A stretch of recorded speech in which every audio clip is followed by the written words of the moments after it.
Hi everyone, welcome to day 2 of the Data Analysis Week by Simplilearn. On day 1, we learned about R programming and how you can use R for performing data analysis. Today, we are going to look at data analysis using Python programming. Python has become the most popular programming language for data analytics, machine learning, and data science. It's easy to learn and it supports a range of libraries to analyze, visualize, and build models using data. Today you are going to learn data analysis using the NumPy library. Then you will get an idea how to clean, process, and manipulate data using functions from the Pandas library. After that, we'll see how to create interesting charts and plots to visualize data using Matplotlib, Seaborn, and the Bokeh library.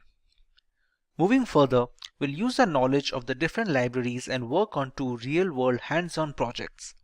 The first one is Spotify data analysis, and the second is regarding analyzing and visualizing a coronavirus dataset. So, let's begin and continue our data analysis journey today with Python programming. So let's start with what is NumPy. NumPy is the core library for scientific and numerical computing in Python. It provides high-performance, multi-dimensional array object and tools for working with arrays. And I'll go a step further and say there are so many other modules in Python built on NumPy. So the fundamentals of NumPy are so important to latch onto for the Python so that you can understand the other modules and what they're doing. NumPy's main object is a multi-dimensional array. It is a table of elements, usually numbers, all of the same type, indexed by a tuple of position integers. In NumPy, dimensions are called axes. Take a one-dimensional array, or we have, and remember dimensions are also called axes, so you can say this is the first axis, 0, 1, 2, 3, 4, 5. And you can see down here it has a shape of 6. Why? Because there's 6 different elements in it in the one-dimension array. And they usually denote that as 6 comma with an empty node on there. And then we have a two-dimensional array where you can see 0, 1, 2, 3, 4, 5, 6, 7. And in here we have 2 axes or 2 dimensions, and the shape is 2, 4. So if you were looking at this as a matrix or in other mathematical functions, you can see there's all kinds of importance on shape. We're not going to cover shape today, but we will cover that in part 2. Did you know that NumPy's array class is called NDArray for NumPy data array? Now we're going to take a detour here because we're working in Python, and 2 of my favorite tools in Python is the Jupyter Notebook, and then I like to use that sitting on top of Anaconda. And if you flip over to jupyter.org, that's jupyter.org, you can go in here. You can install it off of here if you don't want to use the Anaconda Notebook, but this is the Jupyter setup, the documentation on the Jupyter. Jupyter opens up in your web browser. That's what makes it so nice, is it's portable. The files are saved on your computer. They do run in IPython or IronPython, and you can create all kinds of different environments in there, which I'll show you in just a minute. I myself like to use Anaconda. That's www.anaconda.com. If you install Anaconda, it will install the Jupyter Notebook with the Anaconda separate. And you can install Jupyter Notebook and it'll run completely separate from Anaconda's Jupyter Notebook. And you can see here I've now opened up my Anaconda Navigator. What I like about the Navigator, and this is a fresh install on a new computer, which is always nice, I can launch my Jupyter Notebook from in here. I can bring other tools, so the Anaconda does a lot more. And under environments, I only have the one environment, and I can open up the terminal specific to this environment. This one happens to have Python 3.7 in it, the most current version as of this tutorial. And then you open a terminal if you're going to do your pip installs and stuff like that for different modules. You can also create different environments in here. So maybe you need a Python 3.6, Python 3.5. You can see we're having a nice framework like Anaconda really helps, so you don't have to track that on your own in the Jupyter Notebook and your different Jupyter Notebook setups. We'll go ahead and launch this Jupyter Notebook. And then I've set my browser window for a default of Chrome. So it's going to open up in Chrome. And you can see here, this opens up a folder on my computer. We have a couple different options on here. Remember, I set the environment up as Python 3.7. You would install any additional modules that aren't already installed in your Python on this. And it keeps them separate, so you do have to, for each environment, install the separate modules so they match the environment on there. And in here we have a couple things where you can look up what's running. You have your different clusters. Again, I just installed this on a new machine, so I just have a couple things in here that were run on here recently. And where we go on here is we then have on the upper right new, and from the pull down menu you'll see Python 3, and this will open up a new window. And now we're in Jupyter Python, so this is a Python window. We'll just do a print, and this of course is, let's go hello world, and we'll run that and it prints out hello world in the command line. There's a couple special things you have to know what we're not going to do today, which is on graphics. If you've never seen this, one of the things you can do is you can also do a equals hello world, and if you just put the a in there, now if you do a bunch of these where you have a equals hello world, b equals goodbye world, and you put a, b, a, then return b, it'll only run the last one. But you can see here, if you put the variable down here, it will show you what's in that variable. And that has to do with the Jupyter Notebook inline coding. So that's not basic Python, that's just Jupyter Notebook shorthand, which you'll see in a little bit. So back to our NumPy array versus Python list. Python list being the basic list in your Python. Why should we use NumPy array when we have Python list? Well, first, it's fast. The NumPy array has been optimized over years and years by multiple programmers, and it's usually very quick compared to the basic Python list setup. It's convenient, so it has a lot of functionality in there that's not in the basic Python list. And it also uses less memory, so it's optimized both for speed and memory use. And let's go ahead and jump into our Jupyter Notebook. Since we're coding, best way to learn coding is to code. Just like the best way to learn how to write is write, and the best way to learn how to cook is cook. So let's do some coding here today. And just like any modules, we have to import NumPy. We almost always import it as NP. That is such a standard. So you'll see that very commonly. We can just run that, and now we have access to our NumPy module inside our Python. And then the most common thing, of course, is to go ahead and create a NumPy array. And in here, we can send it a regular list. And so we'll go ahead and send this a regular array. Let's go 1, 2, 3 to make it simple. And then I'm just going to type in A, and we'll run this. And so you can see down here, the output is an array of 1, 2, 3. And we could also do print, just a reminder that this is an inline command, so that wouldn't work if you're using a different editor. You can see that it's an array 1, 2, 3, but we'll go ahead and leave it as A. Kind of a nice feature so you can see what you're doing really quick in the Jupyter Notebook. And just like all your other standard arrays, I can go A of 0, which is going to be a value of 1. Of course we do A of 1, you go all the way through this. A of 1 has a value of 2 in it. So whether you're using the NumPy array or the basic Python list, that's going to be the same. That should all look pretty familiar and be pretty straightforward. Remember, the first value is always 0, and when we set on there. So let's take a look why we're using NumPy, because we went over the slide a little bit, but let's just take a look and see what that actually looks like. And what we want to look at is the fact that it's fast, convenient, and uses less memory. So let's take a glance at that in code and see what that actually looks like when we're writing it in Python and what the differences are. And to do this, I'm going to go ahead and import a couple other modules. We're going to import the time module so we can time it. And we're going to import the system module so that we can take a look at how much memory it uses. And we'll go ahead and just run those so those are imported. And so we'll do b equals range of 1. Yeah, 1,000 is fine. And so that's going to create a list of 1,000, 0 to 999. Remember, it starts at 0 and it stops right at the 1,000 without actually going to the 1,000. And let's go ahead and print. We want system.getSize of. And we'll pick any integer because we have, 0 to 1,000. We'll just throw one in there, 5. It doesn't matter because it's going to whatever integer we put in there is going to generate the same value because we're looking at the size of how much memory it stores an integer in. And then we want to have the length of the b. That's how many integers are in there. And if we go ahead and execute this and run this at a line, we'll see, oops, I did that wrong, comma. If we multiply them together, we'll see it generates 28,000. So that's the size we're looking at is 28,000. I believe that's bytes. That sounds about right. So let's go ahead and create this in NumPy, and we'll go C equals NP, and this is A range. So that's the NumPy command to do the same thing that we were just doing in a list. And we'll also use the same value on there, the 1,000. And then once we've created the value of C for NP.ARange, let's go ahead and print.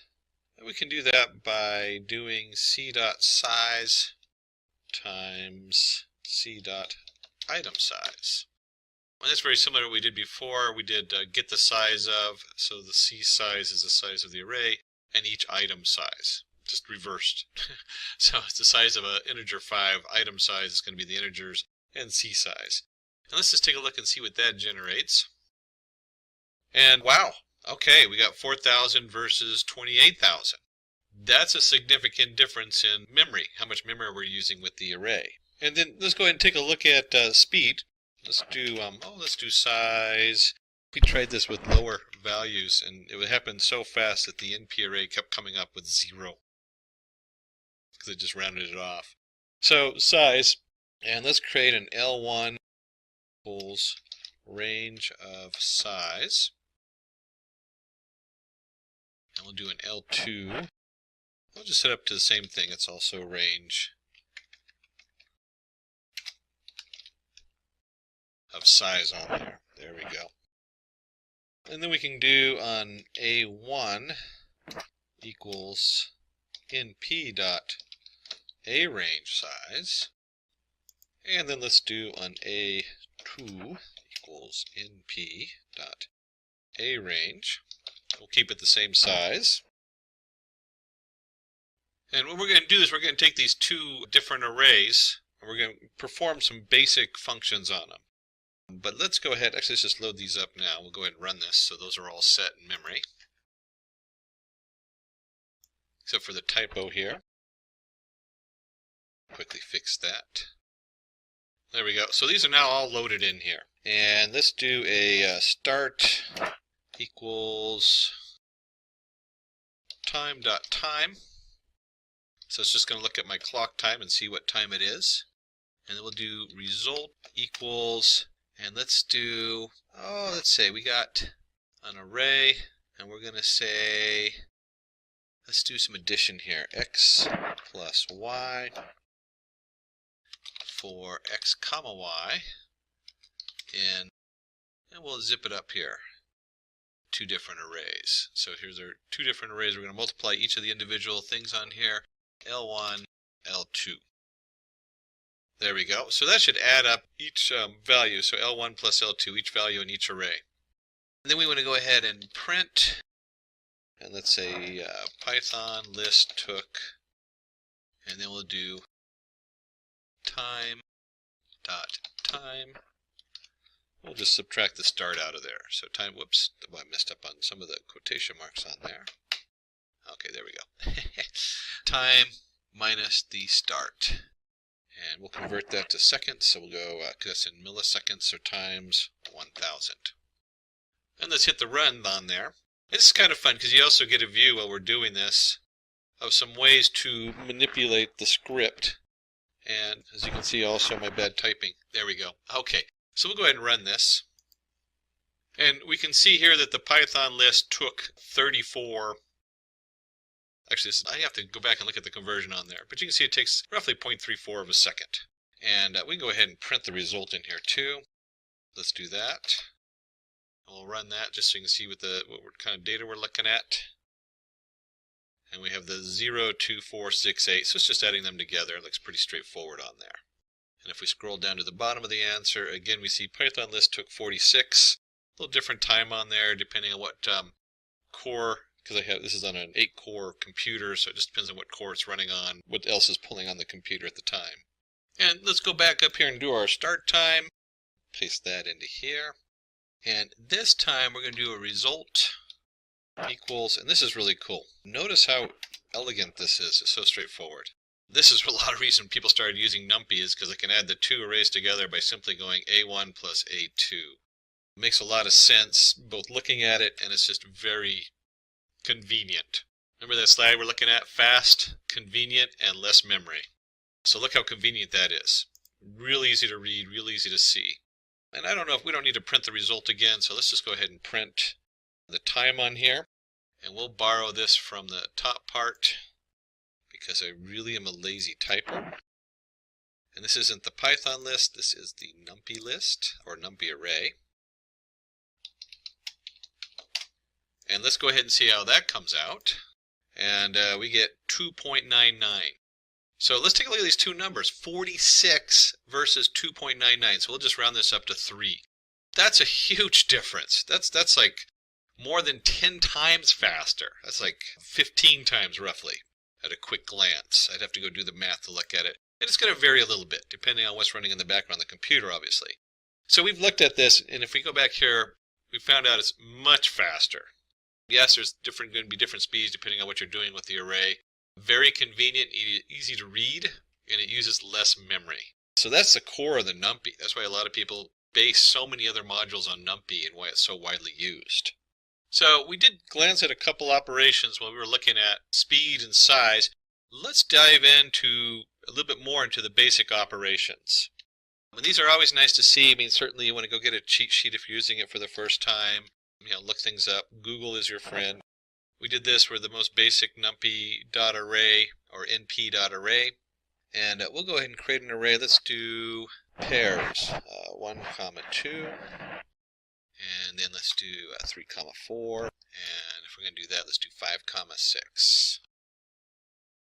There we go. And if we go ahead and take this and run this, I can go ahead and do our A down here so it's in line, and it'll print that out. You can see it makes a nice array for us. So we have A, and if you look at that, we have 3 different objects, each with 2 values in them. And hopefully you're starting to think, well, how many dimensions or indexes is that? And you'll see 3 by 2. So let's go ahead and take a look, and let's go, how about A.nDimensions? Speaking of which, we'll run that, and we have 2 dimensions for each object. And then we can do the item size, so A dot, we saw this earlier, where we looked up how many items. It was up here where we wanted to multiply item size times the actual size of the object. So the memory is being used versus the item size. And we should see 4 there.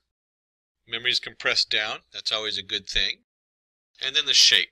The shape is so important when you're working with data science and you're moving it from one format to another. So we have our shape. We just talked about that. We have 3 by 2. 3 rows by 2 objects in each one. Generally, I don't look too much at the size, but the dimensions I'm always looking up. And this is nice, you can automate it. So you might be converting something, you might need to know how many dimensions are going into the next machine learning package so that you can automatically just have it send that information over. So we looked at A shape. Let's go ahead and create a slightly different array, np.array. Let's go ahead and just do as our original setup here. And one of the features we can do, which is really important, is we can do dtype equals. In this case, let's do np float 64. And so what we've done is we're converting all of these into a float, and we type in A. And now instead of having 1, 2, 3, 4, 5, 6, you see they're all float values. 1.0, there's no actual 0 in there, just shows the 1 dot, or the 1 period, 2, 3 period, 4 period, 5 period, 6 period. And this, again, data science, I don't know how many times they've had to convert something from an integer to a float so that's going to work correctly in the model I'm using. So very common features to be aware of and to be able to get around and use. And we'll also do, let's just curiosity, item size. We'll go ahead and run that. And we see that it doubled in size. So it's not a huge increase. Well, doubling is always a big increase in computers. But it's not a huge increase compared to what it would be if you're running this in the Python list format. And then we did the shape earlier without having it set to the float 64. Let's go ahead and do A shape with it set to 64. And it should be the same 3, 2. So it all matches. So we've gone through, and remember, if this is all brand new to you, according to the Cambridge study at the Cambridge University, if you're learning a brand new word in a foreign language, the average person has to repeat it 163 times before it's memorized. So a lot of this, you build off of it, so hopefully you don't have to repeat it 163 times. But we did manage to repeat it at least twice here, if not a little bit more. And let's go ahead and take this. We're going to go look at one more setup on here. And let me just take this last statement here on the converting our properties of our data. And instead of float 64, let's do complex. Let's just see what that looks like. And let's go ahead and print that out and run it. And so we now have a complex data set up, and you'll see it's denoted by the 1 dot plus 0 dot j. And if we flip over here and do a basic search for NumPy data types, better to go to the original web page, but pull up a bunch of these. You can see there's a whole list of different NumPy data types. Shorthand, complex, we have complex, complex 64, complex 128. Complex number represented by two 64-bit floats, real and imaginary components. One option on there, float 16, float 32. Float, shorthand for float 64, most commonly used. And of course all the different ones that you can possibly put into your NumPy array. So we covered a basic addition up there when we were comparing how fast it runs. But some very basic components, how to set up a NumPy array, how many dimensions it has, item size, data type, item, again we went to item size, and there's also the shape. Probably one of the more used. I use the A shape all the time, very commonly used. And then down here you can see where we actually created a NumPy complex data type. So let's look at some other features in NumPy. One of them is you could do NumPy dot zeros, and we're going to do 3, 4. There we go. And we'll go ahead and run this, and you can see if I do np.zeros, I create a NumPy array of zeros. This is really important. I was building my own neural network, and I needed to create an array where I initialized the weights, and I wanted them all to be the same weight. In this case, I wanted them to start off as 0 for the particular project I was working on. And there's other options, like you can do NumPy ones, and we'll do the same thing, 3, 4. We'll run that. And you can see I've created an array of NumPy ones. In this case, it comes out as a float array. And then this is an interesting to note, because we have, let's go back to our Python and do L range 5. And we'll print the L. So that's our list. And if I run that, it doesn't create the range until after the fact, until you actually execute it. That's an upgrade in Python. Python 2.7 actually created the array 0, 1, 2, 3, 4. This one actually creates the script, and then once it's used, it then actually generates the array. And if we do that in NumPy A range, remember that from before, and if we do NumPy A range 5, and let's do L equals, or we can just leave it as NumPy, that's fine. There we go, just run that. You can see there we actually get an array, 0, 1, 2, 3, 4 for the value of the NumPy A range 5. It generates the actual array. And for part 1, we're going to do just one more section on basic setup, and we're going to concatenation, do a concatenation example. There we go. We're going to do strings. Let's take a look at strings and what's going on with there. And let's do, let's see, print. Let's do an np character, something new here. And we're going to add, and then here's our brackets for what we're going to add. And let's say, let's do hello, comma, hi. And in the brackets on there, let's create another one. And this one's going to be ABC, and we'll do XYZ. So we're just creating some, randomly making some up on here. And then we'll go ahead and just print this. If we run that, you can come down here, and of course make sure all your brackets are open and closed correctly. And then you can see in here, when we concatenate the example in NumPy, it takes the two different arrays that we set up in there, and it combines the hello with the ABC and the hi with XYZ. And if we can also do something like print, let's do np character dot multiply. So there's a lot of different functions in here. Again, you can look these up. It's probably good to look them all up and see what they are, but it's good to also just see them in action. And let's do hello space, comma, 3. And we'll run this one and run that without the error. And you'll see it does hello, hello, hello. So we multiplied it by 3. And we can also, let's just take this whole thing here instead of retyping it.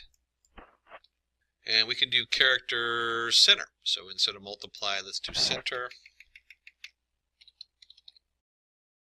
And over here, keep our hello going. Take the space out of there. And let's do center at 20. and fill character equals, we'll fill it with dashes. So if we run this, you can see it prints out the hello with dashes on each side. And we keep going with that. We can also, in addition to doing the fill function, we can play with capitalize, we can title, we can do lowercase, we can do uppercase, we can split, split line, strip, join. These are all the most common ones. And let's go ahead and just look at those and see what those look like, each one of them. Here we're going to do the hello world, all-time favorite of mine. I always like to say hello universe. And you can see here we did a capital H with the world, but so we want to capitalize. So capitalize is the first one in the array. So we get hello world on there. And we can also take this, and instead of capitalizing, another feature in here is title. And let's just change this to how are we doing? How are you doing? Instead of we, we'll do you. And let's run that. And you can see here, because we created it as a title, it capitalizes the first letter in each word. And in this one, we're going to do character lower. Two different examples here. We have an array. We have hello world all capitalized, and we have just hello. And you can see that one is an array and one is just a string. If we run that, you get an array with hello world lowercase and hello lowercase. And if we're going to do it that way, we can also do it the opposite way. There's also upper. And let's paste those in there. And you can see here we have character.upper, opposite there, python.data, and we'll do Python is easy. Hopefully you're starting to get the picture that most of the Python and the scripting is very simple. It's when you put the bigger picture together and starts building these puzzles and somebody asks you, hey, I need the first letter capitalized, unless it's the title, and then you start realizing that this can get really complicated. So NumPy just makes it simple, and we like that. And so in this case, we did Python data. It's all uppercase. Python is easy, like shouting in your messenger. Python is easy. And then if you're ever processing text and tokenizing it, a lot of times the first thing you do is we just split the text, and we're just going to run this np.character.split. Are you coming to the party? If we do that, it returns an array of each of the individual words. Are you coming to the party, splitting it by the spaces? And then if you're going to split it by spaces, we also need to know how to split it by lines. And just like we have the basic split command, we also have split lines. Hello, and you'll see here the scoop in for our new line. And when we run that, if you're following the split part with the words, you should see hello, how are you doing? The two different lines are now split apart. And let's just review three more before we wrap this up. Commonly used string variable manipulations. We have strip, and in this case we have Nina, admin, Anita, and we're going to strip A off of there.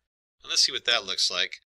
And then you end up with nin, demin, nate. It basically takes up all leading and trailing letters. In this case we're looking for A. More common would be a space in there, but it might also be punctuation or anything like that that you need to remove from your letters and words. And if we're going to strip and clean data, we also need to be able to reformat it or join it together. So you see here we have a character join. We'll go ahead and run this. And it has on the first one, it splits each of the letters up by the colon and the second one by the dash. And you can see how this is really useful if you're processing, in this case, a date. We have day, month, year, year, month, date. Very common things to have to always switch around and manipulate depending on what they're going into and what you're working with. And finally, let's look at one last character string. We're going to do replace. If you're doing misinformation, this is good, pulling news articles and replacing is and what. In this case, we're just doing he is a good dancer. We're going to replace is with was. And you can see here, he was a good dancer. Hopefully that's not because he had a bad fall. He just was from like, 1920s and has gotten old.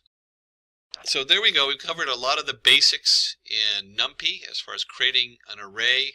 Very important stuff here when you're feeding it in. How do we know the shape of it, the size of it? What happens when we convert it from a regular integer into a float value as far as how much space it takes? We saw that doubled it. Item size, you have your in dimensions, and probably the most used is shape. And we'll cover more on shape in part 2. So make sure you join us on part 2 because there's a lot of important things on shape in there and the setting them up. We also saw that you can create a zeros-based array. You can create one with ones. If we do a range, you can see how it is a lot easier to use to create its own range, or a range as it is in NumPy. You saw how easy it was to add two arrays. We saw that earlier, just plus sign. Then we got into doing strings and working with strings and how to concatenate. So if you have two different arrays of strings, you can bring them together.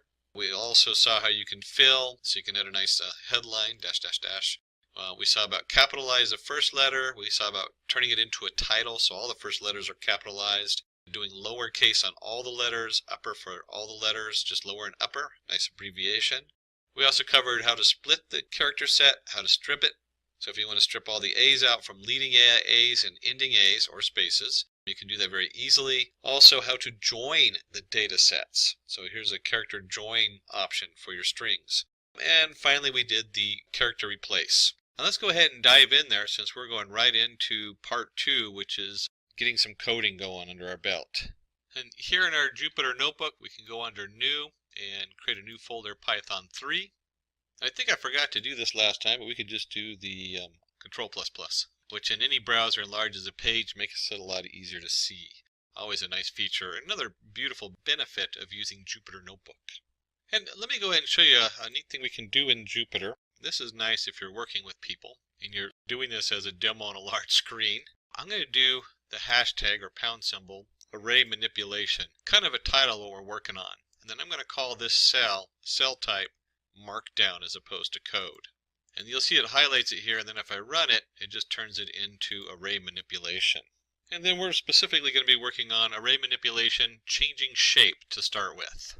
And we'll go ahead and mark this cell also a markdown, so it has a nice little look there. And then it comes up, and you can see it, just like I said, it just highlights it and makes it in bold print, just making it easier to read. Not a Python thing, but a Jupyter thing that's good to know about, especially if you're working with the shareholders, since they're investing money in you. Of course, the first thing we want to do is import. We're going to import NumPy as in P, and that should be standard by now. By now, you start a Python program, you're doing some data science. NumPy is just something you bring in there. And let's go ahead and create our array, and we're going to do that as the np.arange. Remember, that's 0. Well, we're going to do 0 to 9, and then we'll go print. Put a little title on the original array. We'll just print that array A. Remember from the first lesson, so we have our array which is 0, 1, 2, 3, 4, 5, 6, 7, 8. And let's add a print space in between. Let's create a second array, B, but we want this to reshape array A. And what does that mean? And the command is simply reshape, and then we have 9 items in here, and this is so important right now. So be very aware, if I did some weird numbers in here, it's not going to work. And we want multiples of 9. We know that 3 times 3 is 9.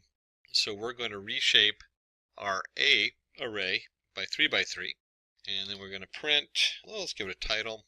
Oops, I had too many brackets in there. Modified array, and then let's go ahead and print our B. And let's see what that looks like.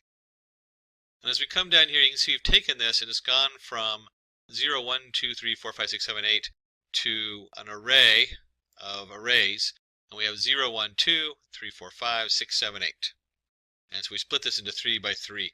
And you can guess that if I tried to reshape this, let's just do a 5 by 3, which is 15, that's going to give me an error.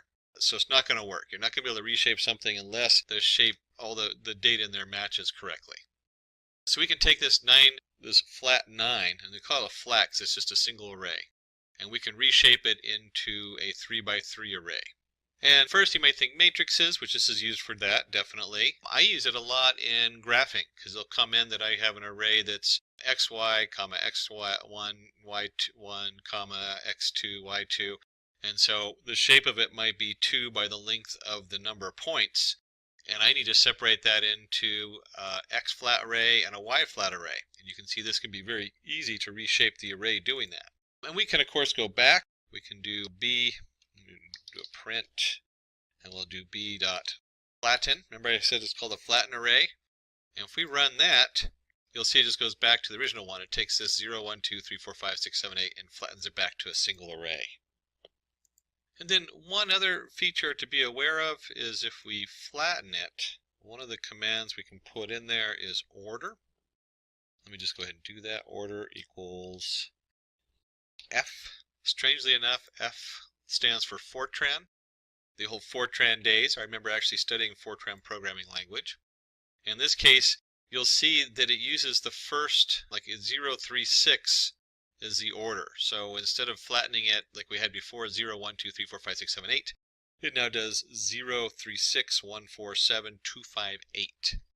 And if you go to the NumPy array page, you can see here that they have the flatten. I just open up the NumPy ND array flatten setup to look it up. And they have three different options. They have C, F, and A. And it's whether to flatten in C, which was based on how the C code works for flattening, or originally worked, which is row major. Fortran, which is column major, or preserve the column Fortran ordering from A. So whatever it was in, the default is the C version. So the default that you saw, you could put order equals C and it'd have the same effect as we saw there before. You could even do order equals A. That would also have the same effect because that's the default. So really the only other thing you really should change on here is to change it to C if you need it. And you can see right here, or F, I mean not C. The only thing you really want to change it to is to your F for the Fortran order, which then does it by column versus by row. And let's look at, here we go, reshape. So let's create a range of 12, and let's reshape it. And we'll do 4, 3 for this one. And remember this is NumPy. I forgot the NP there. np.arrange. And we can type in just A for print, or you can do full print A. And of course in Jupyter Notebook you even have a little extra print at the beginning. If we run this, we'll see we create a nice array of 0, 1, 2. It's reshaped it. So we have 4 rows and 3 columns, or you could call that 3 columns and 4 rows. 0, 1, 2, 3, 4, 5, 6, 7, 8, 9, 10, 11.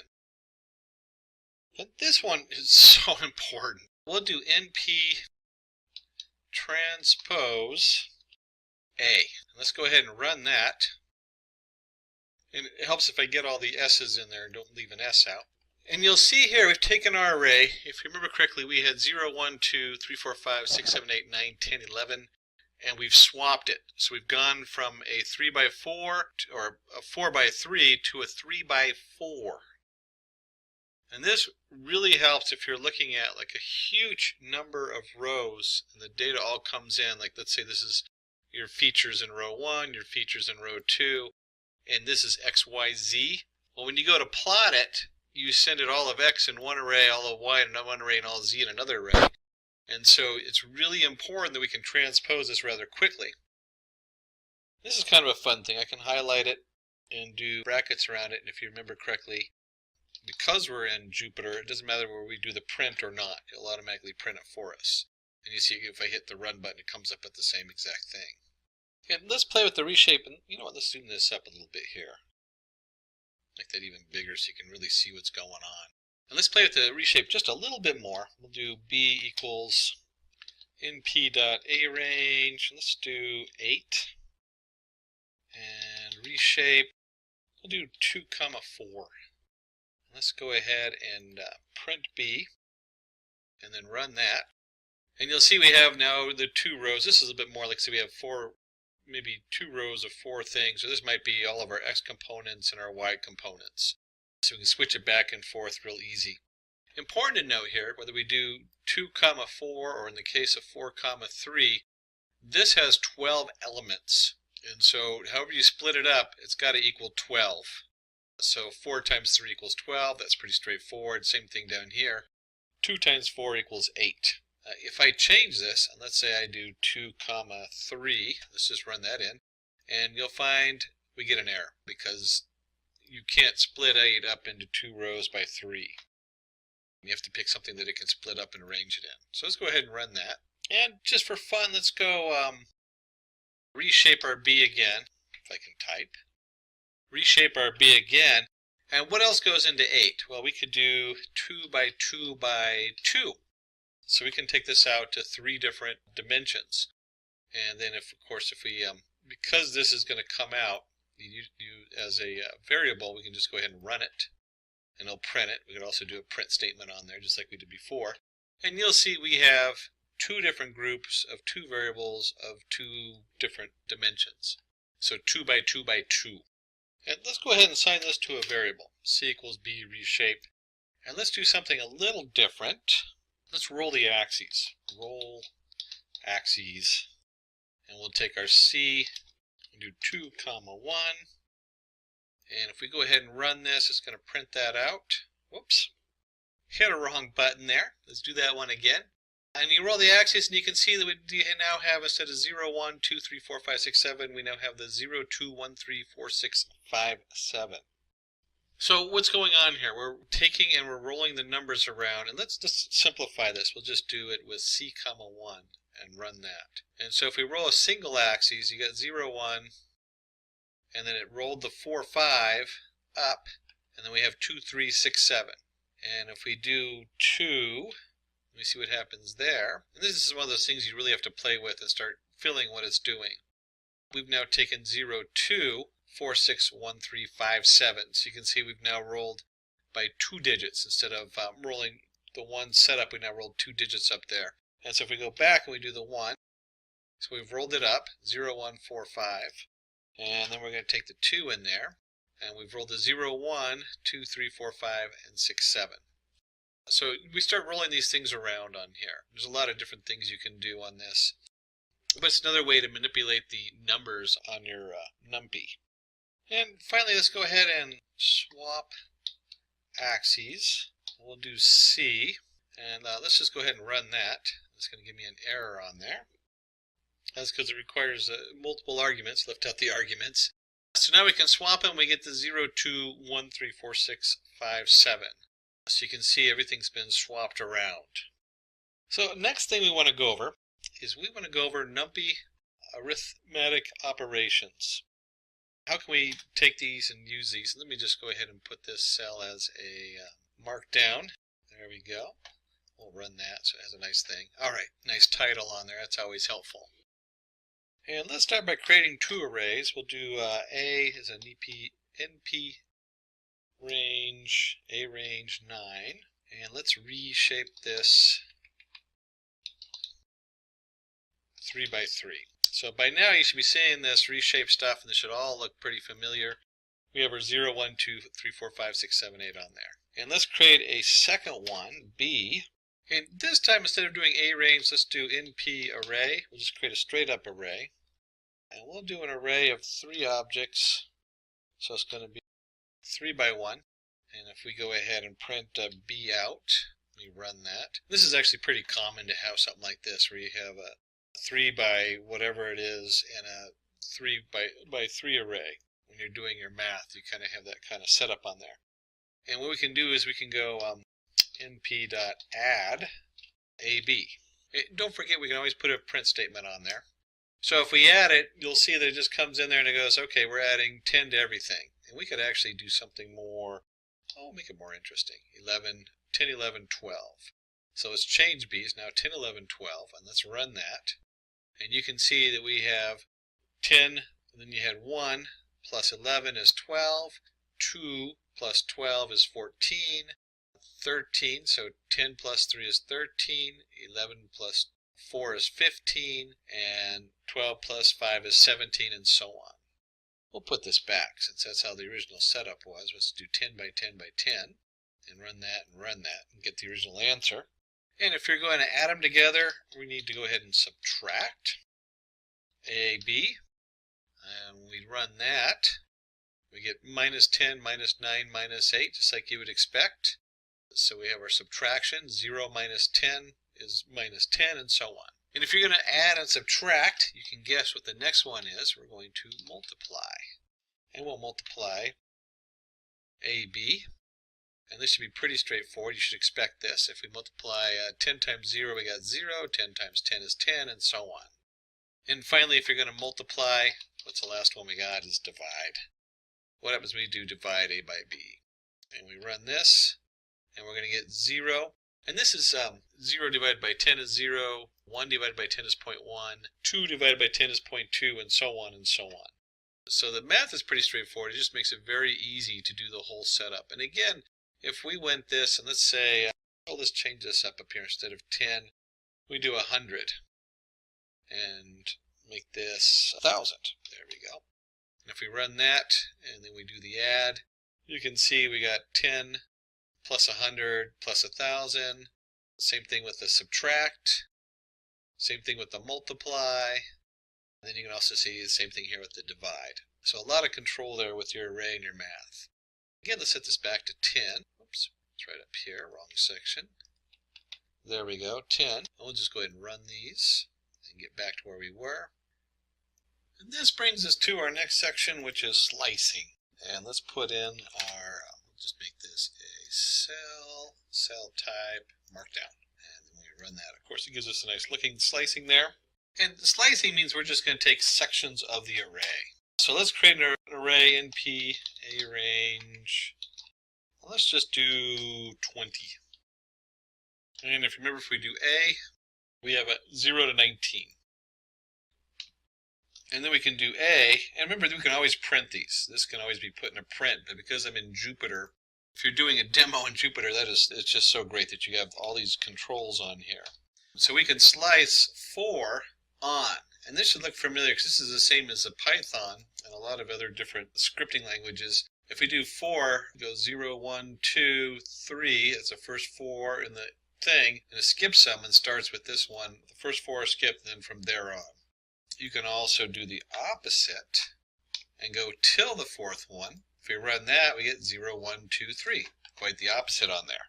We can do a single item, so we can pick object number 5 on the list, run that, and 5 happens to be 5 because that's the order they're in. And then this one's interesting because I can do s equals slice, and let's create a slice here, and let's do 2, 9, yeah, let's leave a 2 on there. So we'll create an s slice on here. And then if we take our array and we do array of s, we're taking our slice in there, and let's go ahead and run that. And let's take a look and see what it generated here. First off, we started with 2, so we have 2 at the beginning. We're going to end at 9, which happens to be 8, so it stops before the 9. Remember when we're doing arrays in Python. And then we step 2, so 2, 4, 6, 8. We could do this as 3. Let me run that, and you can see how that changes, 2, 5, 8. And we could do this as, let's leave this at 3, and if we change this to 10, oops, let's make it 12, there we go. And we run that, we have 2, 5, 8, 11. So that's pretty straightforward. It's a very nice feature to have on here where you can slice it and take different parts of the series right out of the middle. So now that we've access to different pieces of our array, let's get into iteration. And this is interesting because my sister, who runs a college data science division, the first question she asks is, how do you go through data? And she's asking, do you know how to iterate through data? Do you know how to do a basic for loop? Do you know how to go through each piece of the data? And in NumPy, they have some cool controls for that. So put this in as a markdown. There we go, and run it. And it's called the ND-iter. I'm not sure what the ND stands for, but ND-iter for iterator. So before we do that, though, let's create an array or something we can actually iterate through. We'll call it a equals np a range. Let's do something a little funny here, or funky. And we'll do 0, 45, 5. I'm not sure why the guys in the back picked this particular one, but it's kind of a fun one. And if I run that, we do this, you can see we get 0, 5, 10, 15, 20, 25, 30, 35, 40. That's what this array looks like. And that's just from our slice. This is just a slice. That's all that is we created a slice of 0 to 45, step 5. And so we can do with this, we can also do a equals reshape. Let's go ahead and take and reshape this. And since there's 9 variables in there, we'll do a reshape at 3 by 3. So if we run that, whoops, missed something there. That is the A. That really helps. So if we do the A reshape, and we'll go ahead and print that out, we get 0, 5, 10, 15, 20, 25, 30, 35, 40. And then we simply do 4xn, our NumPy ND-iter of A, colon, and we'll just go ahead and print x. And let's see what happens here when we run through this and we print each one of those. It goes all the way through the whole array, so it's the same thing we just saw before. We got 0, 5, 10, 15, 20, 25, 30, 35, 40. So it prints out each object in the array. So you can go through and view each one of these. And certainly if you remember, you could also flatten the array and just do for A and that also and get the same result. There's a lot of ways to do this, but this is the proper way with the ND iterator because it'll minimize the amount of resources needed to go through each of the different objects in the NumPy array. And hopefully you asked this question when I just did that. And the question is, how can I change this instead of doing each object? So first of all, let's go ahead and take my cell type and we're going to mark that down and run it. And so we're going to work on iteration order C style and F style. Remember C because it came from the C programming and F because it came from the old Fortran programming.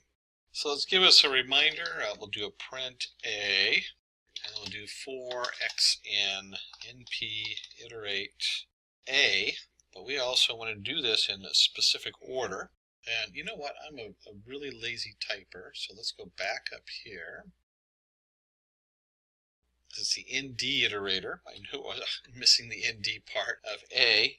And let's do order equals C. We'll print X on there.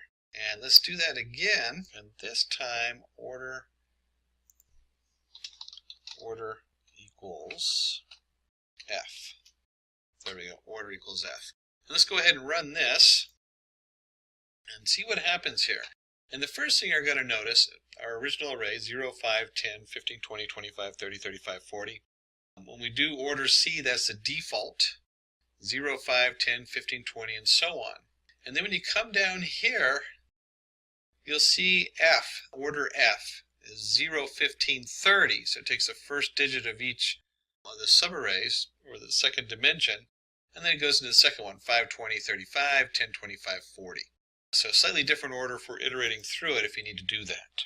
So we've covered reshaping, we've covered math, we've covered iteration, we've covered a number of things. The next section we want to go ahead and go over is going to be joining arrays. So we need to bring them together. Let me go ahead and take the cell and make it a markdown.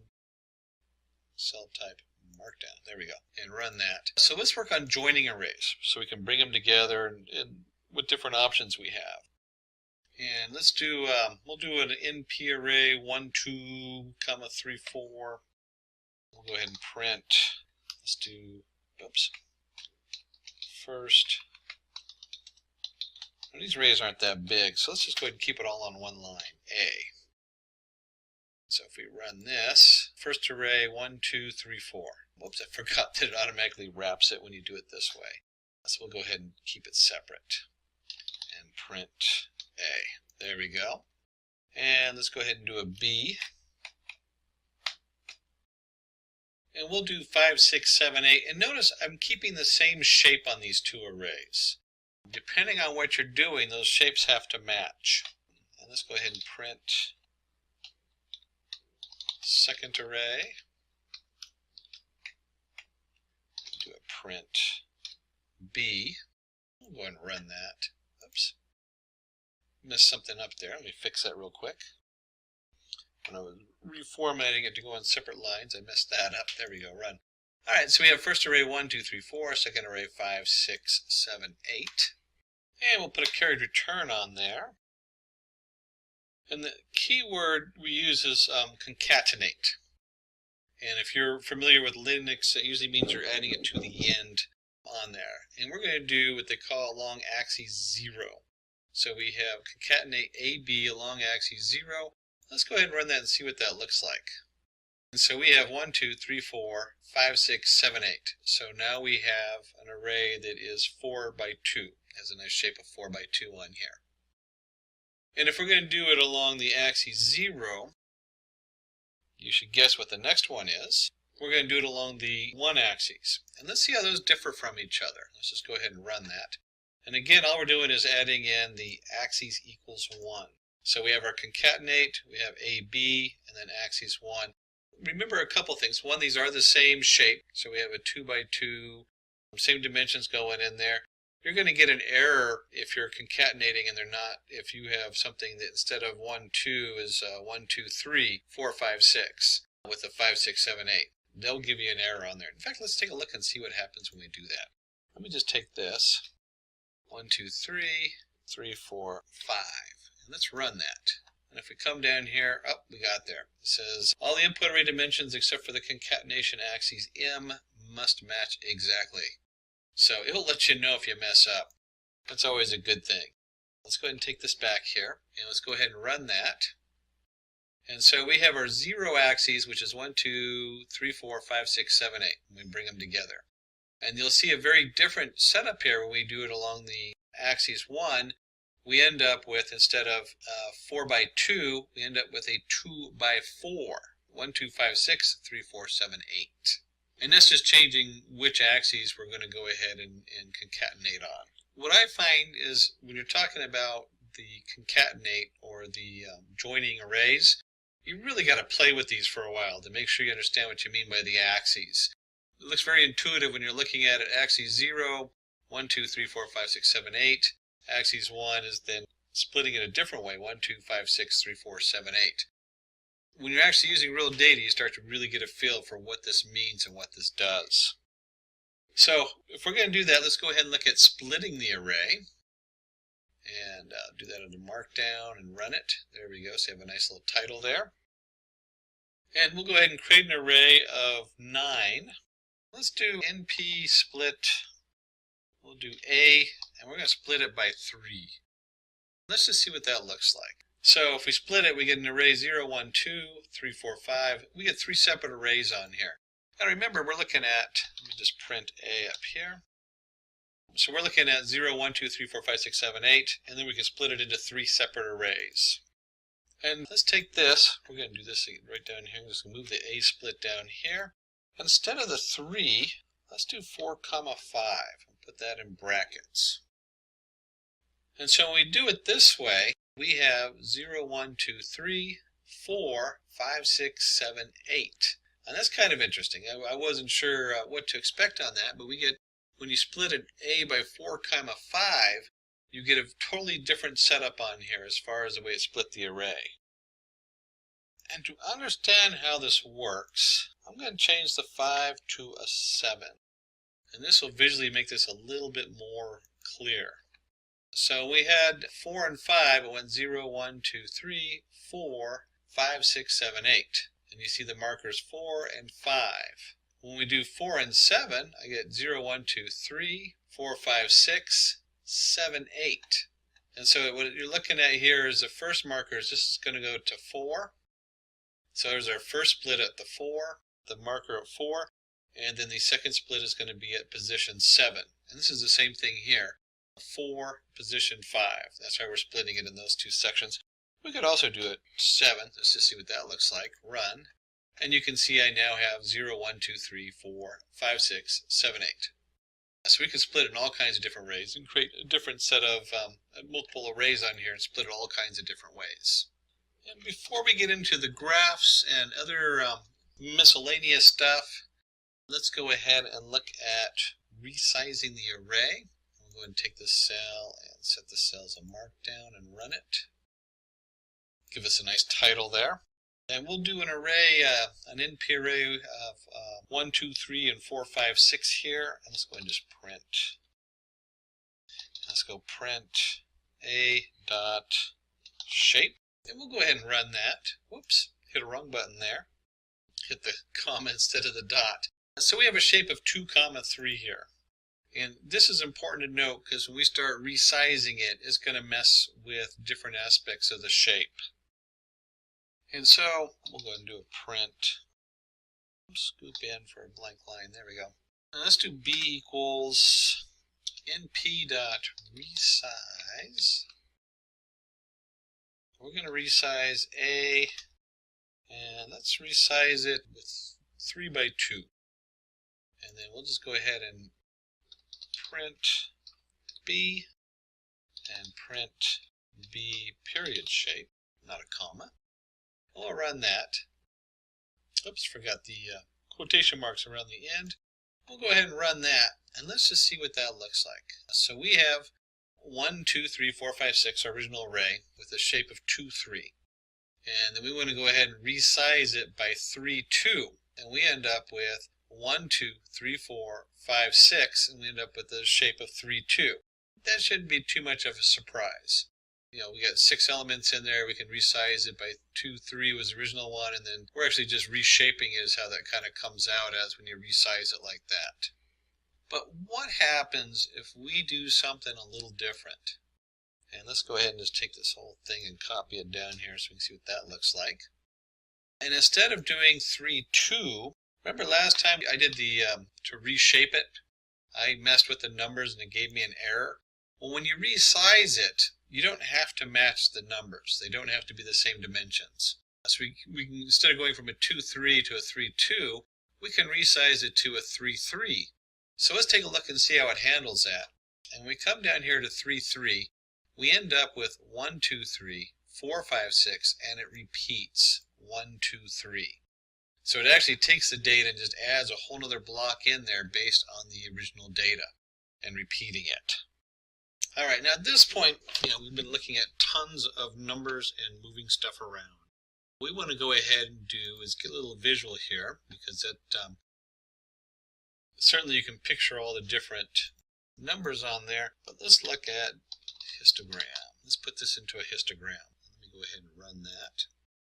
And to do that, we're going to use the Matplotlib.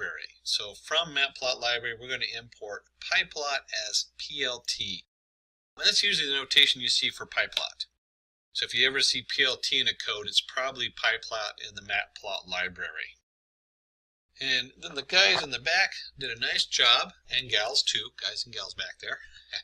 Our team over at Simplilearn put together a nice array for me, 20, 87, 4, 40, 53, with a bunch of numbers. That way we had something to play with. And what we want to do is we want to plot the histogram. Now remember, a histogram says how many times different numbers come in. And then we're going to put them in bins. And we have bins 0 to 20 to 40 to 60 to 80 to 100. You might, in here with the Matplotlib, they call them bins. You might hear the term buckets, or they put them in buckets. That's a really common term. And then we want to give it a title. So the way it works is you do your plt.hist for histogram, your plt title, and your plt show. And we're doing just a single array in here in the NumPy array of A. And let's go ahead and run this piece of code.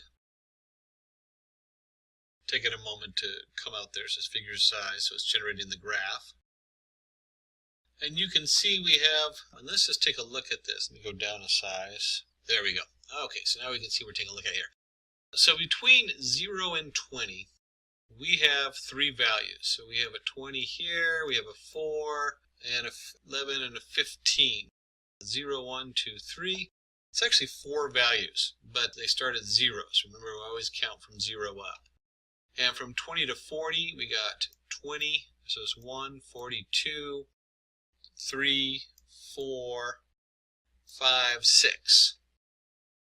And so you can see in the histogram, it shows that the most common numbers coming up is going to be between the 40 and 60 range, least common between the 80 and 100. This looks like an age demographics is what this looks like to me. And you can see where they would have put it in the buckets of different age groups, which would be a nice way of looking at this. Histograms are so important and so powerful when you're doing demos and explaining your data. So being able to quickly put a histogram up that shows what's common and how it's trending is really important. And using that with a NumPy is really easy. And you know what, let's take the same data, and I want to show you why we do bins, or why we have buckets of data. I'm used to calling it buckets. Why we have bins. Let's do it instead of by 20, let's do it by tens and see what happens. And what happens when you do it by tens is you miss out on you can see a nice curve here on the first one, and on the second one it looks like a ladder going up and a plummet, a ladder going up and a plummet, and a ladder going down. So the first would be more indicative of an age group, and the second one would be what you would get if you divided incorrectly. You wouldn't see the natural trend of, I don't know what this would be, maybe how much food they eat. Hopefully not, because I'm in 50, so I'm right in the middle there, which means I eat a ton of food compared to everybody else.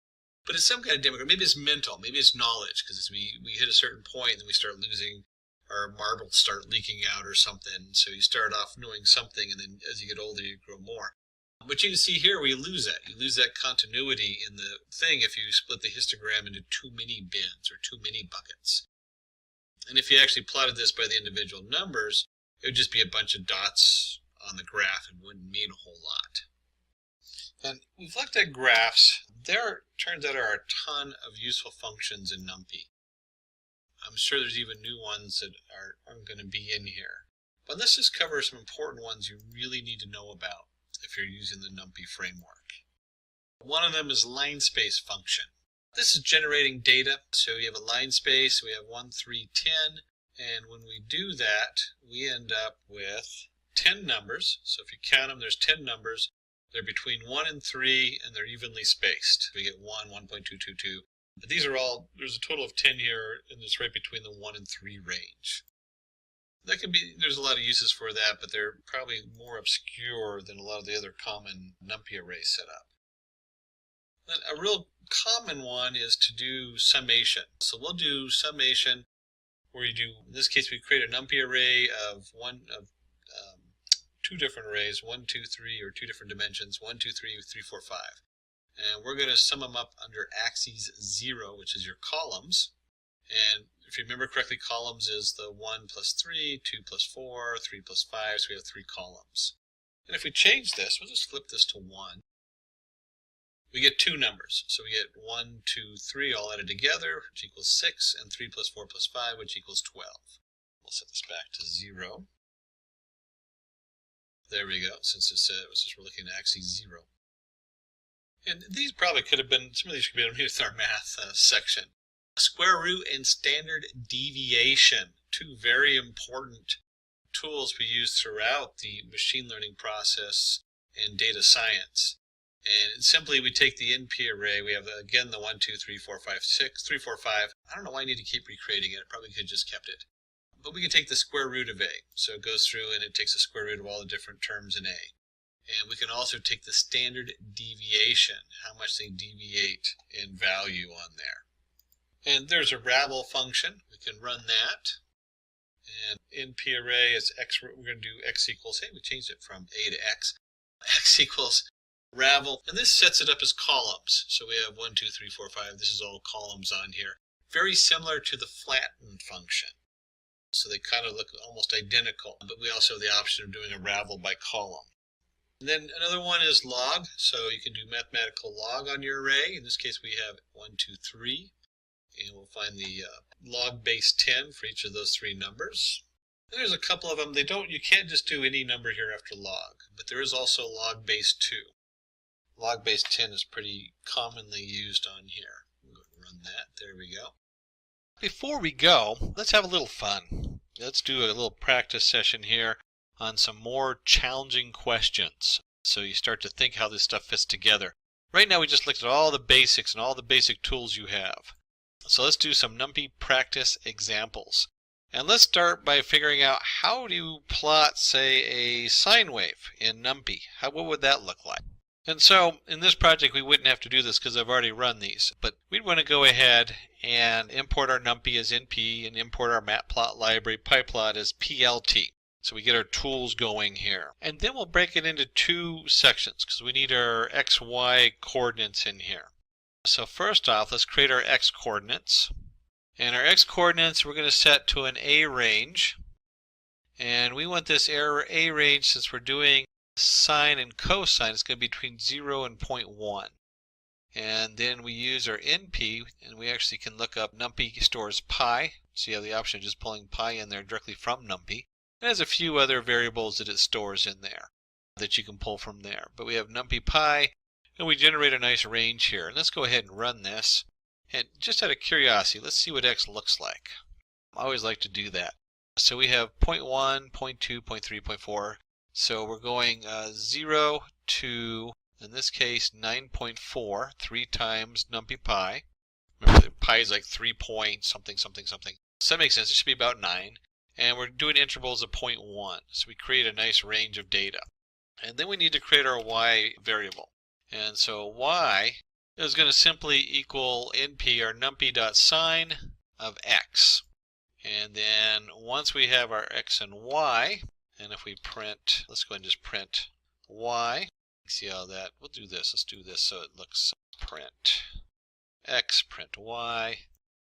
So we basically have two arrays of data. So we have like our x-axis and our y-axis going on there.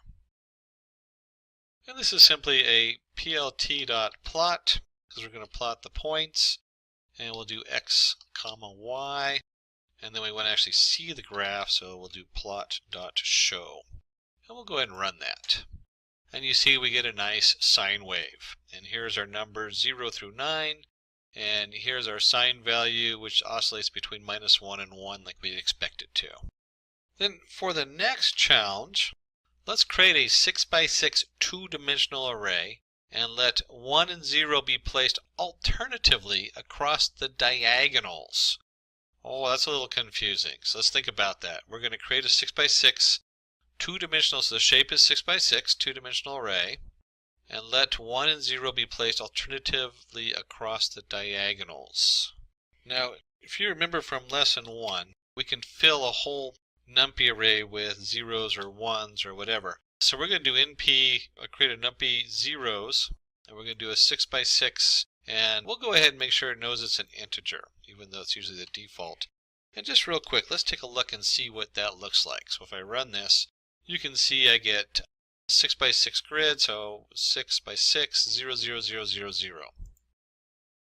Now, if I understand this correctly, when they say 1s and 0 placed alternatively across the diagonals, they want the center diagonal, maybe that's going to stay 0 all the way down, and then the next diagonal will be 1s all the way across diagonally, and then the next one zeros, the next one ones, the next one zeros, and so on. Hopefully you can see my mouse lit up there and highlighting it.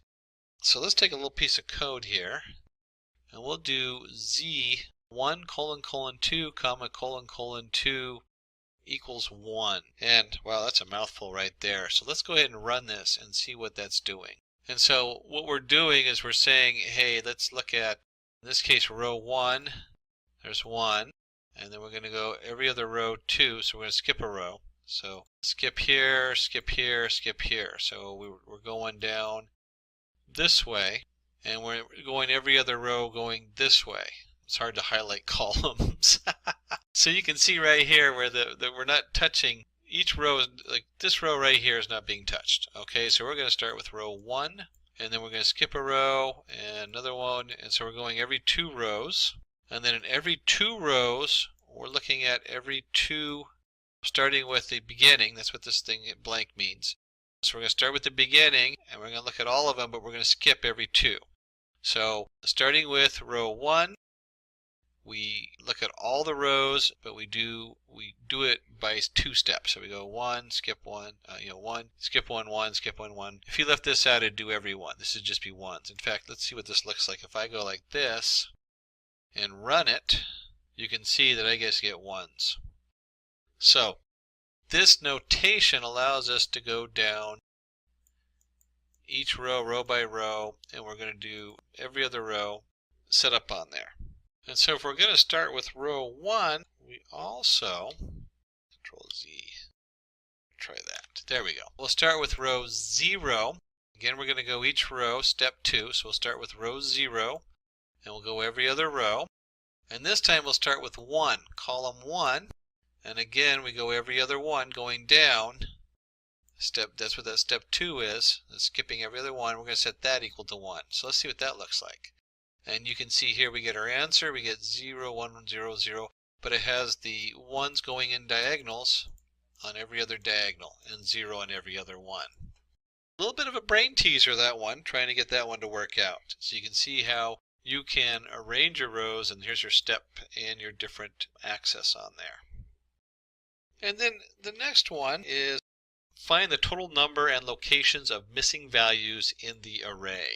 The first challenge is to create some missing numbers. So let's create our array Z. We're going to do numpy.random.rand 10, 10.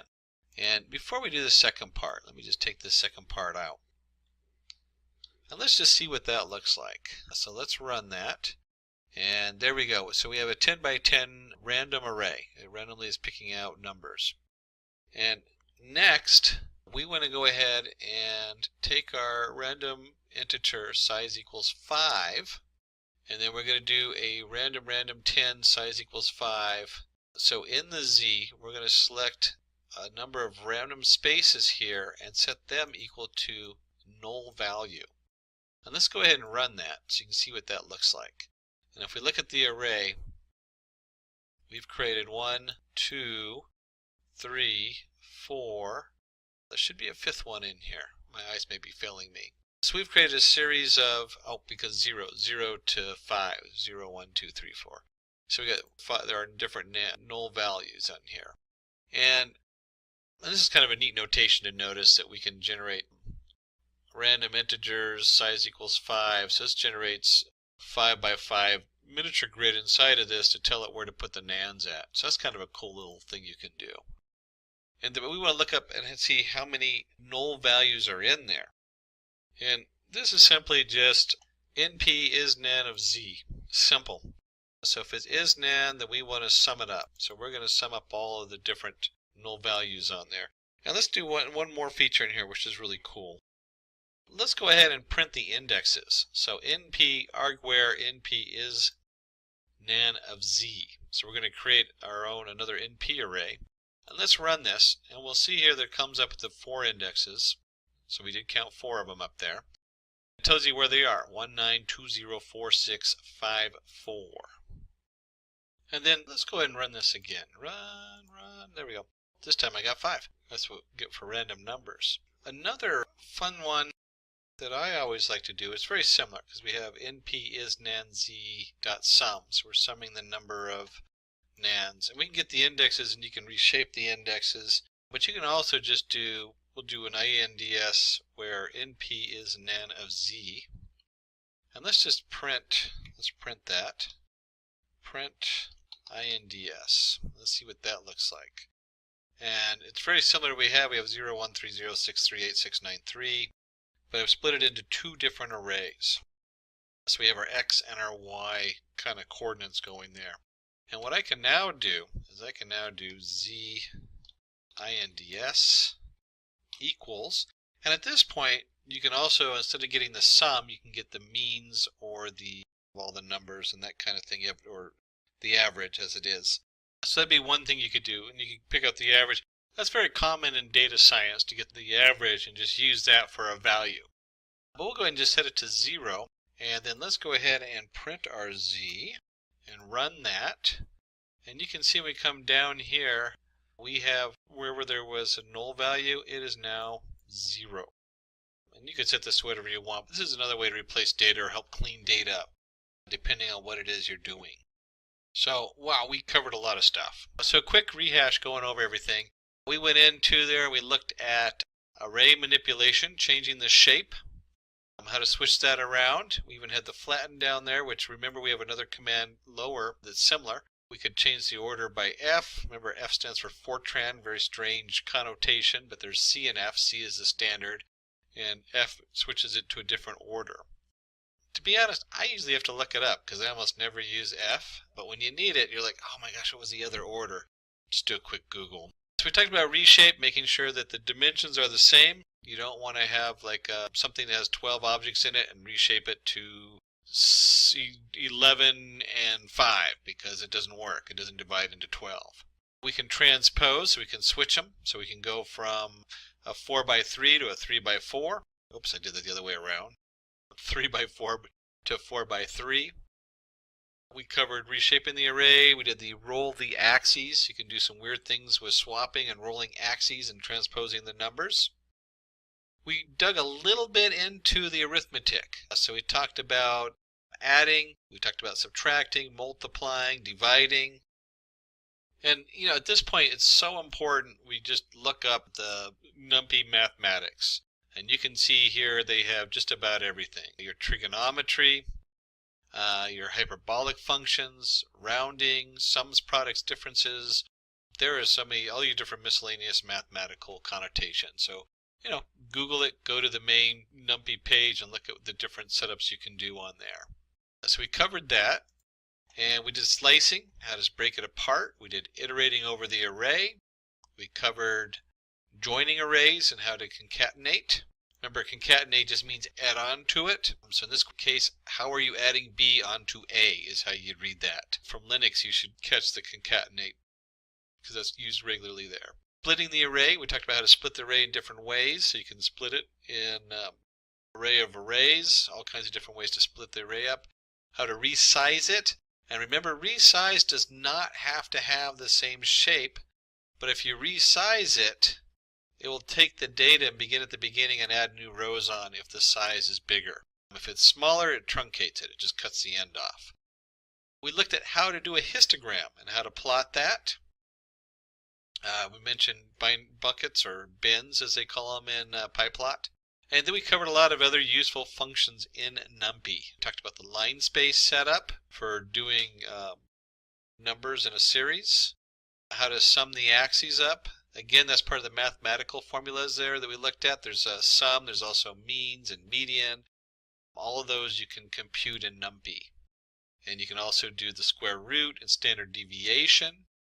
The ravel function, very similar to the flatten. To be honest, I almost always just use the flatten, but the ravel has its own kind of functionality that it does. And then we went into some NumPy practice examples. We challenged you to create a sine wave in NumPy and how to do that. We're kind of looking for that A range. Remember how we do the A range, and you can have your beginning value, your end value, which they did as 3 times pi, NumPy pi. And we're going to do intervals of 0.1, and then y just equals the NumPy sine of x. There's our math from the math page we were just looking at. Remember that? It's right at the top.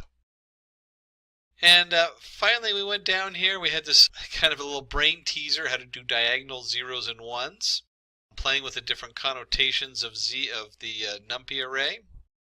And then we did a random size, and we played a little bit with with the null values, playing with null values. If you're doing any data science, null values are like a headache. What do you do with them? Big sets of data, you get rid of them. Small sets of data, you have to factor something in there, like figure out the average or the median there, and then replace it with that. Pandas tutorial. Pandas really is a core Python module you need for doing data science and data processing. There's so many other modules that come off of it. There actually sits kind of on NumPy, so if you've already had our NumPy array, hopefully you've already gone through the NumPy tutorial 1 and 2. So today we're going to cover what is Pandas. We'll discuss series. We'll discuss basic operations on series. And then we'll get into a data frame itself, basic operations on the data frame, file-related operations on a data frame, visualization, and then some practice examples. Roll up our sleeves and get some coding underneath there. And let's start with just some real general, what is Pandas? Pandas is a tool for data processing which helps in data analysis. It provides functions and methods to efficiently manipulate large data sets. Now, this is a step down from, say, using Spark or Hadoop in big data. So we're not talking about big data here, but we are talking about Pandas, and there is some connections. There's like an interface going on with that, so there is availability. But you really should know your Pandas, because if you're working in big data, you'll know there's data frames. Well, Pandas is a data frame primarily. It has a couple different pieces we'll look at here. And if you've never worked with data frames before, a data frame is basically like an Excel spreadsheet. You have rows and columns. You can access your data either by the row or the column, and you have an index and that kind of setup. And we'll dig more into that as we get deeper into Pandas. But think of it as like a giant Excel spreadsheet that's optimized to run on larger data on your computer. And then I said that it's a data frame. So the data structures in Pandas are series, one-dimensional arrays, and then we have data frame, two-dimensional array. And it really centers around the data frame. The series just happens to be part of that data frame. And here's a closer look at a Pandas series. Series is a one-dimensional array with labels. It can contain any data type, including integers, strings, floats, Python objects, and more. So it's very diverse. If you remember from NumPy we studied, they had to be all uniform. Not in Pandas. In Pandas we can do a lot more. And Pandas actually kind of sits on NumPy, so you really need to know both of those if you haven't done the NumPy tutorials. And you can see here we have our index 1, 2, 3, 4, 5, and then our data A, B, C, D, and E. Very straightforward. It's just 2 columns, and we have a nice index label and a column label for the data. And then a data frame is a two-dimensional data structure with labels. We can use labels to locate data. And you can see here we had, if we go back one, we had our index 1, 2, 3, 4, 5. So in each one of these series, they would share the same index over there, the row index. So you have your row index df.index, and then you have a column index df.columns. And this would look, like I said, this would be really familiar if you've done any work with spreadsheets, Excel. So it kind of resembles that. This does make it a lot easier to manipulate data and add columns, delete columns, move them around. Same thing with the rows, so you have a lot of control over all of this. Now, we're of course going to do this in our Jupyter notebook. You can use any of your Python editors, but I highly suggest if you haven't installed Jupyter and haven't worked with it, it is probably one of the best ways for easily displaying a project you're working on. I skip between a lot of different user interfaces or IDEs for editing my Python, and it's just simply jupyter.org, jupyter.org. And then I always let mine sit on Anaconda, anaconda.com. And just real quick, we'll open that up for you. Oops, offline mode. Don't show me that again. But you can see here that I have different tools that I can actually install in my Anaconda, including the Jupyter Notebook, which comes by default. And then I have access to the environments.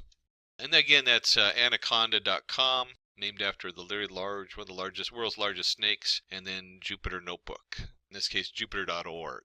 And when we're in I'm going to go in here to our Jupyter Notebook, and we're going to go ahead and just do new and a Python 3. And this will open up a Python 3 untitled folder. So diving right in, let's go ahead and give this a title, Pandas Tutorial. And we'll go up to Cell, and we'll change the cell type to Markdown so it doesn't execute it as actual code. One of those wonderful tools when you have Jupyter Notebook so you can do demos with this. And let's go ahead and import Pandas, and usually people just call it PD. That has become such a standard in the industry. So we'll go ahead and run that. Now we have our Pandas has been imported into our Jupyter Notebook. And then, we can go ahead and let me do the Control Plus. Since it's Internet Explorer, I can enlarge it very easily so you have a nice pretty view. Oops, too big. There we go. And whenever you're working with a new module, it's good to check your version of the module. In Pandas, you just use in this case, pd.__version__. That's actually pretty common in most of our Python modules. There's different ways to look up the version, but that's one of the more common ones. And we'll go ahead and run that. We get 0.23.4, and if we go to the Pandas site, we see 0.23.4 is the latest release. And of course, a reminder that if you're going to your environment, you need to install it. So you'll need to do pip install pandas if you're using the pip installer. We'll go and close out of that.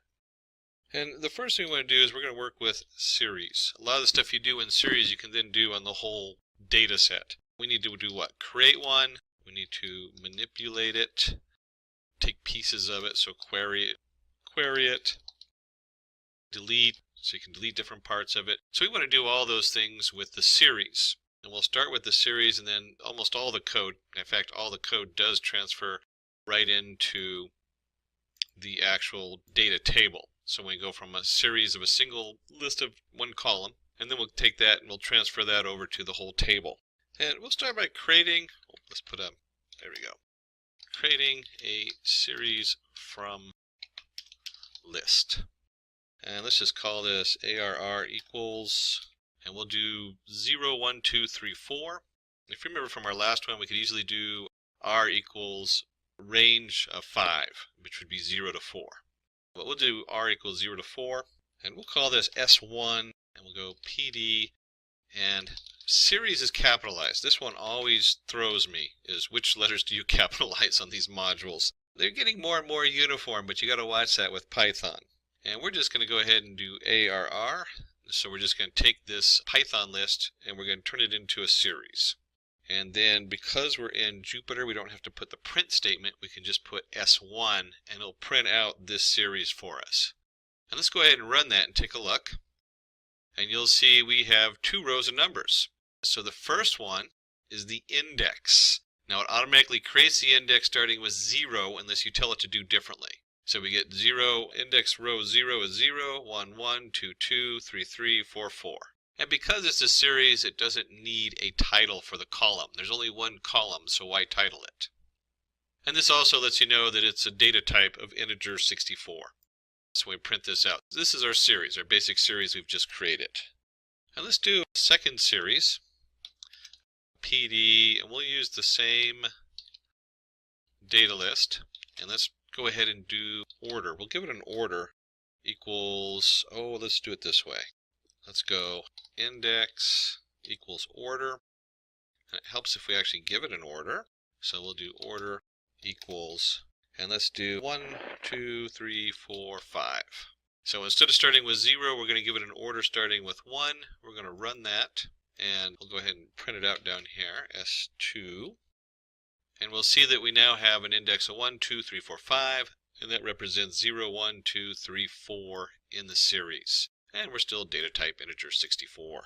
And very common as you're messing with NumPy arrays is we can import our NumPy as NP. Remember that from our NumPy tutorials. We can go ahead and create a NumPy out of random with the random numbers of 5. And let's just see what that n looks like, so we can see what our NumPy looks like. So we have some nice random float values here, 2.33, so on. And that's from our last tutorial, the NumPy tutorial 1 and 2. And instead of calling it order, let's call it index. And we're going to set our index equal to A, B, C, D, and E. I want to show you that the index doesn't have to be an integer, so it can be something very different here. And then let's go ahead and create we'll just use S2 again. And here's our NP for NumPy, series, capital S, and N is our NP for NumPy. PD for Pandas, there we go, switching my anachronisms. So we have pd.series of n, and we want to do our index equals our index we just created. And then let's go ahead and see what that looks like. S2 is to print it, and let's run that. And we can see here we have a nice series going on. A, B, C, D, and E for our indexes. So instead of it being 0, 1, 2, 3, or 4, we can make this index whatever we want. And you can see the numbers here going down that we randomly generated from the NumPy array. So we used NumPy to create our Pandas series right here. And so continuing on with creating our series, this one I use so often, we create a series from a dictionary. So we have our dictionary. In this case, we went ahead and did A of 1, B is 2, C of 3, D 4, E of 5. So each one of those is a key and then a value. And then we're going to use, let's use S3 equals PD for Pandas, series, and then we want to go ahead and just do D in here. Print out S3 here, and let's go ahead and run this. And you can see we got A is 1, B is 2, C is 3, D is 4, E is 5. And it's still of integers 64 because the actual data is 1, 2, 3, 4, 5, and it's all integers 64, type 64.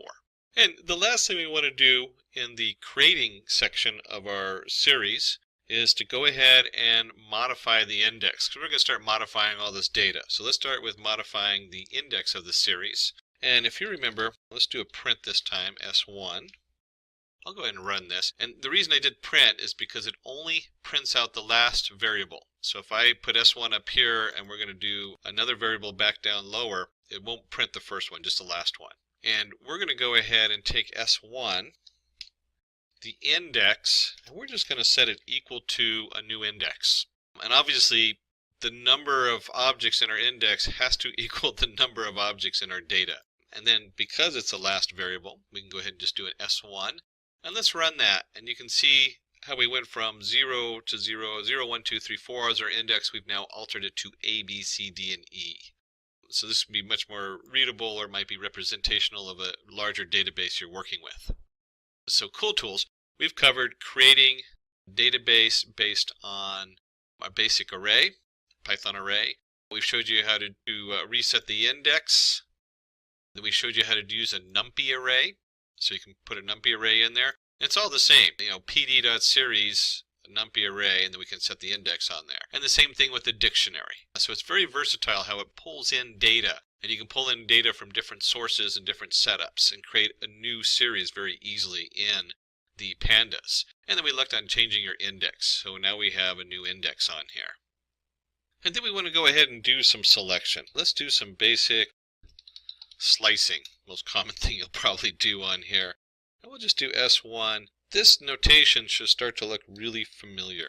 Again, this is going to put an output, so it doesn't change S1. This just selects it. So we might do A equals S1 and then print A. And you'll see that it just looks at the first three, 0, 1, 2. And we can do the same thing by not having the A in there. I'll go ahead and take that out, but it's just a reminder that it's not actually changing S1. It's just viewing S1. So simple slicing on here. And we can likewise do an append. Oops, before we do append, let's just do a quick kind of fun one. We'll do to -1, and you'll see it covers everything but the E. Of course, you can do -2 on this side. So another way to select it is to go how far from the end, and likewise we can do a 2 here, CDE to the end, so it starts at the second one. And another way we can do this is we can do a -2 over here, and that looks at just the last 2 in the slice. So you can see how easy it is to slice the data, and of course there's no reason to do this, but you could select all of them if you wanted to view all of them on there. Oops, 32. There's not 32, so it's just going to show the first 3. There we go. And then we can also append. So I can take and, let's create another series and append one to it. And if you remember, we had S3. There's our S3. And we have our S1. We'll go ahead and do S1. And let's go ahead and do, let's call it S4 equals S1 append S3. So we're just going to combine those two into S4. And if we go ahead and print S4 on here, you'll now see that we have ABCDE, ABCDE, 0, 1, 2, 3, 4, 1, 2, 3, 4, 5, because we started the data at 1. So very easy to append one series to the next. And if we're going to append one series to the next, we need to go ahead and drop or delete one. And drop is the key word for that. And let's just do E, or index E. And so if I run this, you'll see that it'll print it out, and ABCD, there's no E. And remember, all these changes, if I type in S4 again, you'll see that S4 still has E in it. So this change does not affect the series unless you tell it to. So I'd have to do like S4 equals S4.drop E. And there's another way to do that, which we'll show you later on. Let me just cut this one out. There we go. Alright, so we've covered all kinds of cool tools here. We have appending, we have slicing, we did all the creating stuff earlier. So you can see here on the setup how easy it is to manipulate the series. So next what we want to get into is we want to get into operations that happen on the series. Let me go ahead and change this cell to Markdown. There we go, and run that. So series operations, what can we do with the series? And let's start by creating a couple arrays. We'll call it array 1, and we'll do 0 through 7, and array 2, 6 through 6, 7, 8, 9, 5. I don't know why we threw the 5 on the end. Let's go ahead and run those so those load up into Jupyter. And we'll do this a little backwards. We're going to do S5 equals a Pandas series of array 2. So I'm doing this in reverse. And then when we do S5, you'll see that we have 0 to 4. It automatically assigned the index. 6, 7, 8, 9, 5 for our series. And let's go ahead and do the same, and we'll call this S6, and we'll set this equal to PD series for our first array. And if we do an S6 down here to print it out, we'll see something similar. I got 0 through 6, 0, 1, 2, 3, 4, 5, 7 for the data. So those are two series we just created, series 6, 5, and 6. And one of the first things we can do is we can add one series to the next. So I can do S5.add S6. And let's see what that generates. And just a quick thing, if you've never used Pandas, what do you think is going to happen with the fact that this only has 5 different values in it, and this one has 7 values? So let's see what that does. And we end up with 6, 8, 10, 12, 9, and it goes, oh, I can't add this. There's nothing there. So it gives us a null return. Very different than the NumPy that would have given you an error. This instead tells you there's no value here because we couldn't generate one. So we can easily add S5.add S6, and likewise we can do S5.sub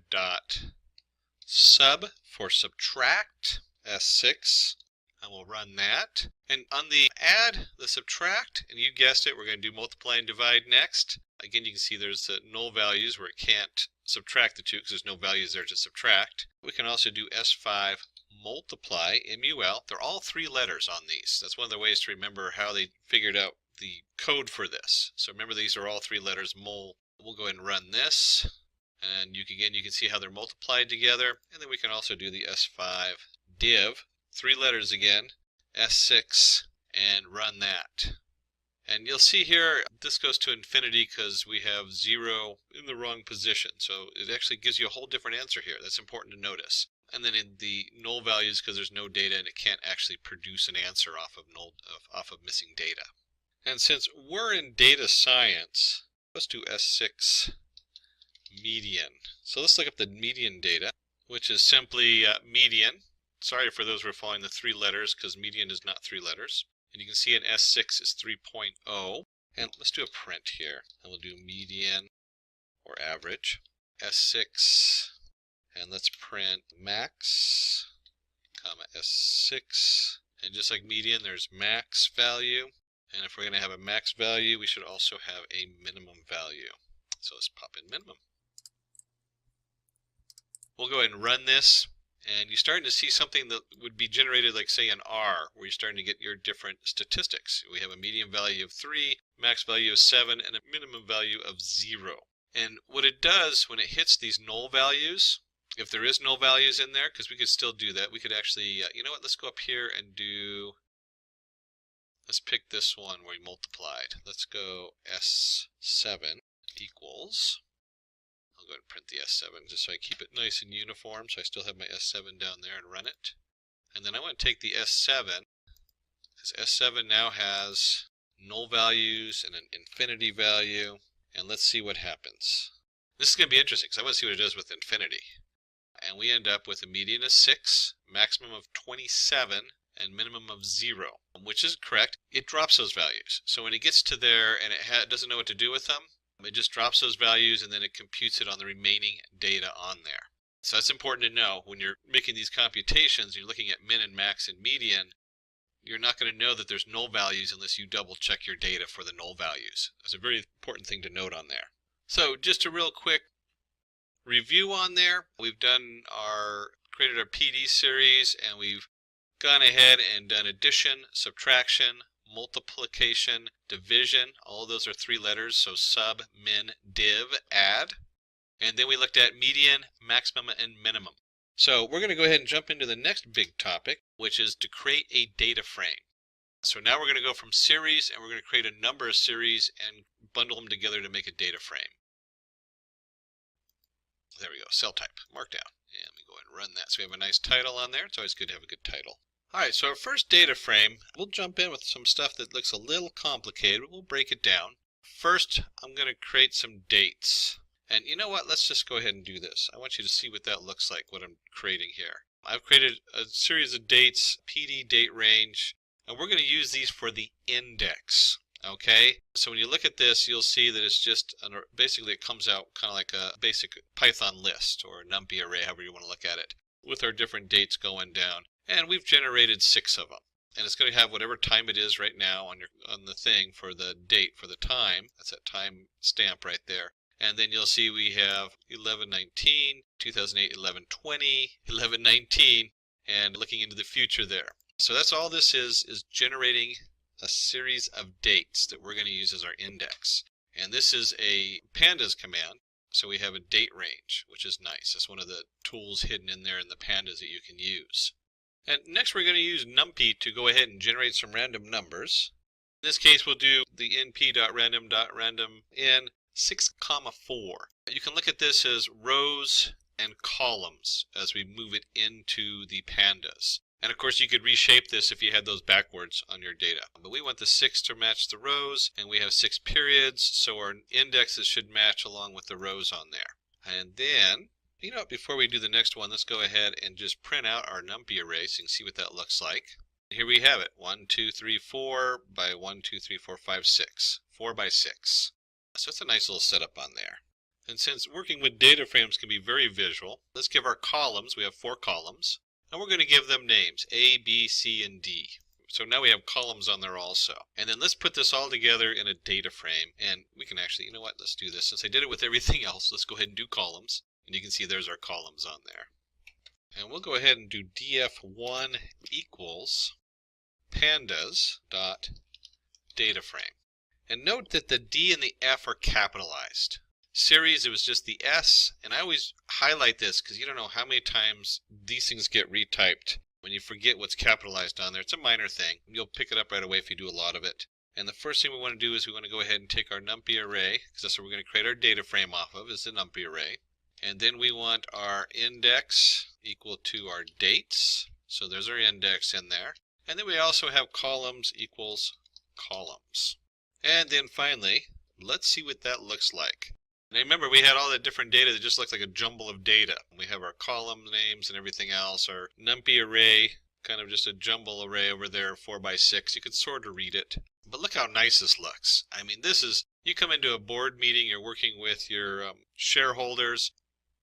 This is pretty readable. This is, this is our date. This is our A, B, C, D, whatever it is. Maybe each one of these dates has your leads, closures, lost leads, total dollar made, whatever it is, if it's in a business. Maybe it's measurements on some scientific equipment, weather searching material, where this is like high of the temperature, low of the day, humidity of the day, whatever it is. So you can see that we can really create a nice clear chart, and it looks just like a spreadsheet. We have our rows, and we have our columns, and we have our data in there. Now this one I use all the time. If we're going to create, we can create it like you saw here with our NumPy array. Very easy to do that and reshape it. You can also create it with a dictionary array. So here we have some data, and let me just go down a notch so you can see all the data on there. We have an animal, in this case cat, cat, snake, dog, dog, cat, snake, cat, dog. We have the age, so we have an array of ages. We have the number of visits and the priority. Was it a high priority? Yes, no. And then we're going to take that, we're going to create some labels. We have A, B, C, D, E, F, G, H, I. And what I want you to notice on this is we have a title, animal, and then we have basically a Python list. And these lists, they don't necessarily have to be equal because we can have non-data, np.nan, numpy array, null value. But we want to go ahead and create labels that are equal to the number in the list. So A, the first cat, B, the second cat, C, the snake, D, the dog, and so on. So we'll go ahead and create our labels, which we're going to use as an index. And we'll call this df, let's do it this way.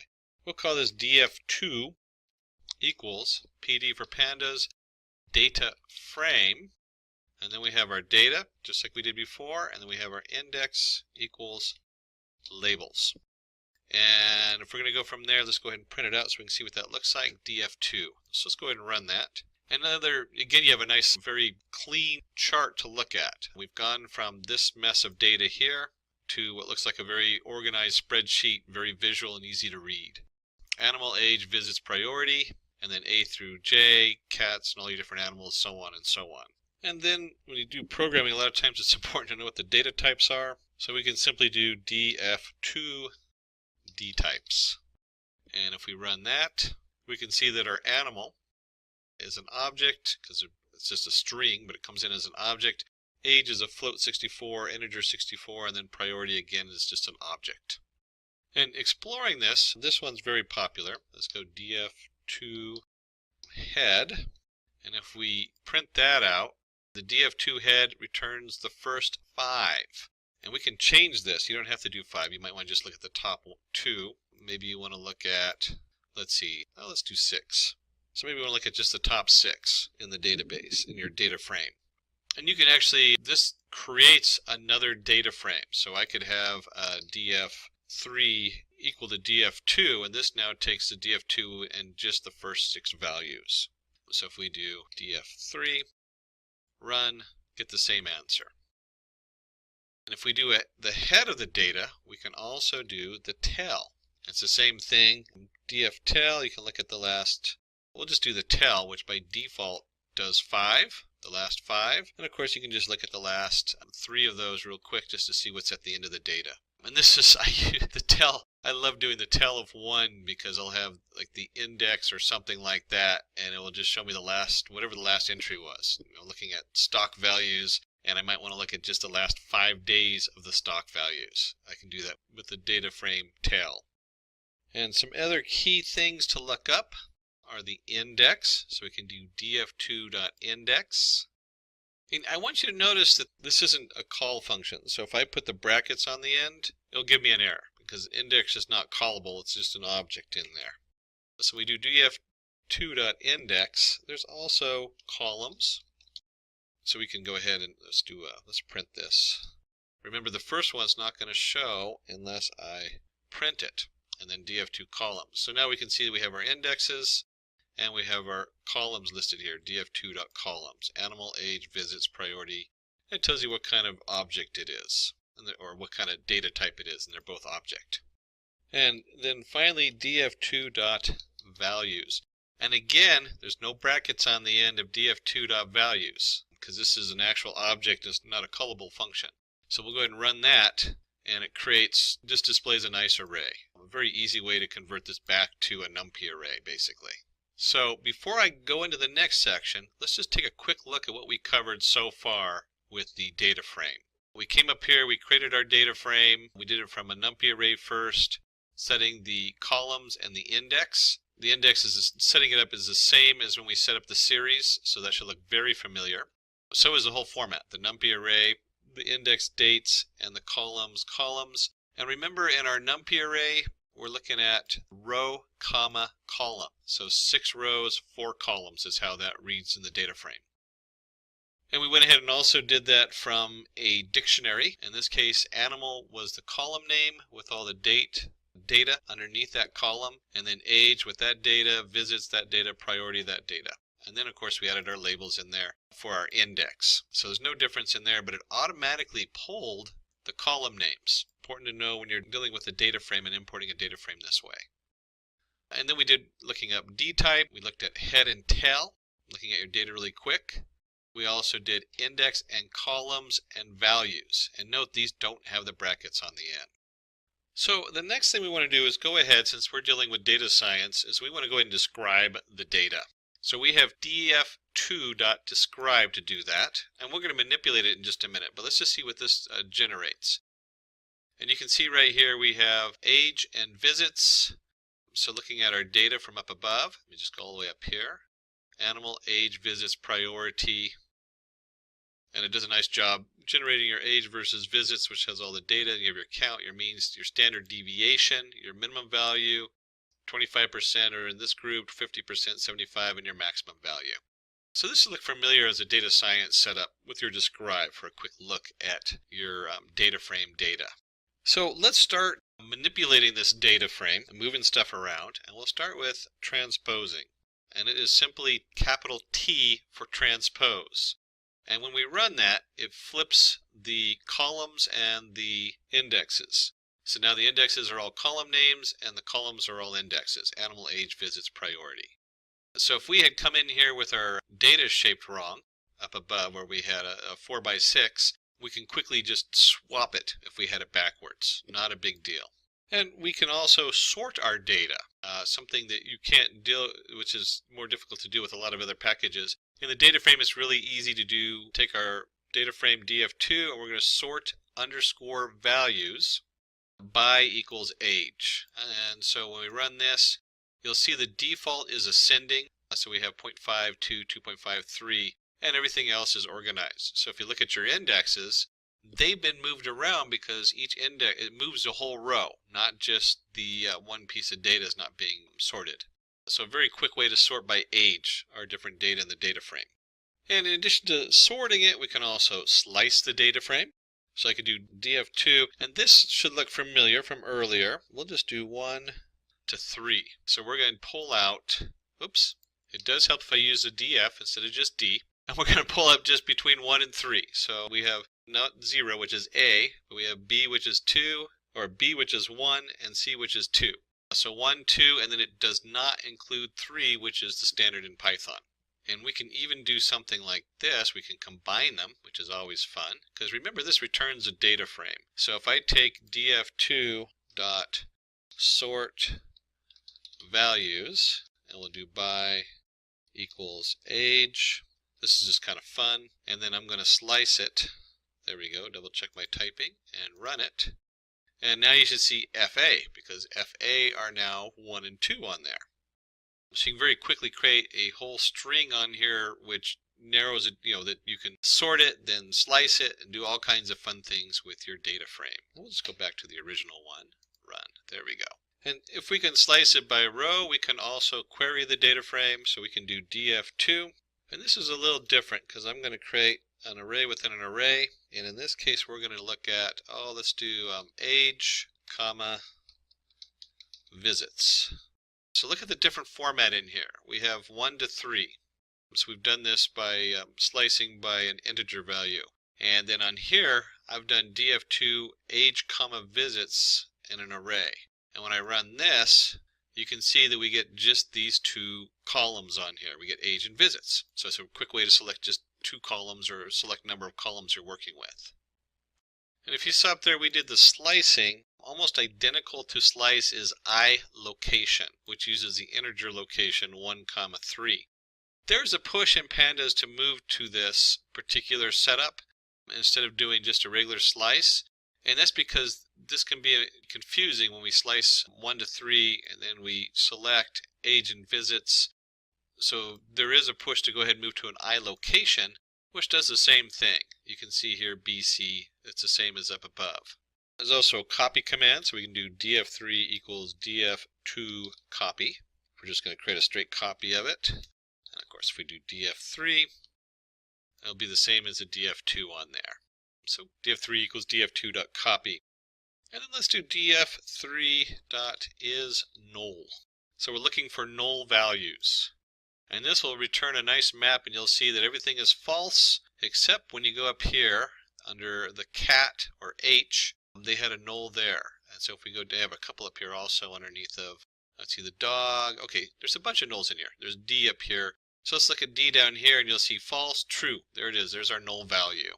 So we can create a quick chart of null values. You can use this to do other things. We can leverage that null value to maybe take an average or something and fill those null spaces with data. And we can also modify the location. So here's our df3 location. And notice this is location, not iLocation. iLocation has I for integer. Location uses the, in this case, the variables on the left. And what we can do on here, and we'll go ahead and just set this equal to 1.5, and then let's pick a spot. Let's go back up here where we had, let's do F age, let's see, what was we looking at? Oh, here we go. Let's do F and age. And up here, F is set to age of 2.0. And we find out that that's incorrect data, so we go ahead and switch to df3 equal, and then we go ahead and print out our df3. And if we go to F and age, it is now 1.5. So we're just changing the value in the df3. And this is changing the actual data frame. Remember, a lot of our stuff we do a slice, and like it returns another data frame. This changes the actual data frame and that value in the data frame. So we've covered location and iLocation is null. Making a copy, here's our iLocation, which is equivalent of a slice, and also selecting columns. So now we want to just take a little detour here, and let's look at df3 means. And this is kind of nice because you can do this. You can either do this by, you can select a single column here, by the way. You can just add the column selection right here like we did before. So we could have age, look up the mean, that just creates a series. If I run that, there's our age. But if I take that out, instead of selecting it, we can do the whole setup, and it has age and visits. So why doesn't it have priority or animal? Well, those are not integers, so it's really hard. They're non-numerical values. So what is the average? I guess you could do a histogram, which probably we'll look at that later on. But the only two things we can really look at is age and visits, and we have the average or the mean on the age is 3.375, and the mean on visits is 1.9. And let's do df3 visits. We'll go ahead and still the visits again. And you remember all those different functions we looked at for a series? Well, we can do those here. We can do the sum. So if we run that, we'll see that these sum up to 19. We could also look up minimum. If you remember that from before, the minimum is 1, max. So all that functionality is here. I'll just go back to summing it up and adding it all together. So real quick, we've shown you how to take the series operations and put them into the data frame. And then we can actually, this is an interesting one, we can just do df3 sum, run, and you'll see the different summations on there. It just combines them. I like the way it just combines the strings on there for priority and animal. We've looked at is null. We've also looked at copying, along with the different slices which we talked about earlier. So let's talk about strings. Let's dive into the string setup on there. And let's go ahead and create a string series. String equals PD series. And we just put it right in there. We have A, C, D, A, B, A, C, A. Popped in a null value. cow and owl. I don't know why they picked cow and owl in the background. Someone must like those animals. And of course we can just do string. If we run that, you'll see, leave the R out, we'll get an error. But if we put it in there, you'll see that we have a simple series. 0A, 1C, 2D, and it automatically indexes it 0 to 8. And then we can go string dot lower. So when we're talking about our data frame, in this case, or our data series string, in this case, we're going to use the string function, str, and we're going to make it lower. And if we go ahead and put the brackets on there, and you'll see that we've gone from capital A, capital C, so on to ABC. And Bokeh, CBA, cow, owl, they were all lowercase already. And of course, if you want to go lower, you can also do upper. And we'll go ahead and run that.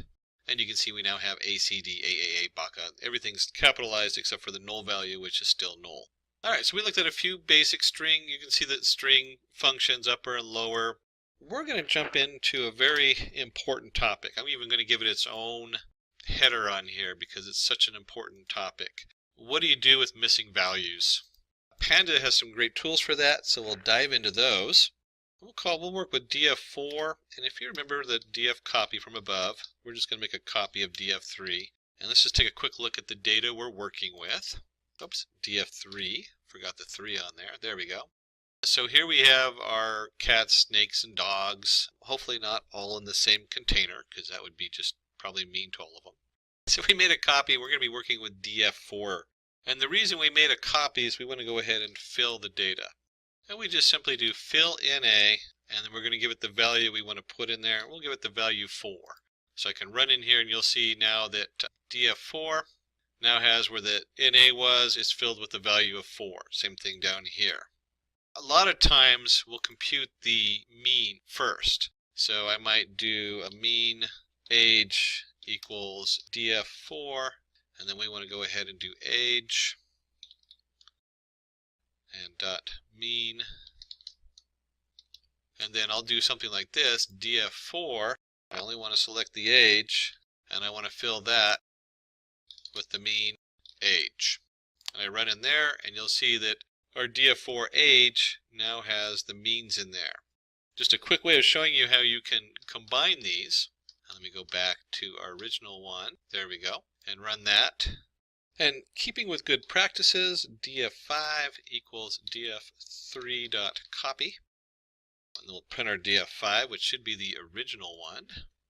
And then on the df5, we can now drop our missing data. I'm going to simply drop NA, and we're going to use how equals any. So I'm going to drop any row that has missing data in it. And you'll see we had D here with missing data and H. And then let's go ahead and see what df5 looks like when we do that. There we go. And there it is. D is gone and so is H. So we create a new data frame off of this, missing those values. Now, if you have a lot of data, dropping values is a good way to take care of it because you don't miss some data. If you have not a whole lot of data, you're working with like the iris data set or something like that, or something small, you want to start trying to find a way to fill that data in so you don't lose your computational power of the data you got. So just a quick look at processing null values or missing values. You can fill them, usually with the means. Some people use medium or the mode. There's different ways you can fill it. One way is means. And we can also just drop those rows. Those are the two main things we do with missing data. Here we go. We're going to cover next. I so love data frames for this. File operations. It saved me so much time because they have so many different tools for bringing data in and saving data. So when we're looking at the data frame file operations, it's really streamlined. I don't know how many times I'll go on to different data downloads and they'll have Panda download standard on there just because it's so widely used. So let's start with the most common file is a CSV. So we have df3 to CSV or animal. And let me just show you what the folder is going into. Right now I have some untitled and a few things in here, but nothing labeled animal.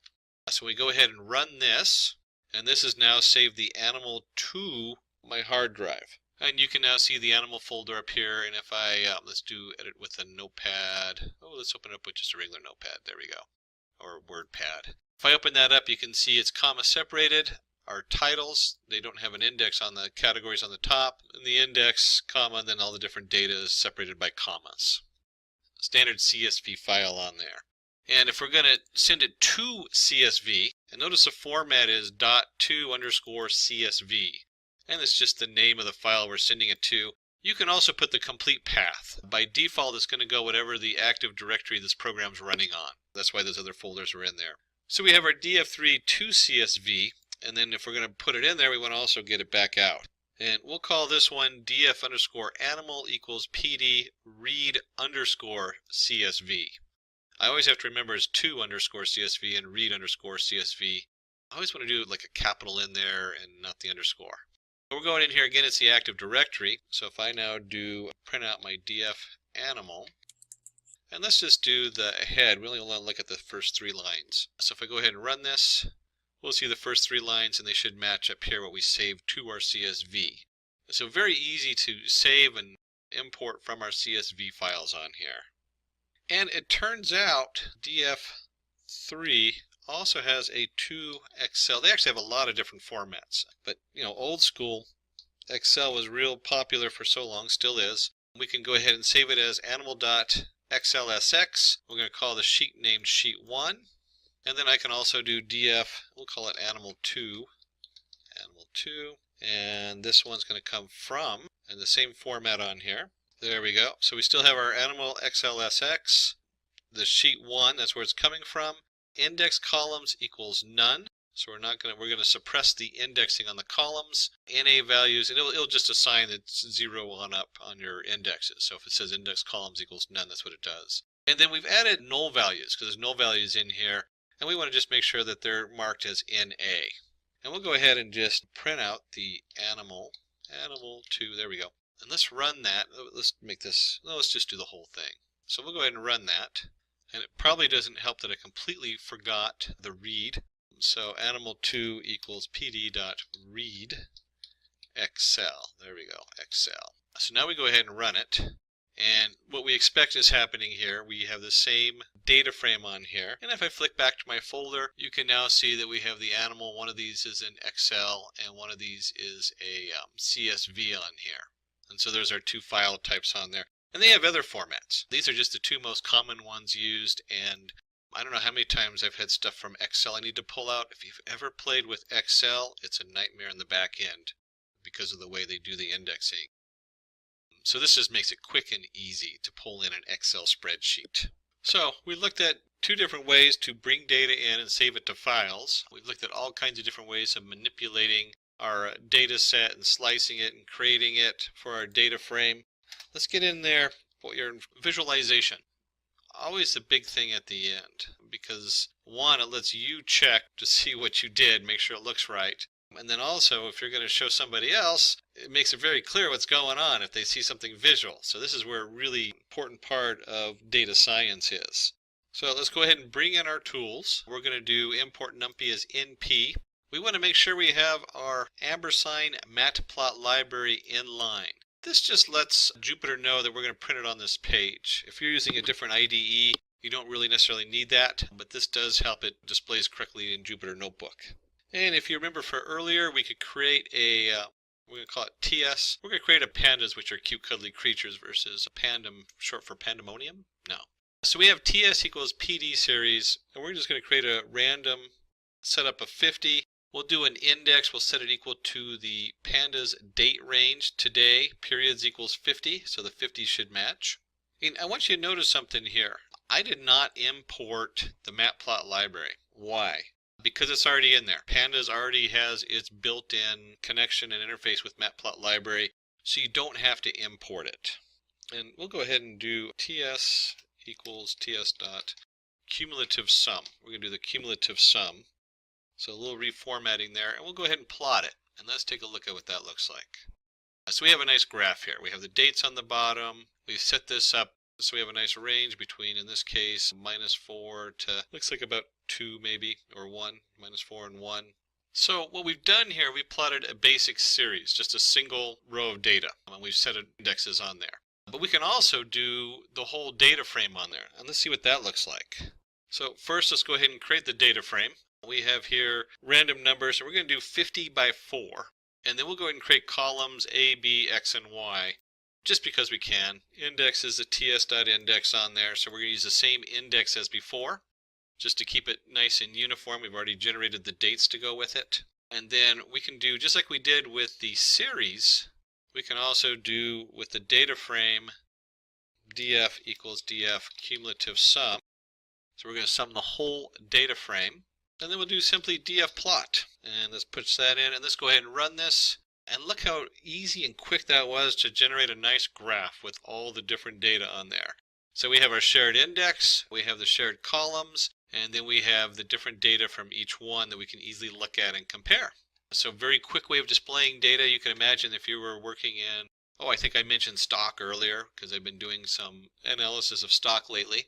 So you'd have your date down here, and then you would have stock A, stock B, stock XY, whatever it is, and you can put them all on one chart and see what they look like next to each other. And this isn't too far off from what some of those graphs look like, and this is just randomly generated. So stock has a lot of randomness in it, which is one of the reasons I actually play with it for doing some of my models for testing them out. Now, there are a lot of features in Pandas. So we're going to show you one more thing on here. There's some of the things, like I didn't go too deep. We looked at the top two for importing data from a CSV and from an Excel spreadsheet. Showed you how to quickly plot the data. There's more settings in there you can do. We're going to do one more thing down here, and this is kind of a fun one. Change this to a markdown and run that. So how would you remove repeated data using Pandas? And this is where you have a data set that comes in, and maybe it's feeding from one location, and instead of noting that it's repeated the date, like, let's go back to stocks. That's a good visual. We have the stocks from the 23rd, and it adds another row, and it's the same row. It's importing the 23rd again and again. So now you have that data repeated 3 times, and you need to go back and figure out how to get rid of it. How do you track that down? So let's start by creating a quick database, or data frame, not a database. I keep saying database, it's a data frame. And we'll just make this data frame using our dictionary going in. This data frame only has one data series in it, which is fine. So if we do df to print it out, you'll see A, 1, 2, 2, 2, 2, 4, 4, 4, 5, 6, 7, and so on. And so how would you remove that? Well, there is a neat feature in data frames called shift, along with another feature that lets us select just certain information. And we'll go with the location function. Put that in brackets. Remember that from above, location. And then in the location, let me just spread this out a little bit so it's real easy to read. In fact, I'm going to go upscale on that since we're doing a little bit more complicated here. What you can see on the location is I have dfa.shift. So this is going to shift up 1 by default. You can actually change this to 2 or 3. You can even do a -1 and it shifts the other way. But it's going to shift up by 1 by default. And it's going to say if that does not equal df of A, then we want that. And if you look down here, we had 1, 2, 2, 2, 2, 2. When we run this logic on here and we do the shift, it now gets rid of all the duplicates. So we went from 1, 2, 2, 2, 2, 4, 4, 5, whatever it was. Here it is, 1, 2, 2, 2, 4, 4, 4, 5, 5, 5, 6, 6, 6, to 1, 2, 4, 5, 6, 7, 8. And you'll see on the index, it just deletes them out of there so the index stays the same. Obviously, you don't want the dates to change if you're working with an index data setup. So it just deletes those duplicates out of there. This is just a quick way to introduce you to, 1, the fact that you can add logic gates into here. And 2, the iLocation allows you to use shift. So there's the shift function, and then the iLocation selects that based on true or false. Wow, so we've actually covered a lot today in Pandas. We've really covered into the basics of selecting your different series out of your column, out of your data frame, how to index rows, how to slice, how to plot. Hopefully you'll take this beyond that and start combining these different things, and you can create long strings and really explore your data, generate some nice graphs. If you're in Jupyter Notebook, it's a great demo to show others. And I didn't know this about Jupyter Notebook. You can do this in Jupyter Notebook, and then you can download. And I never really looked too closely at all the downloads. But you can download it as an HTML and post it to your blog. So it's got a neat feature in there. But any of this is a really powerful tool. All of this is really powerful tools for doing your data science. Today we're going to study the Matplotlib library and the Python code. So what's in it for you? What is Matplotlib library?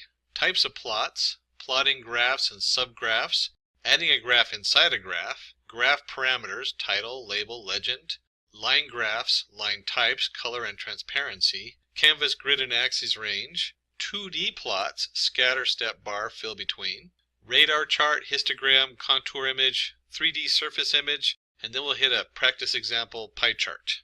So let's start with what is Matplotlib library. Matplotlib library is an open source drawing library which supports rich drawing types. It is used to draw 2D and 3D graphics. And there are so many packages in the Matplotlib library, we're going to cover the basics. And there are so many packages that sit on top of the Matplotlib library that we can't even cover them all today. But we'll hit the main ones so that you have a good understanding of what the Matplotlib library is and what the basics can do. You can understand your data easily by visualizing it with the help of Matplotlib library. You can generate plots, histograms, bar charts, and many other charts with just a few lines of code. And here we have some basic types of plots that you can see here that we'll go into. We have the bar chart, the histogram. Boy, I use a lot of histograms in my stuff. A scatter plot, line chart, pie chart, and area graph. Let's start plotting them. And to do this, I'm going to be using Jupyter Notebook.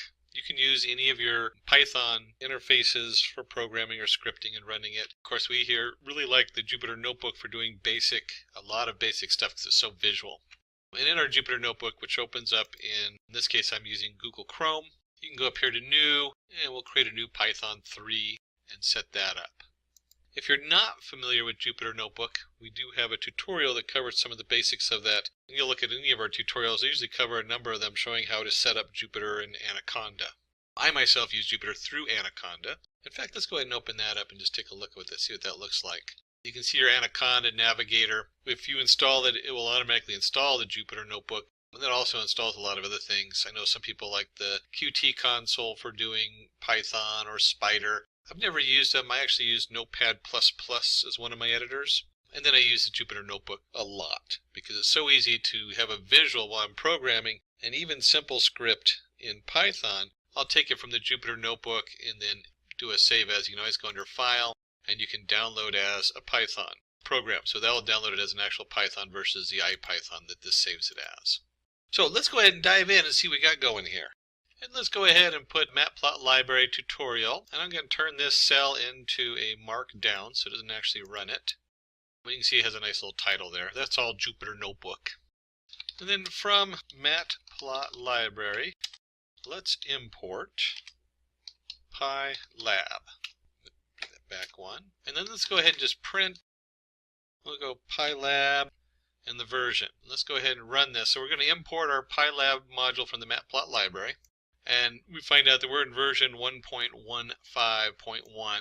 Always important to note the version you're in. Probably I was reading an article that said the number one thing that Python programmers struggle with is remembering what version they're working in and making sure that they're going from one platform to the other with the same version. And if we're going to graph things, I think we need some data to graph. So we're going to import NumPy as NP. Now, if you're not familiar with NumPy, definitely go back and check out our NumPy tutorial. There's so many different things you can do with it, dealing with reshaping the data and creating the data. We're just going to use it to create some data for us. And there is a lot of ways to create data, but we're going to use the np.linespace. So we're going to create a NumPy array. And the way you read this is we're going to create numbers between 0 and 10. And we're going to create 25 of these numbers. So we're just going to divide that equally up between 0 and 10. And if we have x coordinates, we should probably have some y coordinates. And we'll do something simple like x times x plus 2. And let's just take a look. We're going to print x and print y. Let me go ahead and run this. And let's see what we got going on here. So we have our x coordinates, which is 0, 0.4, 0.83, etc. And you can look at this as an xy plot. So where we have 0, we have 2. Where we have 0.416, we have 2.17. And just as a quick reminder, we're going to do print np array x comma y dot reshape 25 comma 2. And the reason I want to do this is I want to show you something here. A lot of times a program returns x comma y, and it's an array of x comma y, x comma y, x comma y. And so when you're working with the pie plot, you have to separate it out and reshape it. So if I start off with pairs like this, I can reshape them. If I know there's 25 pairs in there, I can switch the 2 and the 25. And this is kind of goofy, but we'll do it anyways.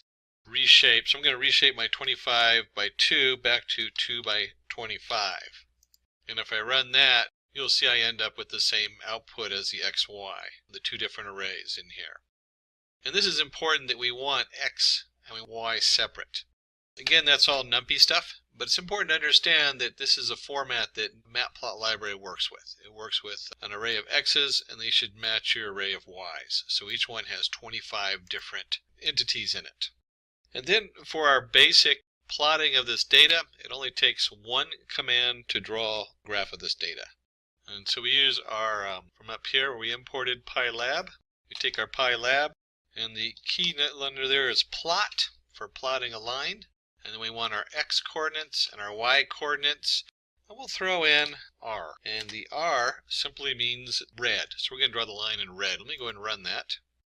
You can actually switch this around if you wanted to do different. There's B for blue. We have a lot of fun. Yellow. Hard to see yellow. There we go. But we'll go ahead and stick with red. Run.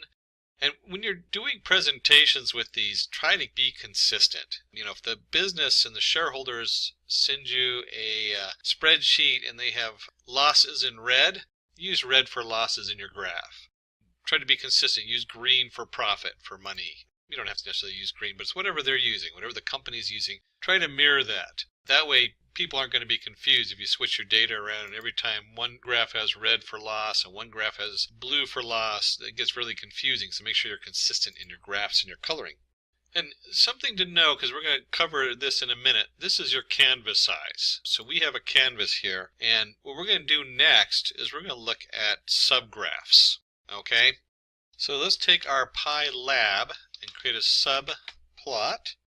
And one of the things also to know when we're working with the Matplotlib library, I'm not setting, when I do this, this is my drawing canvas, the PyLab. So once I've imported the PyLab, I'm drawing my images on there. Very important to know. And with the subplot, we're going to give it some different values.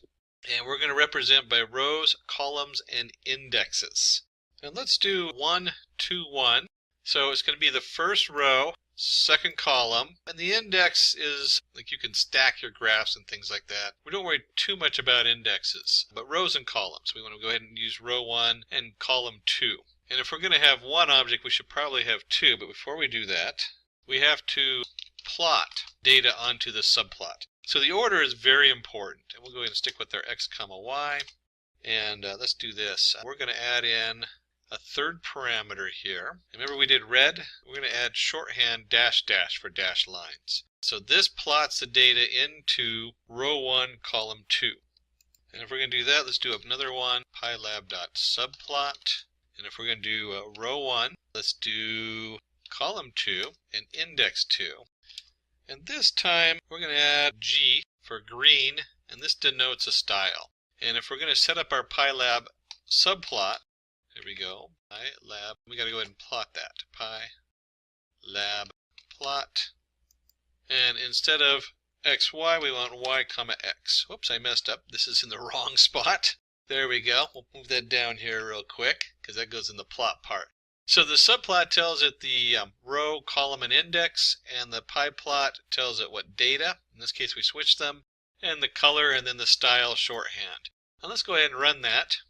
And you'll see it takes this canvas, splits it in two, and now we have two different graphs. And we have the red one with dashed lines, and we have the green one, which has the little stars going up. And if we take this, and let's just for fun, let's change this and run that with an index of 1. It puts them both on the same index. It also gives me a warning because it's a strange way of doing two subplots. It's depreciated. There's another way to do it. But most people just ignore that warning because it's not going to go away anytime soon. Now that's using the same setup. What happens if we do, instead of this, let's change the column on here and find out what happens. And if we do the column, it didn't really like that on the setup, it just disappears. So let's keep our column as 2, and let's change the row on the second one to 2, and run that. And you'll see again it kind of squishes everything together and causes some issues. So let's take the index. So they each need a unique index. And you can see here where I've made some changes. I said row 2, and look what happens when I change to column 2. So I now have row 2, column 2, index 2. It squished it up here, so you could put another graph underneath is what that does. And there's all kinds of different things. You really have to just play with these numbers till you get a handle on them, because you have to repeat it 164 times according to Cambridge University if it's completely new to you. And you can see right here where, here we go, 3, run. There we go. But you can see it takes a little bit sometimes to play with these and get the numbers right. Oops, I hit the wrong one, that's why. Let's go 3 there, run. There we go. Now it's overlapping, so I have this doubled over here on the right. For now, we'll just go ahead and leave this with the, where we have column and row 2 and the 2 different indexes so they appear nice and neatly side by side. And then, as we just saw, as we were flashing through them, we can put them on top of each other. And let me just highlight that and copy it down here. Paste it down there. And here we have 1, 2, 1. And then we'll do 1, 2, 1 also for this one. And that puts the 2 subplots directly on top of each other. It gives us that warning. And you can see we now have 2 different sets of data graphed on top of each other. And you can also see how it did the indexes. Since one of them is from 0 to 10, that's the green one on the x-axis, and the other one is from 0 to 10 on the y-axis. So it took the greatest value of either one and then used those as a shared value. So let's next look at operator description. And we'll go ahead and turn this cell into a markdown and run that so it looks nice. So Fig, and you remember I talked about the canvas earlier. I briefly mentioned it. We're going to look a little bit more at the canvas later on. But that's what the figure is. Fig, we're going to add axes. So we're going to initialize a subplot, add the subplot, in rows, in columns, and all kinds of different things with this that you can do. Let's look at that code and see exactly what's going on. And I want you to notice that there's Fig, which is the actual canvas in the Matplotlib library. And AX is commonly used to refer to the subplots. So when we're creating subplots, you'll see AX equals PLT subplot. Earlier, we did the PyLab. So let's go ahead and import PyPlot from Matplotlib library. And we're going to do it as PLT. You'll see that a lot. That's really the standard in the industry, is to call it PLT, just like Pandas is PD and NumPy array is NP. Certainly you could import it as whatever you want, but I would stick to the standards. And we're going to do the same graph as we did above with the PyLab, but with the PLT. So if it looks familiar, there's a reason we're doing this, because we want to show you how the figure part works and working with the canvas goes. But we're going to do the same plot as we did before. And we'll call it Fig, and we're going to set that equal to plot figure. So there's our figure or our canvas on there. And let's create a variable called axes, and we're going to set that equal to fig.add axes. And in this, we're going to control the left, right, the width, the height of the canvas from 0 to 1. And so we can go ahead and I'm just going to put some stuff in there. I got 0.5, 0.1, 0.8, 0.8. So when you're looking at this, this is a 0 to 1, or you could say 50%, 10%, 80, 80%. But it's a control. It's going to control your left and your right, along with the width and the height. So the width and the height, we're going to use 80%, and we're going to have like a little indent on the left and the right. And this should look familiar from above. Axes.plot, x comma y, and then let's give it a color. How about red? Since we're recreating the same graph, let's keep it uniform. Oops, and it helps if I use AXIS instead of AXES. I don't know where that came from. But this looks identical to the one we had up above. So here's our axes plot, x comma y of red. Same graph, same setup, but this time we've added a variable equal to the figure.addAxes. So our plot figure is our canvas, our axes is what we're working in, and then our axes.plot x comma y. And again, we can draw subgraphs. Let me put that down here. Just like we did before. And a little different notation here. We're going to have fig comma axes equal plt.subplots. And in here it's going to be the number of rows. We're going to do one row, and columns equals 2. So if you remember before, that's what we did. We had one row with 2 different graphs on it. We're going to do the same thing, but note how we did this. Here's our figure, or our canvas, and our axes. We're going to create actually 2 different axes. We're going to create row 1, column 2. And so axes is an array of information. So we can simply do let's do ax in axes. And this will now look familiar, ax.plot. We're going to do x comma y. We'll go ahead and make it red. Keep everything looking the same. Remember, nice uniform graphs, everything looks the same. And if we go ahead and run this, you'll see we get two nice side-by-side graphs. So just as we had before, the same look, the same setup. And just for fun, let's change in columns to 3. We'll run that. And now you'll see we'll have 3 on there. And let's see if we make it a little bit more interesting. We'll do in rows equals to 2. And you can see down here we're going to get an attribute error because it's trying to scrunch everything together. So it does have a limit how much stuff it can put in one small space. That's important to know. You can fix that by changing the canvas size, which we'll look at in just a minute. And there's other ways to change it on here. But here we go. We can do in rows 2 and columns equals 1. You can see two nice images right above each other. We'll go back to the original. 1 row, 2 columns, side by side, left to right. And we can also draw a picture or graph inside another graph. And that's kind of a fun thing to do. It's important to note that we can layer our stuff on top of each other, which makes for a really nice presentation. So let's start by fig. We'll create another figure. So we're going to start over again with our canvas. We set that equal to plt.figure. So there's our new canvas. And let's do axes. We'll call it axes 1 and 2. Axes 1 equals fig.add axes. Remember this from earlier? And this here, similar numbers we used before, saying how big this axis is, this figure in the axes is. So this is going to be the big axes. And let's do axes 2 equals another figure add axes, and then 0.2, 0.5, 0.4, 0.3. And if we're going to do this, they need data on them. So let's go ahead and plot some data on our axes. So axes1.plot. And we'll make this simply x comma y comma, make it red. And then let's go axes2.plot. And let's reverse them. Y comma x comma green. There we go. Doing what I told you not to do. You shouldn't be swapping axes around and plotting your data in 5 different directions because it's confusing. But let's go ahead and run this and see what this looks like. And then let's talk a little bit about this. We talked about the 0.2, 0.5, 0.4, 0.3. And let me just grab the annotation for that. That's left, right, width, and height. So we have in here that this is going to be left, right. So here's our left is 0.1 in, 0.5. And you know what? Let's just play with this a little bit. What happens when I change this to 0.1? Moves it way over to the left. So there's our 0.1. So we can make this 0.4. Run that. There we go. So you can see how you can move it around the branches on here. 0.2. 0.5 is the left, so that's our right. So let's see what happens when we do let's make this 0.1.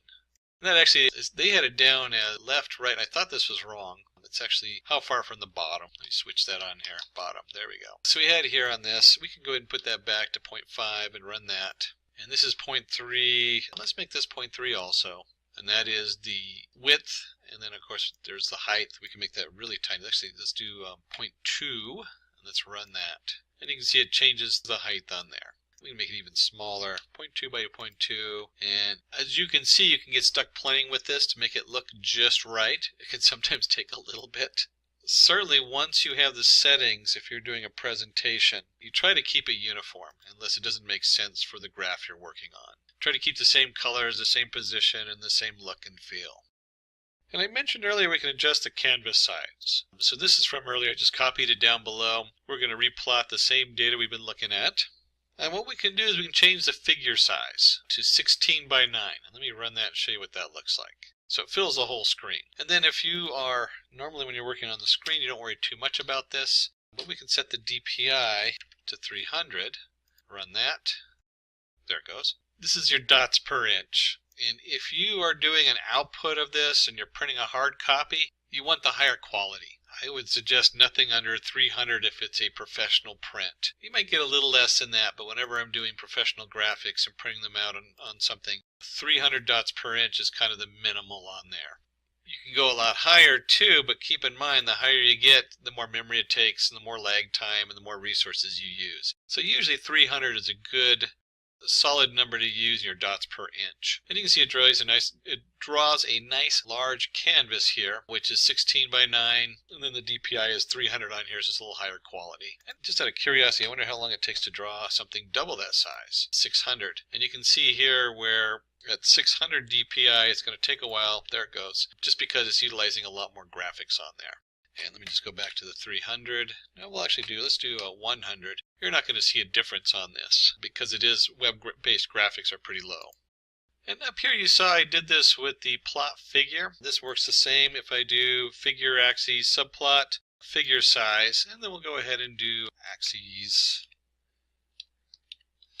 plot x comma y comma, we'll stick to red.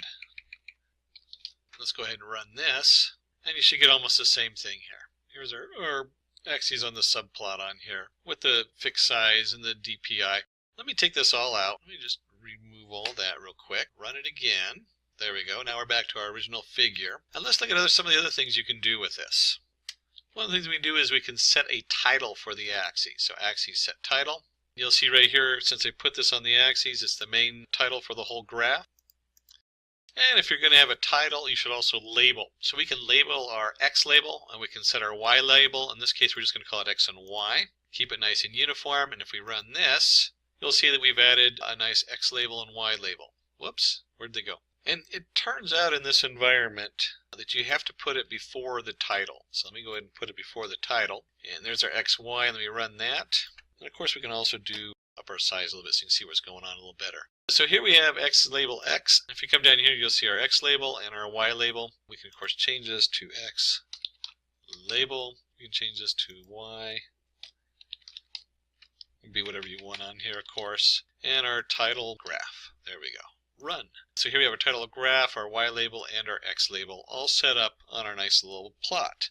And then before we move on to the next section, let's do one more thing on here. We have a thing called the legend. And we're going to set our AX legend, label 1, label 2 up here. That's the format for it, but let's go down here and actually use it. I'm going to do two different plots. We're going to have axes plot x by x times x squared and x cubed. And if I run this, you'll see it puts two nice graphs on the setup on there. But it's nice to have a legend telling you what's going on. So for the legend, we can actually do axes, since we have the two plots, legend. And on here, we've created an array, and we have y equals x squared, y equals x cubed. You can actually put this as whatever you want. Those are just strings.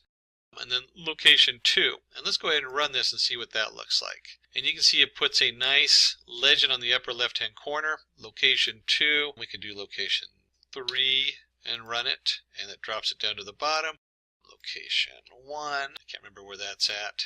There we go, upper right. So each one of these is a number that refers to the different locations on the screen. 0, kind of have to play with them or look them up to remember where they're at, but they do work. It just kind of moves around depending on where you want your legend at on there.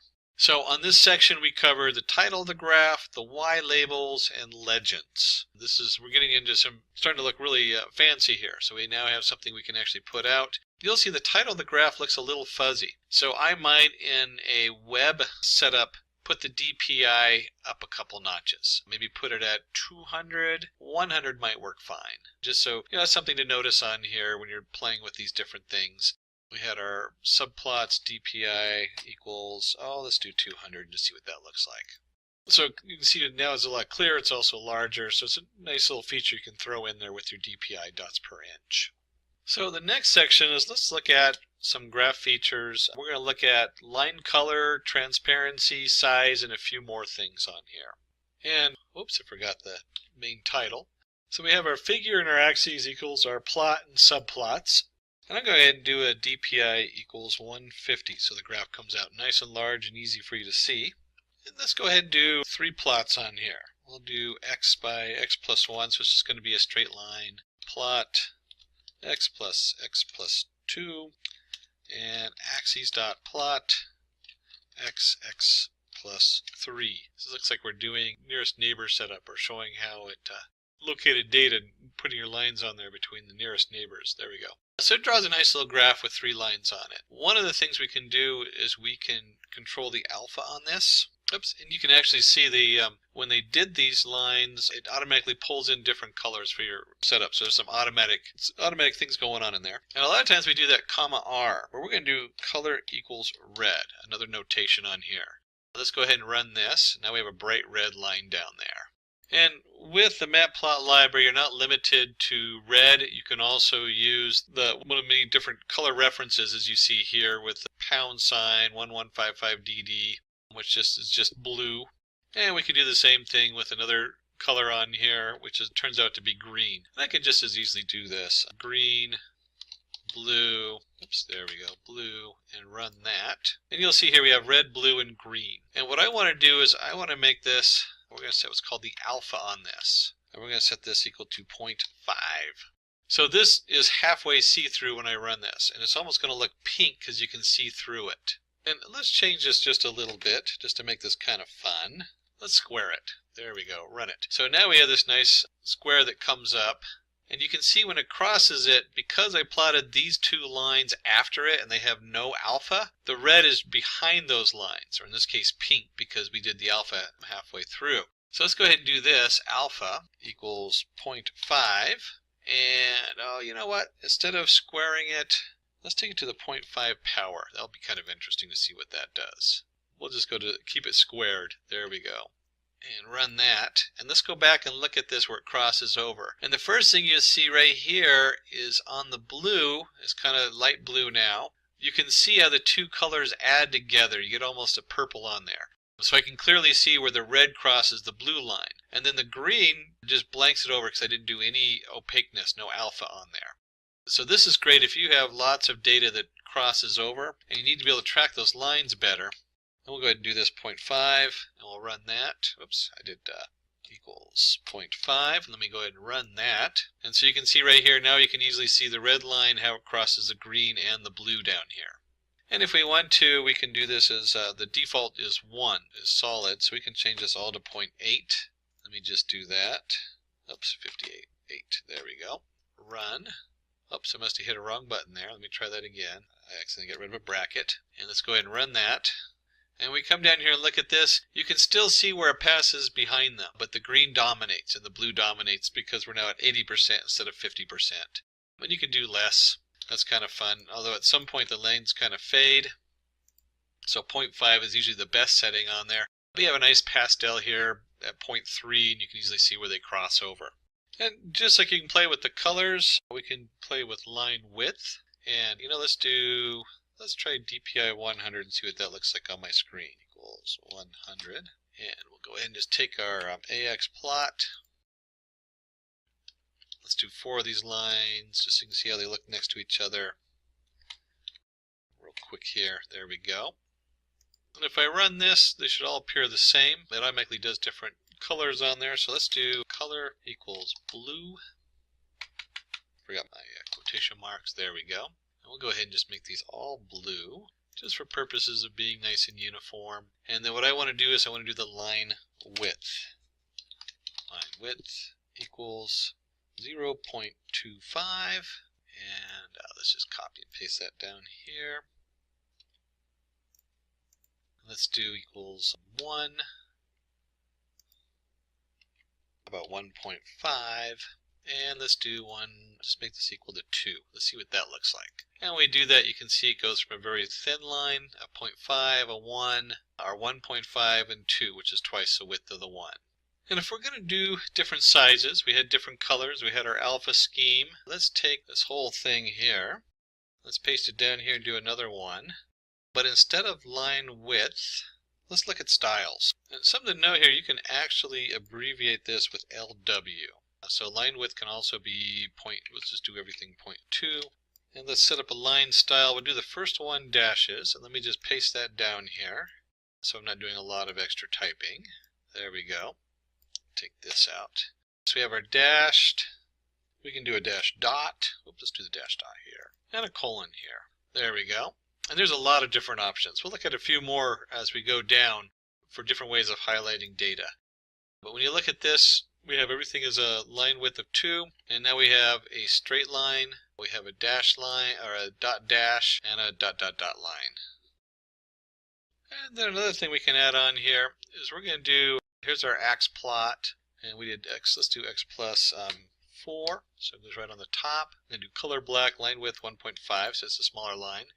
And we're going to take the line and we're going to set dashes. So look how I've changed some of the notation here for my line and my ax plot. So I can set my line comma equal to ax plot, and then I can change the line settings this way. And when I run this, let me run that on here, you'll see the 5, 10, 15, 10 creates a series of dashes that are varied in length. In this case, they alternate between a short dash and a long dash. We can play with these numbers. Curiosity always has me what happens when you play with the numbers. Just to see what they look like, let's do this. Let's paste this down here. I'll do 2 of these just because they're kind of fun to play with. And let's change this from 10 to 3. And we're going to change this one from 15 to 4. And let's run that. And you can see the differences in the lines. Oops, a little bit confusing on there, because I forgot to change the lines are all on top of each other. So let me change that really quick here. And let's run that. And now you can see here's our original dash line alternating. When I change these numbers on the second one, the very end value to 3, you can see now we have dashes of 5. Let's see, I'm going to guess this is a dashes of 5, skip 10, dashes of 15, skip 3, and then it goes back to the beginning. Dashes, 5 dashes, skip 10, 15 dashes, skip 3. And of course the last one we just switched up a little bit. It looks a lot more uniform because I'm using 2 sets of 10. Or if I did something like this and changed it to 30, it really becomes pronounced as far as the distances between them. And instead of 4, let's go, let's put 30 here also. 30 by 30, there we go. Really pronounced on that one. And let's look at one more important group for plotting our data. And in this, here's our plot we started with the x plus 1, x plus 2, x plus 3, and did it in blue on this one, 3 or 4 different blue lines. And this property, we want to add the actual plots, so you can see where the plots are on the graph. And for that, we might have marker equals O. And if we run this, you'll see it puts a dot for each of these, and there's 25 dots because we have 25 x values. So we actually have 0, and each of the different values of x, y are then plotted here with the dots. And we don't want to just limit ourselves to dots. We can also do plus sign, that's another option. Dots is most common. I actually like the dots the best. If we do the plus sign, you can see it puts a nice crosshairs or plus sign on there. And we can do a marker. There's a number of different markers you can use. And I think this one was it. S is another one, which is a nice square. And that's actually a good one, S for square. O for period. Okay, that's just kind of weird. So you can see that probably on these markers, another one is number 1. So if you run that, you'll see we now have these little hatch marks. And let's take, let's just go with the O on this one. By the way, this works with square really nicely. Some of the stuff we're going to do here on just a second. Let's do marker size equals 2. And change that to 5 and run that. And you can see here it puts a nice little tiny dot versus this size dot here. And this is interesting because it said 2. I thought it would be bigger. But if you do 0.5, it gets even smaller. And let's just do 10 to see what that looks like. Run. That looks huge. So marker size, a lot of these are dependent on the DPI and the setups. There's things that switch around as far as the way the size shows up. You got to be a little careful when you change one setting, it can change all the other markers. And then let's take our square on here, and we had marker size, so we also have marker face. We'll set that equal to red. Of course, I may change so it's up 1 notch. We'll run that. Whoops, must have mistyped something on here. And I did, it's marker face color equals red. And so when I run that, you can now see I have the squares on there with the marker face color. Of course, we can mix and match these. Come down here and we'll make this, let's make this plus 7. And we'll make this size 15. Marker face color equals, and we'll do green, just because. There we go, run. Very hard to actually see what's going on there. Still 25 dots, they kind of overlap. As you can see, they print them over each other. And of course, if we really wanted to make it look horrible, we could just make that really huge. Generally though, you want something a little bit smaller and cuter. We'll just try doing it this way. There we go. That's too small to even see the face. So 4, you can start to see the face on there around 4, and maybe on 8. 8 might be a good number for this. There we go, 8. Again, that all just depends on what you're trying to show and display. So we've covered a lot of stuff here as far as our lines. We've covered opaque with our alpha setting on there. Give us some nice pastels. You can see how they overlap and how they cross over. We covered the line width, different size on there, different formats for the line itself, and these are all, you can combine all these. So you can have our line width equals 2, line style equals dash. You can bring this down here also to the markers. And then we added markers in, just standard circle, a plus sign, the square, a little tick which uses a 1. Then we add a marker size and a marker color face, and we combine those. You see we get a nice different series of representations. We also briefly mentioned color, where you didn't have to use, like in here we used color black. Someplace up here, I'd have to find it, we use the actual number for the color, as opposed to, I changed them to red and blue.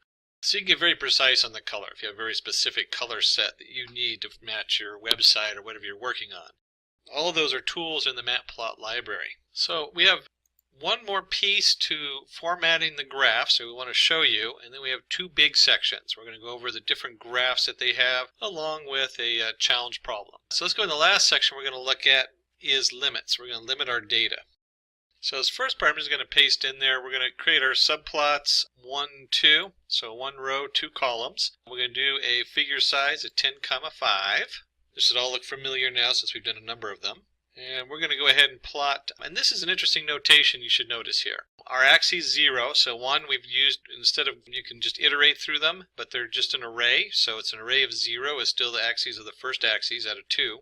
And we're going to plot x squared, x cubed, line width 2. So we're going to go ahead and just plot 2 graphs right on top of each other without doing multiple plots on here. And we'll set the grid equal to true on here. Let's go ahead and run that.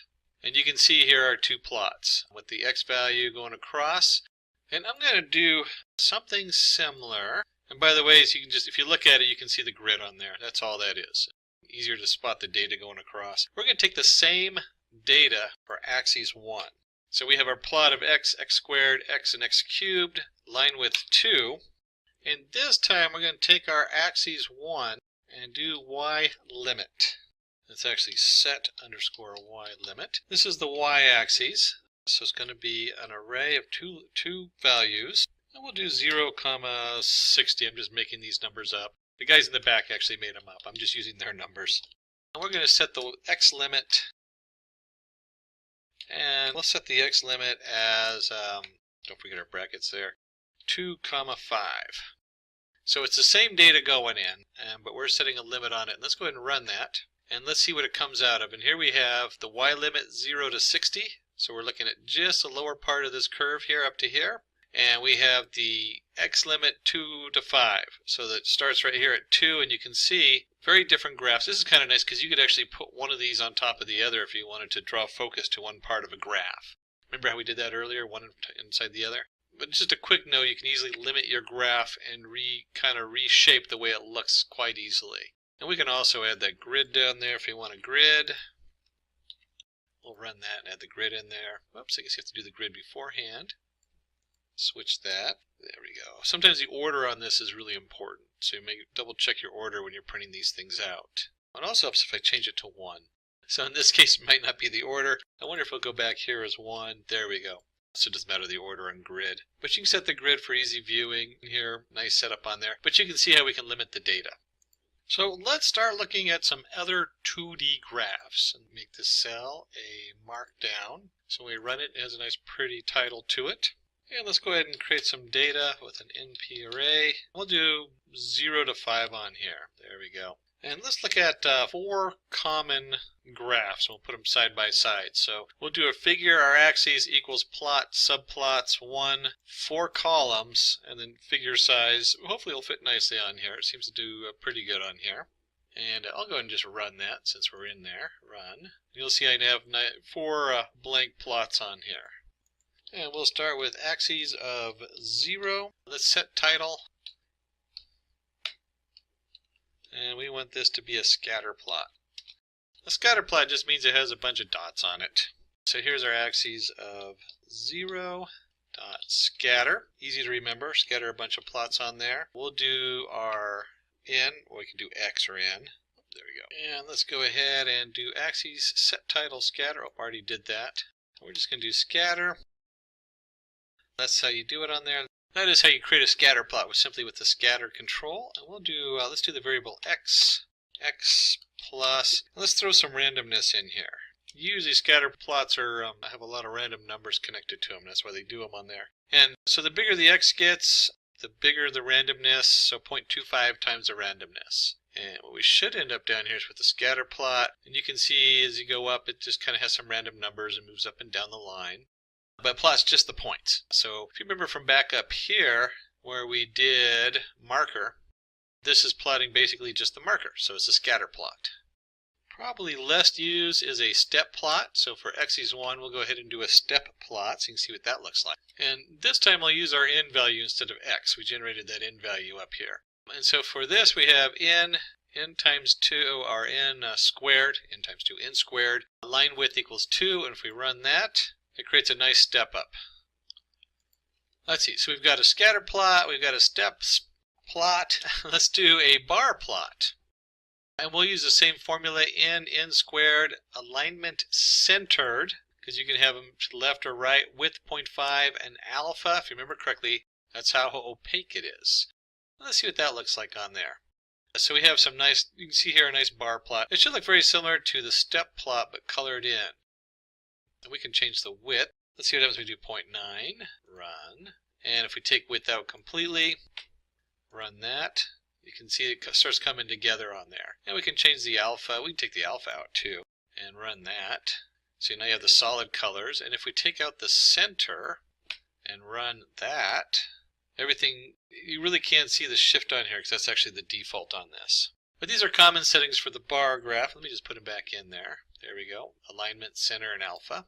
Now, I can't say I've used the step graph very much. There's certain, I guess, domains of expertise that require a step graph. But the scatter plot and the bar graph, very common, especially the bar graph. And we'll look at histograms here in just a minute. So I use histograms a lot, especially in data science. But this is nice if you have very concrete objects. How many people are wearing yellow hats? That kind of thing. But if we're going to do that, let's go ahead and do the last one, which I see a lot more in the sciences. I'm certainly using the data science, but more like for mapping. I saw a publication on solar flares, and they were discussing the energy, and so filling in the graph gives it a very different look. So we're going to do the fill between. And it's just like you think it'd be. It's fill between, but with a underscore between them. And we'll do x and x squared and x cubed. And we'll do color green and alpha again, in case you had other data you wanted to plot on there. You can see it forms a nice squared coming up here. And also, if you look at the bottom one is your squared value, the upper line is your cubed value, and then it fills in everything in between. If you remember from calculus, this would be if you had like a motor and efficiency, they would talk about the efficiency going up and the loss, and you're looking for the space or the area between the two lines. So it gives you a nice visual of that. And let's look at a few more basic two-dimensionals. So we're going to have our figure size on here. We're going to do a radar chart. To be honest, I've never used a radar chart in business or in data science. I have to find a reason to use one now. So the first line for doing a radar chart, we have to add axes into the figure. And with this actually creates our, let's run it so you can see what it creates. It creates a nice, looks like you're on a submarine and you're tracking the hunt for red October or something like that. And it needs all of these. The polar is the fact that we're doing polar coordinates. 0, 0.6.6 has to do with the size. If you take out any of these things and run them, you get just a box. If you take out the other half, you pretty much get nothing in there. And if you change these numbers, change them a little bit, you can see it gets bigger. They had 0.6 on here. I'll go ahead and leave it as 1 because that's just kind of fun. But that's all about the size on here, the height and the width. And then let's create some data. T equals NP line space. And this is 0 to 2 times NP times pi. So if you remember, that is the distance across, and we're going to generate 100 points. So this is just a thing of data we're putting together. Then we can simply do an AX.plot. And in this case, let's do t comma t, which would be a diagonal line on a regular chart. And we'll give it a nice color equals blue. And line width equals 3. Let's see what that looks like. And we can see here a spiral coming out. Remember, this would be just a diagonal line on a regular chart. What happens if we take this and instead of t times 0.5, there we go. And you can see it slightly alters the way it spirals out. We could do t times 2. Spirals out a little quicker. So it's kind of just a fun. Like I said, I've never used a radar chart. It's a column. But you can always think of radar in a submarine. Kind of looks like one of those, or in an airplane. And none of this would be complete if we didn't discuss histograms. Oh my gosh, do I use a histogram so much. And we'll use our NumPy that we have set as NP to generate, it looks like we have 100,000 variables we're going to set equal to n. And of course we create our figure and our axes. Subplots 1, 2, figure size 12, 14. So we're going to look at 2 different variations of the histogram. And we'll set a title, default histogram, set our title there. And then this is simply hist for histogram. And we'll just go ahead and put in our n in there. And let me run this. You can see what that looks like. And let's talk about what is going on here. So we generated an array here of data. 1,000 random arrays. It looks like they're mostly between -4 and 4. And then it adds up each one. It says 0, you have 35,000 that are 0. So that's what's most common on here. And we have 20,000 that are somewhere in this range right here between the -2 and, well, it looks like 1 and -2. And somewhere between 0 and 1, there's 30,000 numbers. So all this is saying is this is how common these variables are. And this will point you in so many directions when you're looking at data science to go ahead and run your histogram. So you should always have your histogram, and you can always put limits and all the other different things on your array, just like you did on the other graphs on there. And then we're going to do a cumulative detailed histogram. And all it is a histogram. Let me just do that. And we set cumulative equal to true and bins equal 50. And I really want to highlight the cumulative equals true is important, but we can now choose how many bins we have. In the first one, it kind of selected them for us. In this case, let me go ahead and run this, and you'll see it prints the data out for us. And here's our, whoops, must have missed, oh, there we go. It doesn't help that I put it over the old one. There we go, okay. So now you have your default histogram, and then we have a cumulative histogram.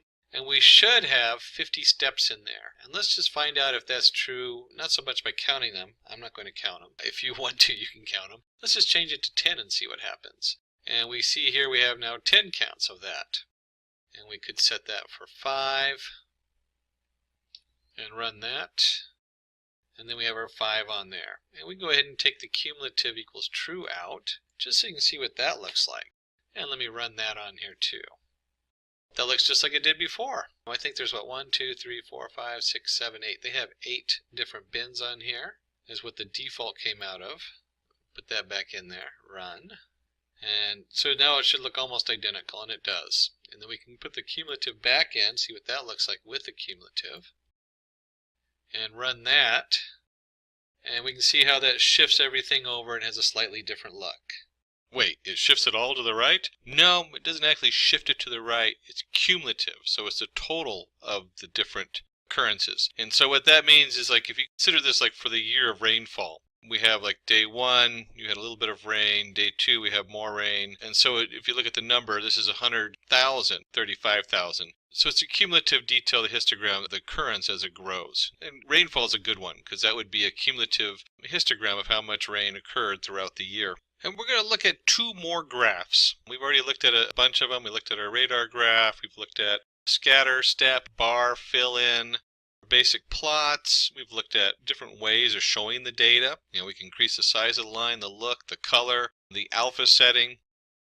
So let's look at contour maps. Just put that in there. There we go. Draw a contour map. And before we draw a contour map, we need to go ahead and create data for it. And if you have contours, your data is all going to have 3 different values. So let's go ahead and create the data here. We have our, you'd import your Matplotlib library, your NumPy, so we have our numbers array. And we'll import matplot.cm, and that's your color maps. So you have all these different color maps you can look at. There's like hundreds of color maps. So if you don't want to do your own color, you can even do your own color map. They're pretty diverse, and of course our PLT, our pie plot. And to generate our different data, we're going to create a delta 0.025, and we'll start with X, and we're going to create an array between -3 and 3 in delta increments of 0.025. And we'll have our Y, we'll do something similar, and then we'll create our XY into a mesh grid. Again, these are all NumPy commands, so if you're not familiar with these, you'll want to go back and review our NumPy tutorial. And we'll do an exponential on here, -x squared minus y squared for our Z1. We'll do a Z2, so we have two different areas, and Z equals Z of 1 minus Z2 times 2. So we've created a number of values here. And let me go ahead and run this. And let's plug that in so you can see where those values are going. So once we've set these, we're going to create our figure and our X from our PLT subplots. We're going to create the variable CS. And this is going to be our contour. So right here, CS is our contour surface. And we're feeding it X, Y, and Z.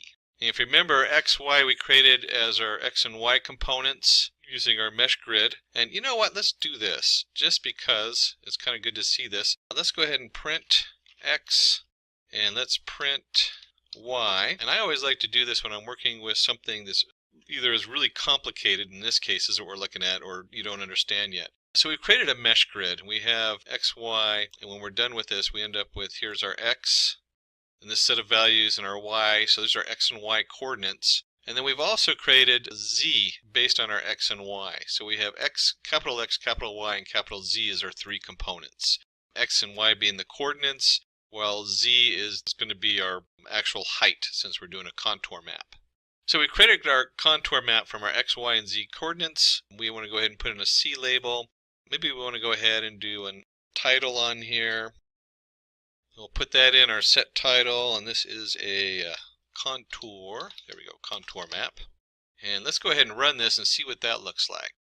And you'll see we generated a nice little contour map. There's different settings you can play with on this, but you can picture this being you're on a mountain climb, and here we have a line that represents 0, maybe that's sea level. And then moving on up, you have your contours of 0.5 and then -1 and different setups, little hills. I guess if it's minus, that's like a pit. So I guess you're going down into a pit at -5 and -1.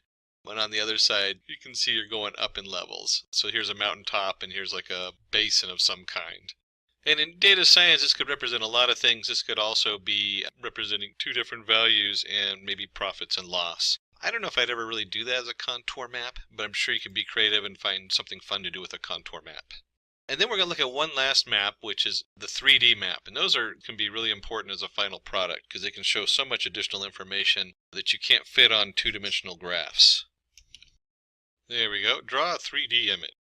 And so we're going to import from our MPL toolkits the mplot 3D and the axes 3D. We're going to import axes 3D. This is what's going to let us work with the 3D image. And this should look familiar. We're going to create another figure just like we did before. Figure size 14 by 6. That's a good fit on the screen. We'll go ahead and run that. So we have our figure, and let's go ahead and take our X, and we're going to set that equal to fig.add subplot. That should also be familiar from earlier. And we're going to work with, this sets the settings for the projection. And we're going to use 1, 2, 1 projection 3D. And we'll see what that looks like in just a minute. And we just created some three-dimensional data here before, where we had X, Y, and Z, capital X, Y, and Z. So we're going to reuse that data. We're just going to use that since this is also a three-dimensional image. So let's use that for a three-dimensional graph. And we simply do AX plot underscore surface and our capital X, capital Y, capital Z. So there's our data coming in. And we're going to add some settings in here. We're going to do R stride 4, C stride 4, and line width 0. And I'll show you what that is here in just a minute. Let's go ahead and run that so we can see our graph. And of course it helps if I don't add an extra comma in there. And you can see it generates this really beautiful three-dimensional graph. So let's take a little bit time to explore some of these numbers we have going in here. We have the R stride 4, the C stride 4, and the projection 3D. Projection 3D is the important one because that's telling us that this is a 3D graph here. So what are these first numbers? 1, 2, 1. Let's just change one of these. I'm going to change this to 5, and it's going to give me an error. Let's change it to 1. And oop, that didn't work. Let's change this middle one to 3 instead. And you're going to see how it starts reshaping the size and how it fits on the screen. And we'll change the first one to 2. We'll run that one. And again, it's changed the dimensions and the size and how it fits on here. Play with these numbers till you get a nice look and feel for it. Part of it is the tilt and the angle. We'll do 7 on this one. There we go. You can see it really shifted it there. But again, that changes the size and how it fits on the canvas. But we'll leave it at the 1, 2. And just so you get a good look at what we're talking about here, this is column width and index from before. If we do 1, 1, 1, you can see that it now spreads it out all the way across. It uses the whole setup on there. So this has to do with the size and how big you want it to be. Now, there's one term that we didn't cover in this yet, but we've used it throughout the whole setup. And I'm just going to type that down here, even though we're not going to go into detail. And that's the term heat map. You might see that as kind of starting to lose ground as far as a common reference, but there sure are a lot of people who still talk about heat maps. What is a heat map? Well, it is simply a color map. That's all it is. So if you ever see the term heat map, that refers to the fact this is in different colors representing different heights. That one isn't a heat map, but you can see up here we switched into, let me go back up here, here we go. This one has different colors for the different values. A lot of times you'll use, like instead of X and Y, you might do a heat map where you have a fourth value, and the fourth value represents the color. And so you'll see this 3D image in a nice colors represented by a heat map. That's all it is. So if you see the term heat map, that only means we're plotting some of the data in color to make it stand out or to give it a fourth dimension in this case. So we've covered a lot of things on Matplot, and that brings us, covered all the basics, so that brings us to practice example. And this is going to be the challenge for you. And let me go ahead and change our cell type markdown and run that so it looks pretty. Practice example, write a Python program to create a pie chart of the popularity of programming languages. Okay, excellent. And if you're going to have a challenge, we need some data. And I'll just throw in import our Matplot library at the beginning. You should do that automatically. And so for our data to plot, we're going to have our languages. We're going to have Python, we're going to have Java, PHP, JavaScript, C#, C++. So those are 6 categories. And then we have our popularity. Oops, misspelling there. Popularity. We'll give the first one 22.2%, Java 17.6%. And I don't know if these are real numbers they pulled. My guess is that they might have just been made up because I don't know if Python's really that much more popular than the other ones. Maybe specific to data science, because Python's very popular in data science right now because it has so many options. The only other program that's highly used and exclusively for data science is R. So Python's big, and Python also does a lot more. It's a full programming language, where R is primarily for data science. They didn't even put R in here. So we have Python, we have Java, we have our PHP, and you can see the different values they've given it, or different percentages. And I did add these up. It does not add up to 100%. It adds up to 71% or something like that. And then we're going to give colors. And we've chosen, these guys in the back brought in these colors. I'm not sure what these colors are. We'll find out in a minute, so it'll be exciting. But you can see they're using the actual color values you can pull off of a color wheel or something like that. You could have just as easily done blue, red, green if you're too lazy to pick the exact colors. And then let's go ahead and solve this and see what we got here. We're going to do something a little fancy just because we can. The first thing we're going to do is we're going to use a variable called explode. And you'll notice that there's 6 variables in here, so that matches our 6 different categories. And the first one we've done is 0.1 and then 0, 0, 0, 0, 0. 0.1, when we put this in here under the explode in the plot, it will actually push that square out. So it's a really cool feature to highlight certain information on a pie chart. And this is simply plt.py. And we're plotting popularity. There we go.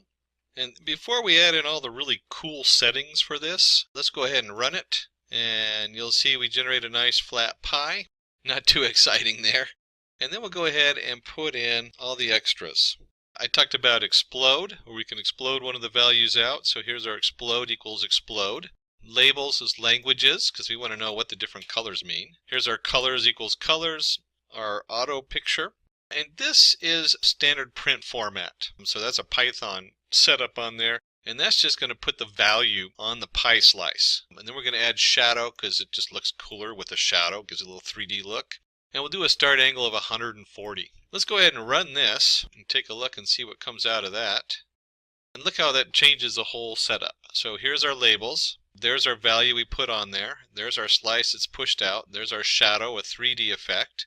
And then we started at 140. We could also rotate this. Let's just do this angle 90. And if we run it, you'll see the blue pie slice has moved up a little bit. We could actually let's just take the whole starting triangle out and run. It'll default to 0. And this is what it looks like if it defaulted to 0. So depending on where you want the highlighted slice to appear, usually you want that to appear on the left because people read left to right. And so it draws a focus onto, in this case, Python and how great Python is. I'm a little biased. We're teaching a Python tutorial, so it should be understandable that we're looking at Python. And one last reference before we close. You can go over to the matplotlib.pyplot setup, and if you go underneath the different functions on there, you can look this up on their website. You'll see a full list, and this is why it's so important to go through a tutorial like this, because this list is just so massive. I'm trying to figure out, like, here's our bar plot. There's a bar H. You can add barbs. There's a box plot we didn't cover. C labels, a totally different kind of, for your contour plot you can set up in there. If you go down here, we have our figures we used on there. We showed you the basics of how to do the figure. You'll see some closer references on those. There's a histogram down here, HIST. There's also the hist2d, makes a 2D histogram plot. H-lines, all of this, these are all the different commands that are underneath of here. And you can see it's pretty extensive.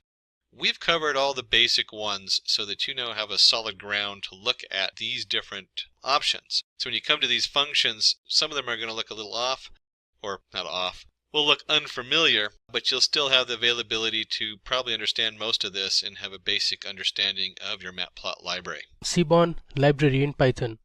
We will learn how to visualize data and draw insights with different charts and graphs using the Seaborn library. These visualizations are often referred to as plots in Python. So what is Seaborn in Python? The Seaborn library in Python is a widely popular data visualization library that is commonly used for data science and machine learning tasks. It is built on top of the Matplotlib data visualization library and allows you to perform exploratory data analysis. Using Seaborn, you can create interactive plots to answer specific questions about your data. It helps you find trends in your data that you can't notice just by looking at the data. Now, to understand the Seaborn library in detail and how to create different plots and know the data better, we will be using two datasets in our demo. The first one is the empty cars dataset and the second is the popular iris flower dataset. Now let's head over to our Jupyter notebook and start with our demonstration. So I am on my Jupyter notebook. Let me go ahead and rename the notebook. I'll say Seaborn demo. We'll rename it. Alright. You can see I have the first two cells already filled in. So while working on an exploratory data analysis project using Python, you will need NumPy, Pandas, Matplotlib and Seaborn libraries for data manipulation and visualization. So let's import these libraries first. So I've already written import NumPy as NP, Pandas as PD, Matplotlib.pyplot as PLT, Seaborn as SNS. Alright, so I'll hit Shift Enter to run this first cell. Alright, now using the read_CSV function that is present in the Pandas library, I am importing my dataset, that is empty cars. I'll tell you what empty cars is about. This is a CSV dataset and here I have given the location where my dataset is present. Let's run it. Alright. Now let me go ahead and print the first 5 rows of my empty cars data frame. For that I'm using the head function. If I run it, okay, you can see here it has given me the first 5 rows. The index starts from 0 till 4, so total 5 rows of information, and you can see these are the columns that are present in the empty cars dataset. The first is the model of the car. Now just let me give you a background about this dataset. So the data is taken from the 1974 Motor Trend US magazine. It has information about fuel consumption and 11 different aspects of automobile design and performance of 32 cars. Alright, so here we have the first column as the model of the car, and then we have MPG, which is miles per gallon. Then we have CYL, which stands for the number of cylinders in the vehicle or the car. Then we have DISP, which is displacement in cubic inches. So these all values are in cubic inches. After that we have HP, which is gross horsepower. Then we have something called as DRAT, which is basically the rear axle ratio. Then we have WT, which is the weight of the car in pounds. So think of it as weight multiplied by 1000 pounds. Alright, and then we have Qsec, which is 1/4 mile time. This is a measure for acceleration. Then we have something called as VS. This is the type of engine for each of the vehicles. So 0 stands for V-shaped engine and 1 stands for straight engine. Then we have AM, which is basically the mode of transmission. So 0 is for automatic transmission and 1 is for manual transmission. Then we have the number of forward gears present in the vehicle, and then we have something called as CARB or CARB. This stands for the number of carburetors. So carburetors is a device for supplying a spark ignition engine with a mixture of fuel and air. Alright, now we'll use the info function to print the summary of the data frame. So the info function returns information regarding the index data type, column data types. Then we have the information about non-null values and memory usage. So I'll write my data frame name, which is empty cars dot, I'm going to use the info function. Let's run it, and here you can see we have all the columns. There are total 32 entries from 0 to 31, so data about 32 cars. Then here you can see the data types and the memory usage. Now moving ahead, let me just print the shape of the data frame. That will give you the number of rows and columns present. I'll use the shape attribute. You can see here there are total 32 rows and 12 columns in my data set. Now the Seaborn library provides a range of plotting functions that makes the visualization and analysis of data easier. So we'll cover some of the crucial plots that are available in Seaborn. So let's start with a bar plot. I'll give a comment as bar plot. Now first understand what a bar plot is. So a bar plot gives an estimate of the central tendency of a numeric variable with the height of each rectangle. It provides some indication of the uncertainty around the estimate using error bars. Now to build this plot, you usually choose a categorical column in the x-axis and a numeric column on the y-axis. So we'll create a bar plot between the number of cylinders and the miles per gallon. So let's start. I'll declare a variable called res, which essentially stands for result. Then I'll use SNS, which is for the Seaborn library. I'll say SNS dot followed by my bar plot function, and inside the function I'll pass in my data frame name, that is empty cars, and then for x-axis within the bracket using quotation I'll give my column name as cylinder. So this is going to be my x-axis, and for y-axis I'll say my data frame name empty cars, then the square bracket followed by my y-axis column, that is miles per gallon. Now to display I'm going to use the Matplotlib function. I'll say plt.show. Let's run it and we'll see the result. There you go. So here you can see on the x-axis we have the number of cylinders. So in our data we have vehicles with 4, 6 or 8 cylinders, and on the y-axis you can see the miles per gallon.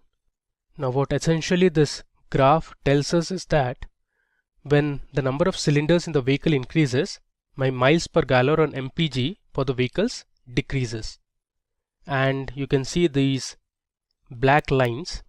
So these lines indicate the uncertainty around the estimate using error bars. Alright. Now you can create the same bar plot using another way. Now we will exclusively define the x and y axis columns and also pass the name of the data frame using the data argument. Let me show you how to do it. I'll use the same variable name res, which stands for result. I'll say sns dot bar plot. Now inside the bar plot function, I'm going to exclusively define my x axis. I'll say x equal to, I'll pass in my column as cylinder. Then I'll say y axis, which is miles per gallon, and then using the data attribute, I'll pass in my data frame name, that is empty cars. And finally we'll write plt.show. Let me run it. You see here we have the exact same bar plot as the above one. So this is another way to create a bar plot. Now Python Seaborn allows the users to assign colors to the bars. So the bar chart that we are going to create will convert all the bars to a particular color. So for that I am going to use the color argument. So I'll say res equal to sns dot my function, that is bar plot. I'll say x equal to cylinder. My y axis will have mpg, and then I'll say data is empty cars, give a comma, and my final attribute I'll say color equal to, I'll say yellow. Close the bracket, and then I'm going to write plt.show. If I run it, you can see here all the bars have been converted to yellow color now. You can change the color argument. Let's say I'll make it to red. If I print it, you can see here all the bars have been changed to red color now. Alright. Now Seaborn library also has the palette argument, which you can use to give different colors to the bars. So if you go to Google and search for Seaborn palette, you have a nice link here. So here you have, there are different palettes provided by Seaborn. You can see here sns.color palette, and these are the names of the palette. You can use whichever palette you want. Alright. So I'll say res equal to sns.bar plot. We'll use our first method of assigning a bar plot. So I'm using my data frame empty cars, and this time we are going to change the x and y labels. Let's say I'm using my x label as transmission, whether automatic or manual transmission, and then in my y axis I'll have miles per gallon. Then I'm going to say palette equal to, I made a spelling mistake here. Let's say our palette is set2. This is the name of the palette. I'll write plt.show. If I run it, you can see here we have the two modes of transmission.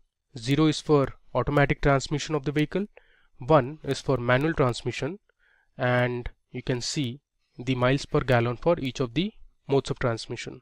If you want, you can change the palette colors. Let me just copy this. I'll paste it in my new cell, and instead of set to, let's say we'll use another palette called as rocket, and I'm also going to alter my X and Y labels. Let's say in my X label I'll have gear and my Y label will be horsepower. If I run it, you see here we now have a different palette and the bars are of different colors. On the X-axis you have the gears, 3 gear, 4 gear or 5 gear vehicle, and on the Y-axis you have the horsepower. So from the graph you can see the horsepower is low for vehicles that have 4 gears, while it is high for the vehicles that have 5 gears. Now let's understand how to create a count plot. So the count plot function in the Python Seaborn library returns the count of total values for each category using bars. We will create a count plot that returns the total number of vehicles for each category of cylinders. I'll just give a comment here as count plot. Alright. So I'll start SNS dot. I'll use the count plot function and I'll define my X-axis as cylinders. My Y-axis won't have any label or any column because Y-axis will only show the count. Then I'm going to use my data parameter or the argument and pass in my data frame name, that is empty cars. Let's say I'll set the palette to set 1. Let me run it. Okay, there is some error. Let's debug the error. It says str object has no attribute get. Okay, so this should be without the single quotes. Make sure the data frame name is without the single quotes. Let's run it again. There you go. So you can see here this is a nice count plot that shows the number of cylinders on the X-axis, and on the Y-axis you have the count.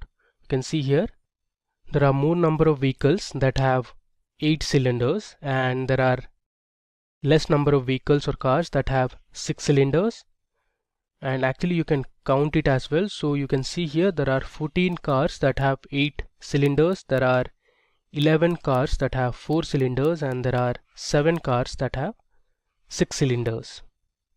Alright. Now moving ahead, the next count plot will show the number of cars for each carburetor.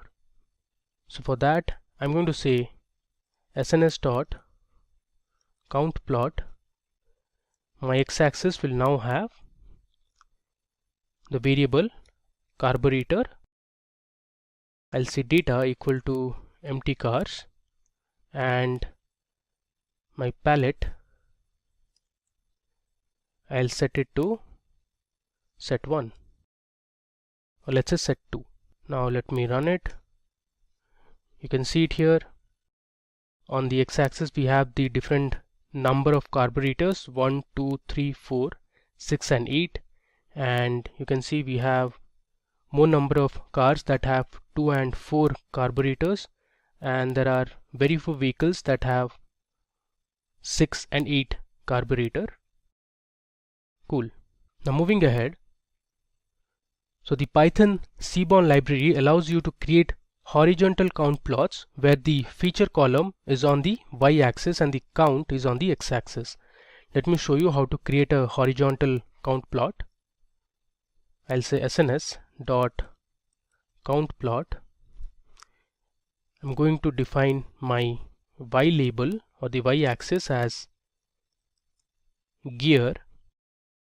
I'll say data equal to empty cars and set my palette to, let's say, rocket. Let me run it.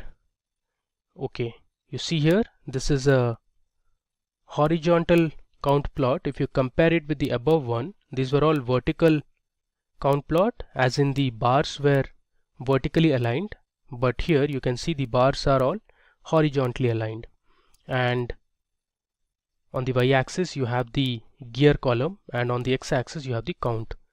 So if you mark here properly, you can see there are 15 vehicles with 3 gears, there are 12 vehicles that have 4 gears, and there are total 5 vehicles with 5 gear. Now you can also create a grouped count plot using the hue parameter.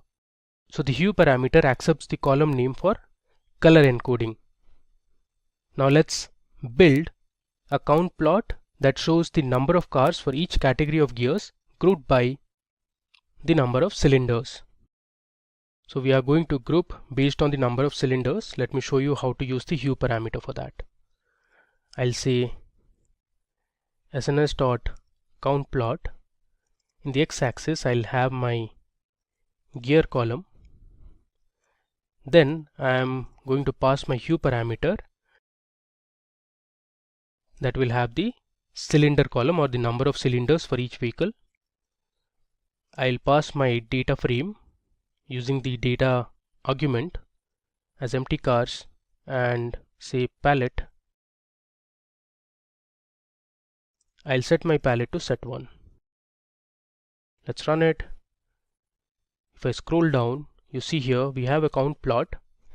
On the x-axis you have 3, 4 and 5 gears of the different vehicles, and for each gear you have the bars that represent the number of cylinders.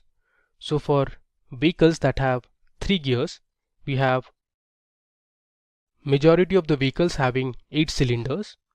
Similarly, for vehicles that have 4 gears, we have most of the vehicles with 4 cylinders. And if you compare for the cars that have 5 gears, so we have equal number of vehicles that have 4 and 8 cylinders, and then we have one vehicle that has 6 cylinders. Cool. Now moving ahead. So the Seaborn library supports the distplot function that creates the distribution of any continuous data. Let's create the distribution of miles per gallon of the different vehicles or the cars. The MPG matrix measures the total distance the car can travel per gallon of fuel. So here I'll give a comment as distplot, which stands for distribution plot. I'll say sns.distplot. I'll pass in my data frame name, that is empty cars, give a period and say mpg, which is my column name. Then I'm going to define the number of bins that I want, let's say 10, and then I'll use the color argument and I'll say, let's say G, which is for green. Let's run it now. There you go. If I scroll down, you can see we have a nice distribution plot.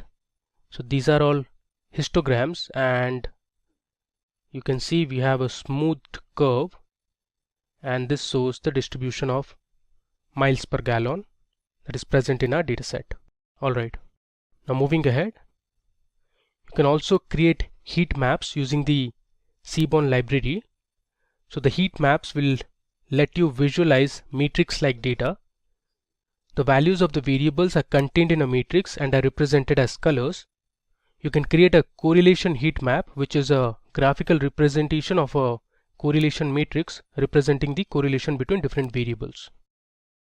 So in our example, we will create a heat map where you can find the correlation between each variable in the empty cars dataset.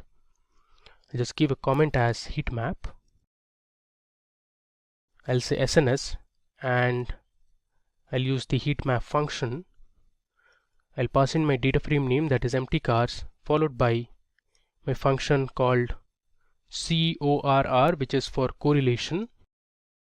Then I'll say C bar is equal to true. So the C bar argument is used to draw the color bar. Then I'll say line widths I'll pass it as 0.5. Let's run it. There you go. Here you can see we have a nice heat map, and on the right side you can see the color bar that starts from minus 0.8 and goes up to plus 0.8. So this ranges between -1 and +1, and the bars or the cube you can say that have a lighter color have a positive correlation, and the ones that are dark have a negative correlation. So for example, you can see here for cylinder and MPG the color is really dark, which is around this region -0.8.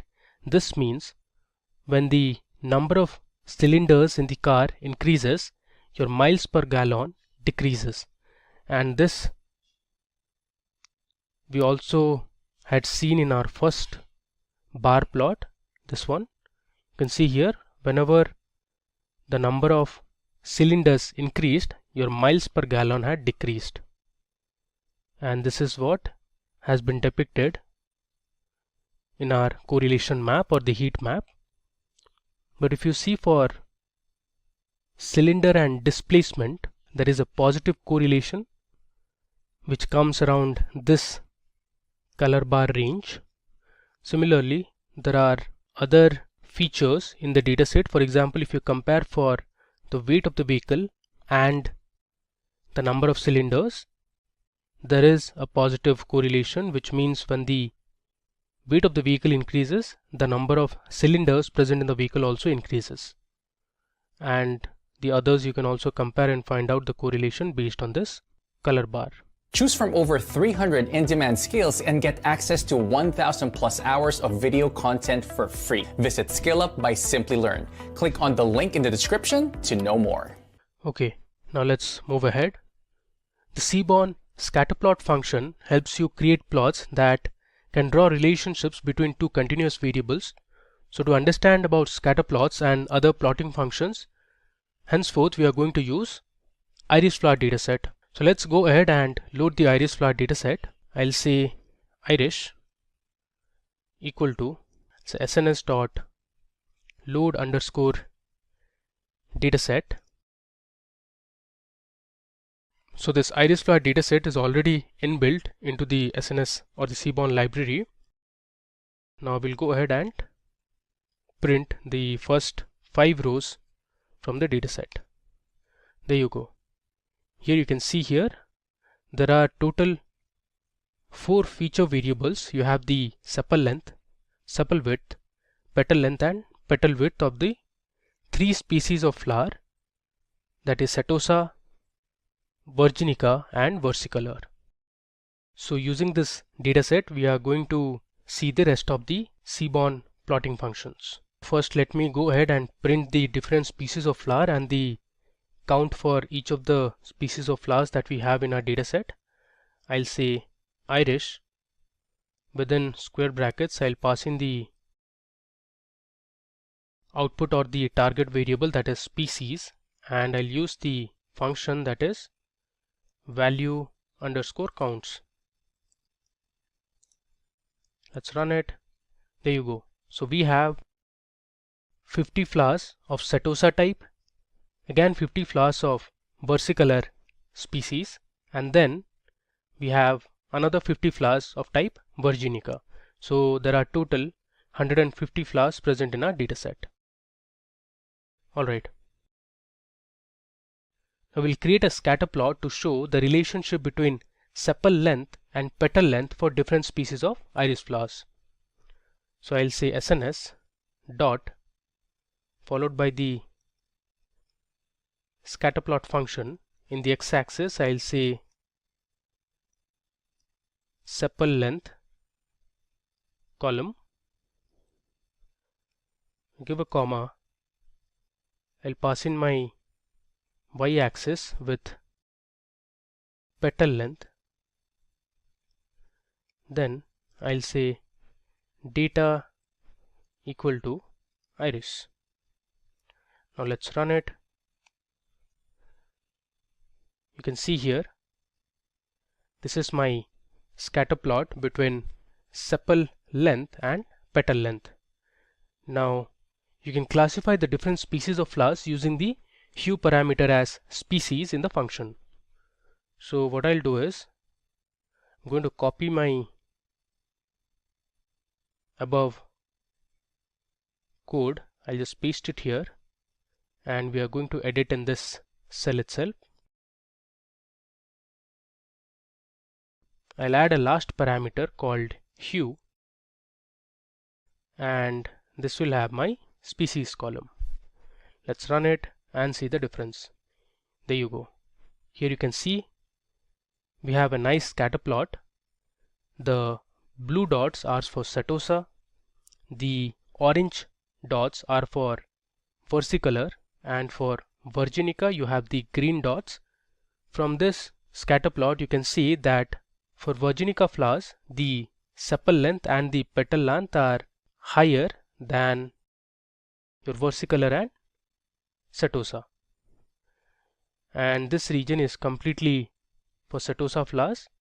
So you can see that the setosa flowers have lower sepal length and petal length.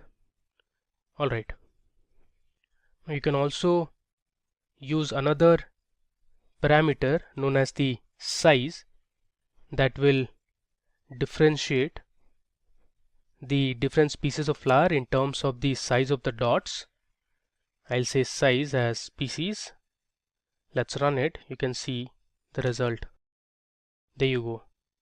So here you can see the virginica flowers are in green dots. The size is small, followed by versicolor with medium sized dots, and then we have setosa whose size is large. Okay. Now the Python Seaborn library lets you visualize data using pair plots that produces a matrix of relationship between each variable in the dataset. So let me show you how to create a pair plot. I'll say SNS dot pair plot, which is the function. Then I'll pass in my data frame name, that is iris. I'll put this iris data frame within double quotes and we'll run it. Okay, there is some error here. Let's debug the error. Data must be pandas data frame. Okay, what I'll do is I'll just remove the double quotes and we'll run it. This might take some time to create the pair plot, so just wait for a while. There you go. Here you can see we have a nice pair plot. On the y-axis you have the sepal length, sepal width, petal length and petal width. Similarly on the x-axis also you have the same feature columns. All the diagonal plots are histograms and the rest of the plots are scatter plots. Now you can convert the diagonal visuals to KDE or kernel density estimation plots and the rest of the scatter plots using the hue parameter. This makes the pair plot easier to classify each type of flower. So I'll just copy this cell of code, paste it here, and I'll say hue equal to species. Then I'll say palette equal to set1. Let's run it and we'll see the new pair plot now. This might take some time. There you go. So here you have the pair plot ready, and on the right side you can see the different species. The red color dots represent setosa flowers, the blue color dots represent versicolor, and the green color dots represent virginica flowers. Now if you look at this graph, you will find that your petal length is the best feature to classify the three different species of flowers. The reason being, you can see here they are very well categorized and they are separated. All the red dots present here in the petal length represent setosa flowers. Around this range, all the blue dots represent versicolor flowers, and the green dots are all virginica flowers. So out of the 4 features, petal width, petal length, sepal width and sepal length, you can take petal length as the best feature to differentiate between the 3 species of flowers. Alright, now coming to lmplot function. So the lmplot function in the Seaborn library draws a linear relationship as determined through regression for continuous variables. So let's create the plot to show the relationship between petal length and petal width of the different species of iris flowers. I'll just give a comment here as lmplot. I'll say sns dot lmplot. In the x-axis we'll have petal length, give a comma. In the y-axis I'll pass in petal width, and I'll pass in my data frame using the data argument or parameter, which is iris. Let's run it. You can see it here. We have a nice plot. The line you see here is a linear regression line. Now in this lmplot, you can use the hue parameter to differentiate between each species of flowers, and you can set markers for different species. Let me show you how to do it. I'll say sns dot lmplot.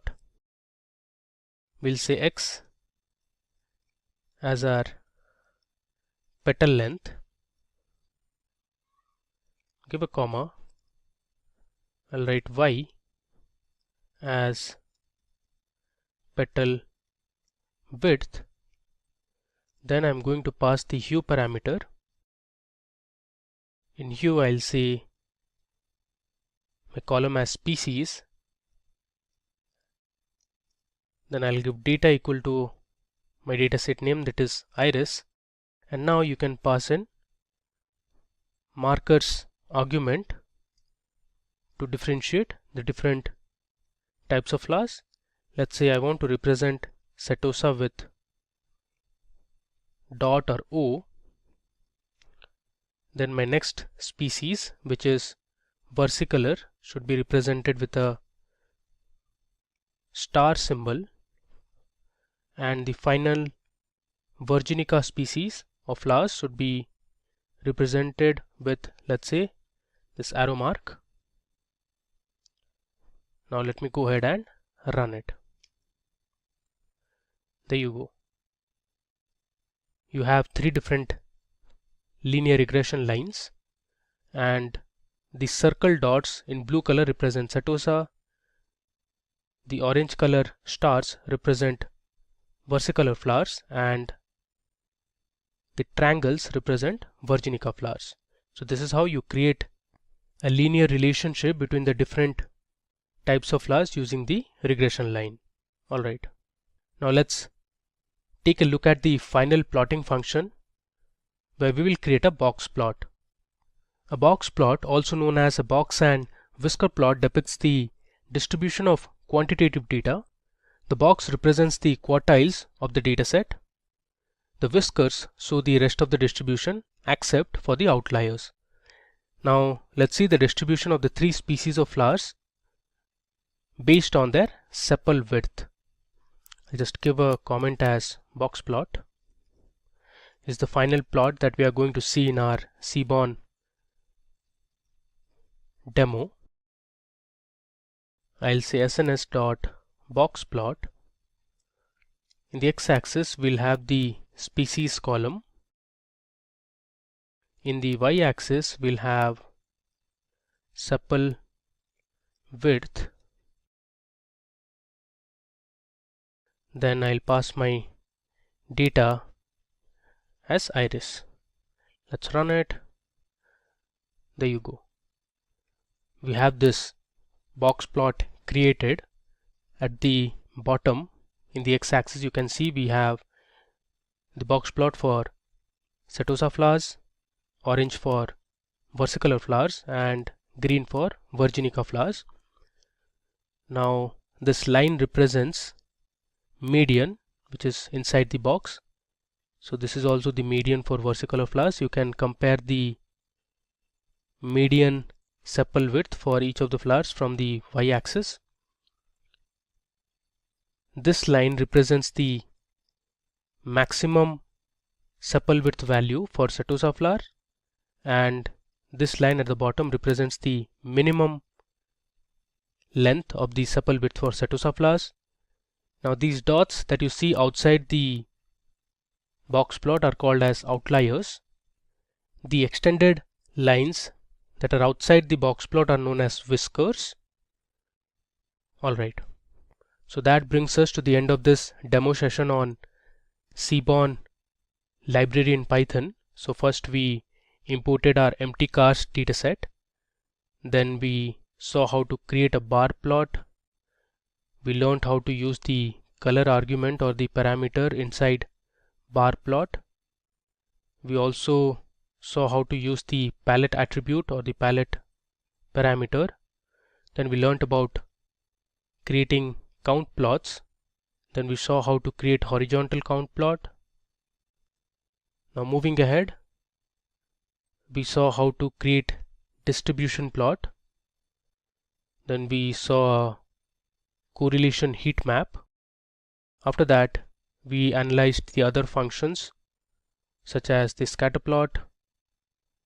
Then we had the pair plot, and we had the LM plot for finding the linear relationship, and later we saw the box plot using the iris flower dataset. Python Bokeh. We will teach you everything that you need to know about the Bokeh library in Python, which is used for data visualization. What's in it for you? So first, we will explain what exactly the meaning of bokeh is.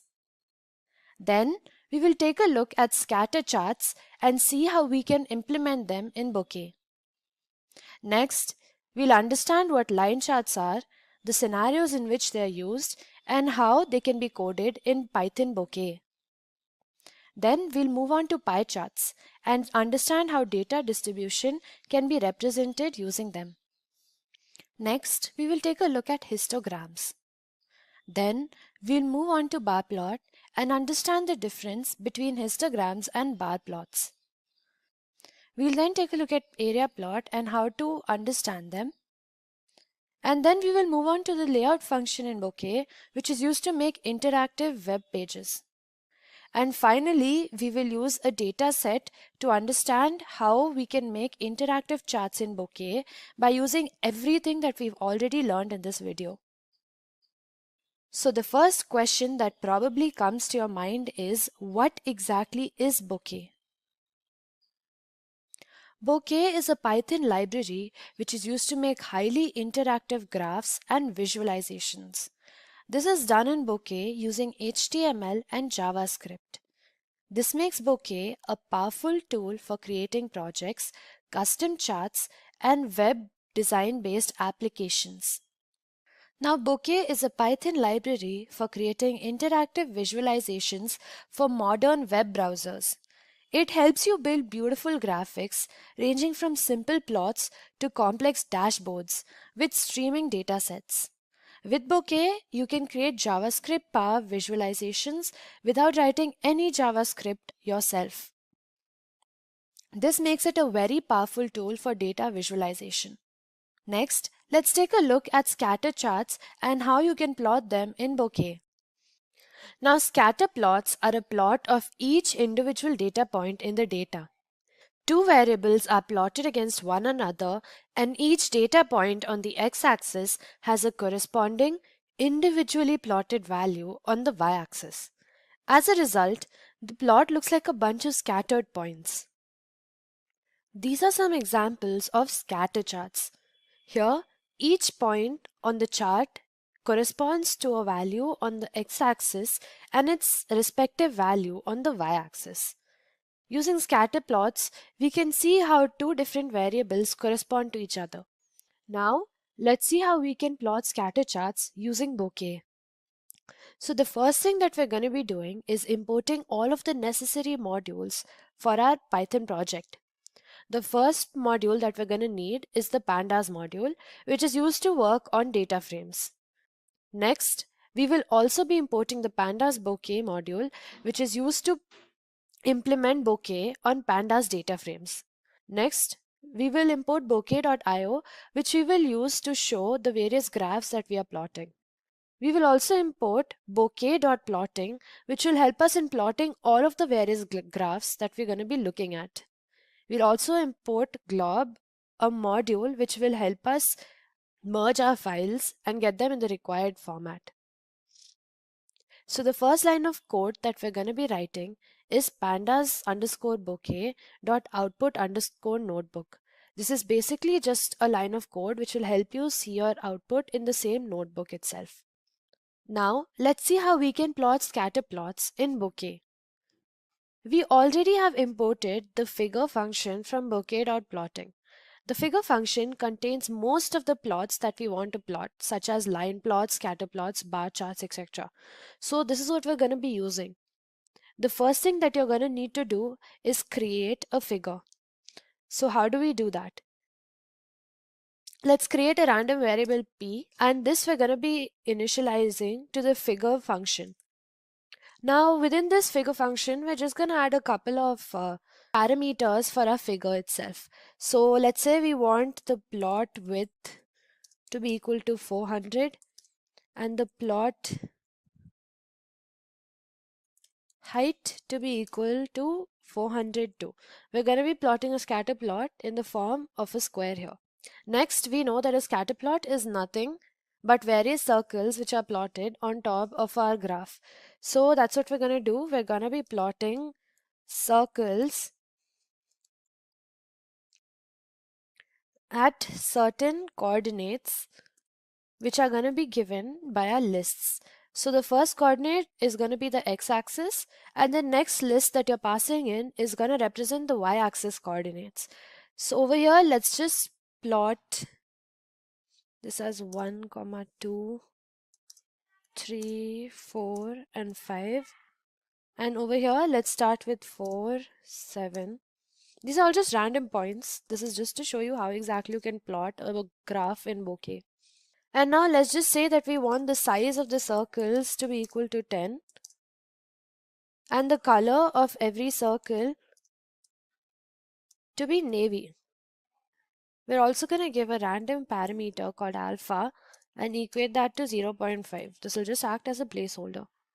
Now over here, you've initialized your figure function and given it certain parameters.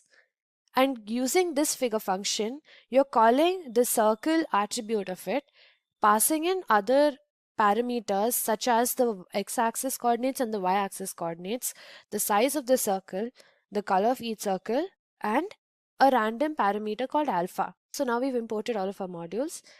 And this is how you plot a scatter chart in Bokeh. The same thing can be done when you look at the line plot. All you have to do is initialize your figure function and call the line attribute of it, pass in your x-axis coordinates and your y-axis coordinates, maybe pass in a couple of other parameters that are required, such as the width that you want the line to be and the color that you want the line to be, and finally all you have to do is show the plot. This is a basic overview of how you can use Bokeh to plot graphs. And here we have a line plot. So the main difference between the scatter plot here and the line plot here is that the line plot has various different points which are connected to each other with the help of a line. So again, what exactly are line charts? A line chart is a chart that represents data as a series of points which are connected to each other with the help of a line. It is used to see trends in our data and track the way data changes over a period of time. So this is the same chart that we just plotted using Bokeh right now. So as you can see, so the parameters that you know were passed in were 1, 2, 3, 4, and 5. on the x-axis and 3, 1, 2, 6 and 5 on the y-axis. So how exactly the line chart is plotted is that you plot each of these points and then you connect them or join them using a line. Next, let's take a look at pie charts and how they can be implemented in Bokeh. But first, what exactly is a pie chart? A pie chart is a circular chart which is divided into slices to represent how much of the data belongs to a certain category. It is a quick and easy way to see the categories in our data and the percentage of the data set that they represent. On the other hand, you have another type of chart called a donut chart. Donut charts are like pie charts with a hole in the center.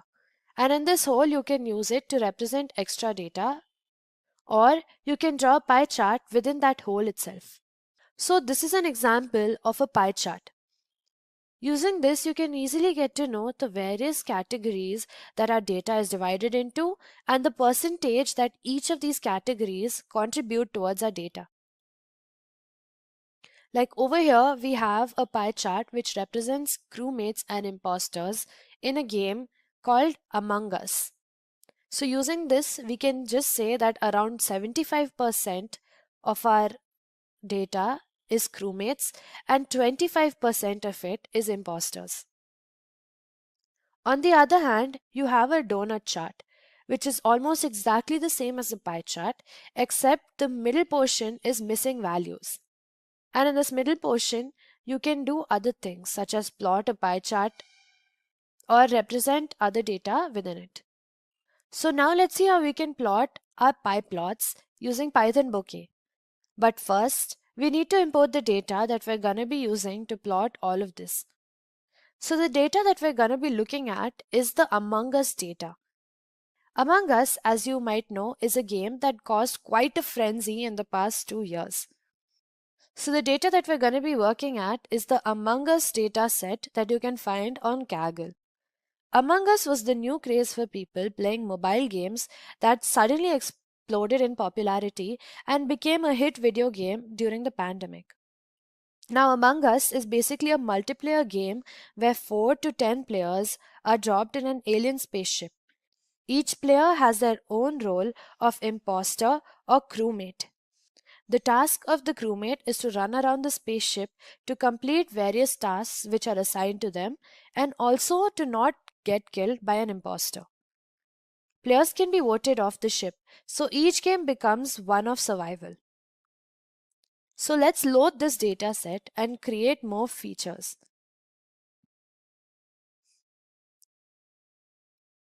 So now we've imported our data set. As you can see, our data set has over 2000 rows and 14 columns. The first column that I want to show you is the user ID column. The user ID column tells us which user the game data was collected from. Now there are 14 columns. The game completed data tells us the date and time of game completion. The team tells us if the player is an imposter or a crewmate. The outcome tells us if the game was won or lost. So over here, this is each game that a certain user has played. The user ID is used to represent the user who has played the game, and as you can see, we've collected data from 29 different people. And the number of games that these 29 people totally have played is over 2000. The outcome tells us whether the user has won or lost in this game. The task completed tells us how many tasks was completed by this user in this game. All tasks completed tells us whether the user was able to finish their tasks. Murdered tells us if the user was murdered. And imposter kills tells us the number of kills by the imposter. So if the user was not an imposter, we do not have data on how many kills was committed by the imposter during that particular game. That's why this column has a lot of missing values. Game length tells us the total duration of the game, and ejected tells us if the player was ejected or thrown off of the spaceship by their fellow players. Sabotage is fixed is basically the imposter within the game can create sabotages and it's the crewmate's duty to fix them. So this tells us the number of sabotages which was fixed by this particular crewmate. Time to complete all tasks tells us the duration taken by the crewmates to complete all the tasks, and the rank change tells us the change in rank after wins or losses of the game. The region or the game code tells us the server and the game code. Now first, let's just see how exactly the data is distributed. So this tells us how many counts each column has.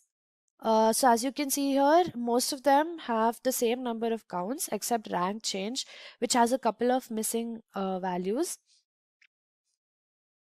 Unique tells us how many unique values exist in each column. So obviously team, there will be 2 because there are only 2 possible outcomes. You can either be a crewmate or you can either be an imposter. Outcome also has only 2 unique values because you either win a game or you lose a game. Task completed has 12 different values, and this is because the number of tasks which have been completed probably range from 1 to 12. All tasks completed has 3 values, which is yes, no, and missing data. And the same goes for murdered. You have yes, no, or missing data. Imposter kills tells us how many kills the imposter has made. So in this case, the most kills that the person has made is probably 9. Game length, there are 988 different values, and ejected, again there are only 2 values because you can either be ejected or you can either stay in the game. Now the top value tells us the most frequently occurring value, and the frequency tells us the frequencies of all of the top values. Now let's create a feature called minute and extract data from game length. So we're going to be splitting the game length column, which is this column, and we're going to be converting it into minutes. And then we're going to be using that data and creating a separate feature column called minutes out of it. So let's do this. So these are the first top 2 values of our new minutes column. The 0th value is 7 because the first game length that you see here was of 7 minutes. So all that we're doing is that we're going to be splitting this value, which is 7 minutes 4 seconds, and we're going to be keeping only the first value, which is that of the minutes. The second minutes value is 16 minutes, and that corresponds to the second value in our minutes feature variable. Now let's take a look at the murdered column. The murdered column has yes no values and missing data set and missing values. So let's change those. We're going to be replacing no values with not murdered, yes values with murdered, and the simple dash with missing. And we're going to be doing this in place, which basically means that this is going to make a change to our main data frame. So this is done. Let's take a look at our data frame now. This is what our data frame looks like. We have a game's length column, we have a minutes column, and we also have made changes to our murdered column, which is represented here. So now we don't have any missing values or dashes in our murdered column. We have all of it represented as categorical data. And this is one of the main columns that we're going to be using to plot our pie plots. So now let's see how we can plot a pie chart. The first thing that we're going to be doing is that we're going to be getting the total value counts in our team column here. So we're going to be plotting a pie chart with the help of this team column, and we're going to be getting the value counts of each unique value in the team column. So you can do this with the help of the value counts function that Pandas data frames provides us with.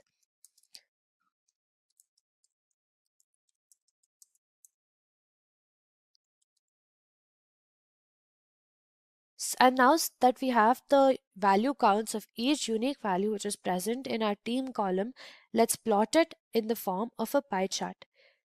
We're going to be doing this with the help of the plot bokeh function.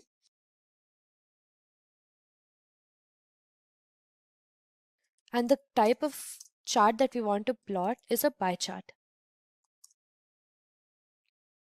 Let's give it a title as ratio of imposters versus crewmates, and let's run this now. And this is what your pie plot looks like after you've plotted it. So now the same thing can be done to plot a donut plot.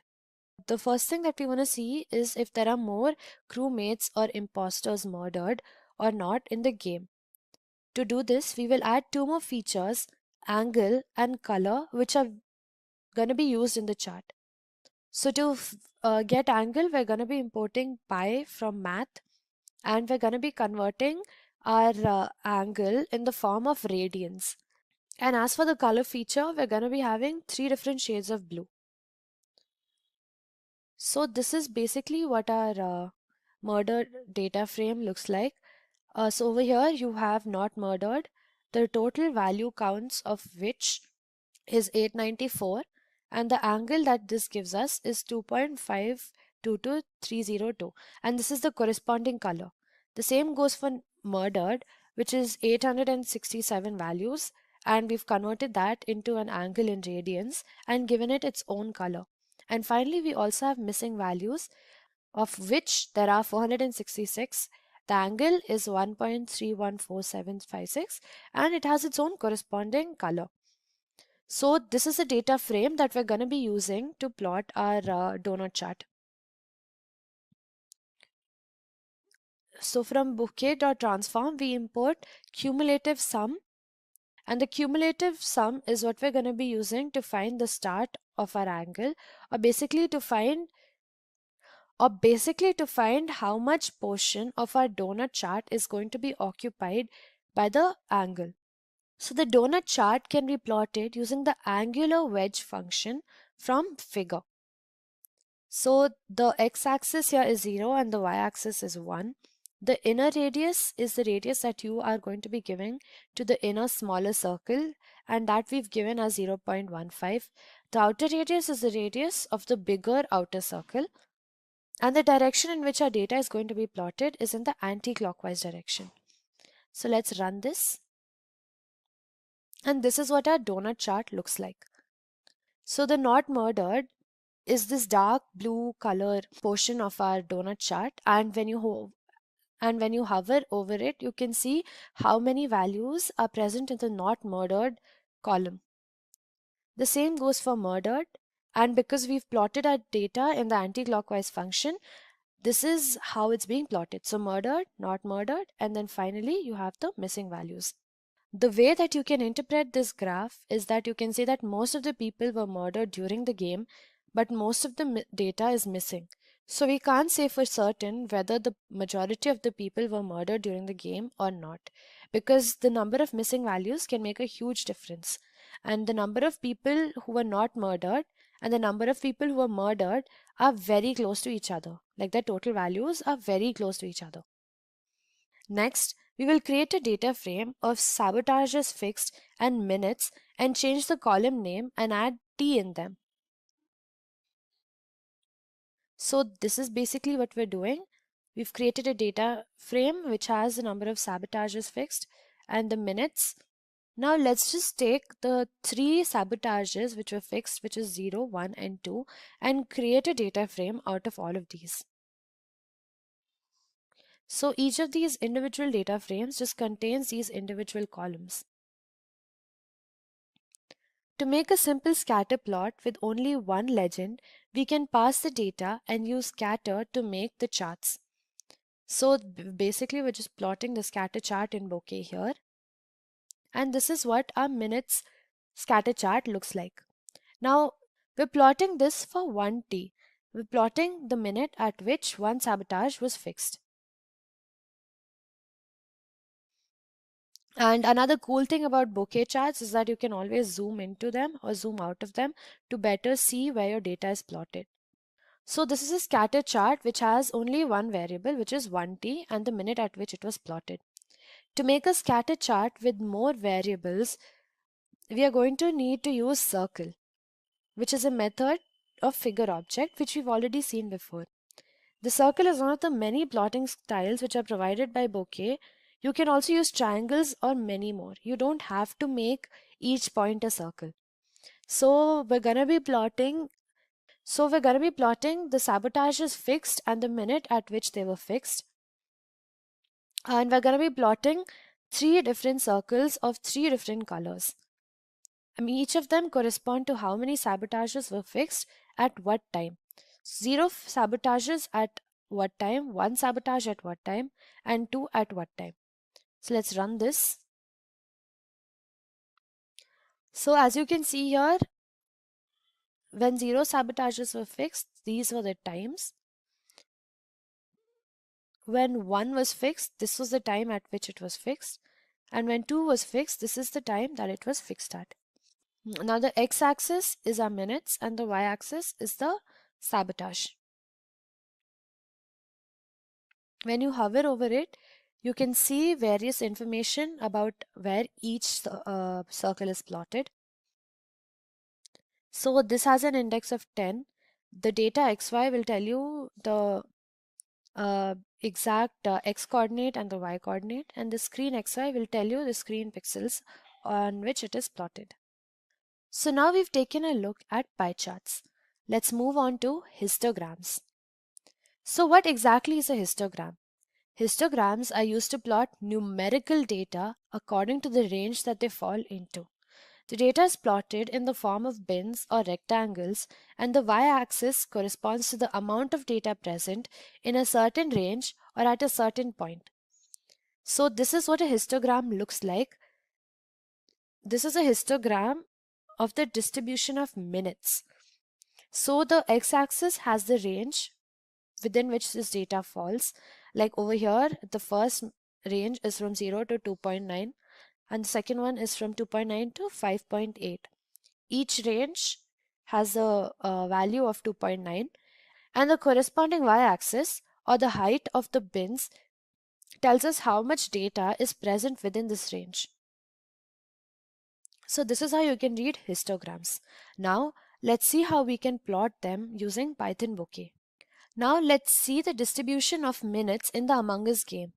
We will use hist to plot a histogram.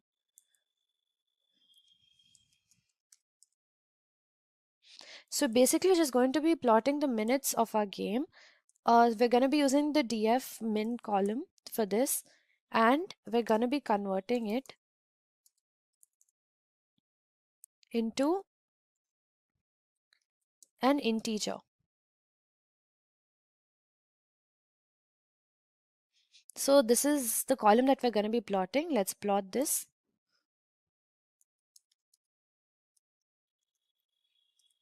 Again, we're going to be using the plot bokeh function here because it makes plotting data frames very easy.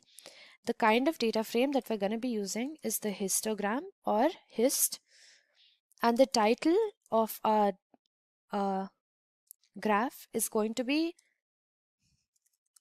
distribution of minutes. So let's run this.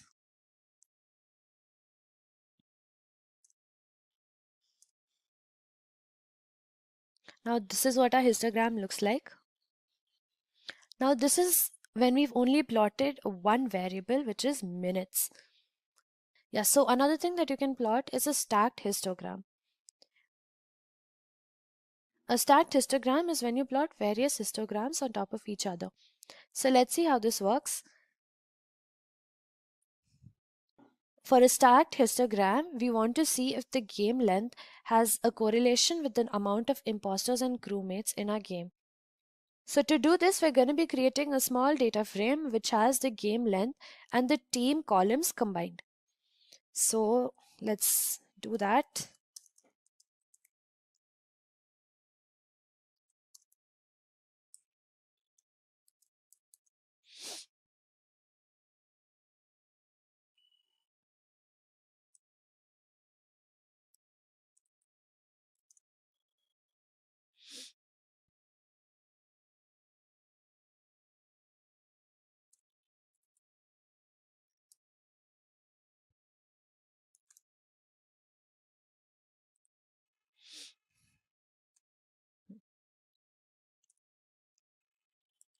And this is what this looks like.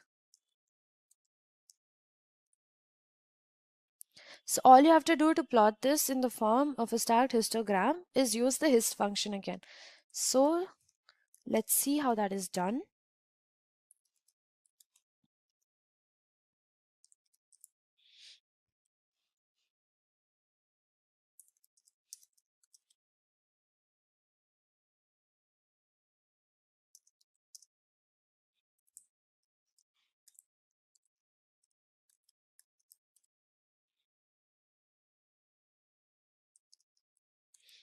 And let's give this figure a size of, say, 750, 350 size. So let's run this again. And this is the stacked histogram that you get. We have two different columns which are plotted on top of each other versus the game length. So basically this tells us that when the game length was between 0 to 0.9 minutes, the number of imposters was way higher than the number of crewmates. And the longer the game went on, the number of imposters decreased and the number of crewmates just kept getting longer and longer. Now, obviously, you can say that the number of crewmates is decreasing as the game goes on too, but this is because the imposters would have killed off most of the crewmates. As you can see here, towards the end, there are no imposters, which means that most of the imposters were rejected and the crewmates won. So now we've taken a look at histograms. Let's move on to bar plots and understand how exactly they're different from histograms. So in histograms, you have plotted numerical data distributions as of yet. In bar plots, you plot for categorical data. It also uses bins to plot the amount of data. When the bins are stacked on top of each other, it's called a stacked bar chart. This is basically what a bar chart looks like. The difference is this does not have its own range. Each bar is used to represent a categorical data, and the height is used to tell us how much of that categorical data is present. So now let's see how we can plot a bar plot. So again, we're going to be making a small data frame of the task completed and the value counts of how many tasks have been completed. To plot a bar plot, we're going to be using plot bokeh again, and the kind of plot that we want to plot is bar. So let's run this and see what we get. So here is your bar plot. The task completed in this case is categorical data, and the counts basically tells us how many value counts fall into each category. So 0 tasks completed are 69, 1 task completed is 117, 2 tasks completed is 10, and so on. From this bar chart, you can say that the most number of tasks completed is 7 and the least tasks completed are 10.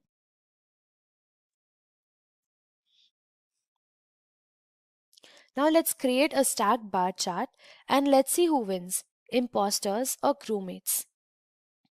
To create a stacked bar chart, what we're going to be doing is that we're going to be creating a different smaller data frame of team and outcome.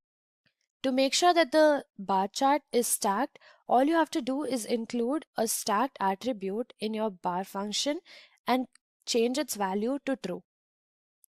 So let's run this and see. And here you can see that we have a stacked bar chart. So you can see that crewmates who have a lot more data have won 981 times and lost 780 times, while imposters have lost 205 times and won 216 times. So the crewmates have won significantly far more than the number of times imposters have won.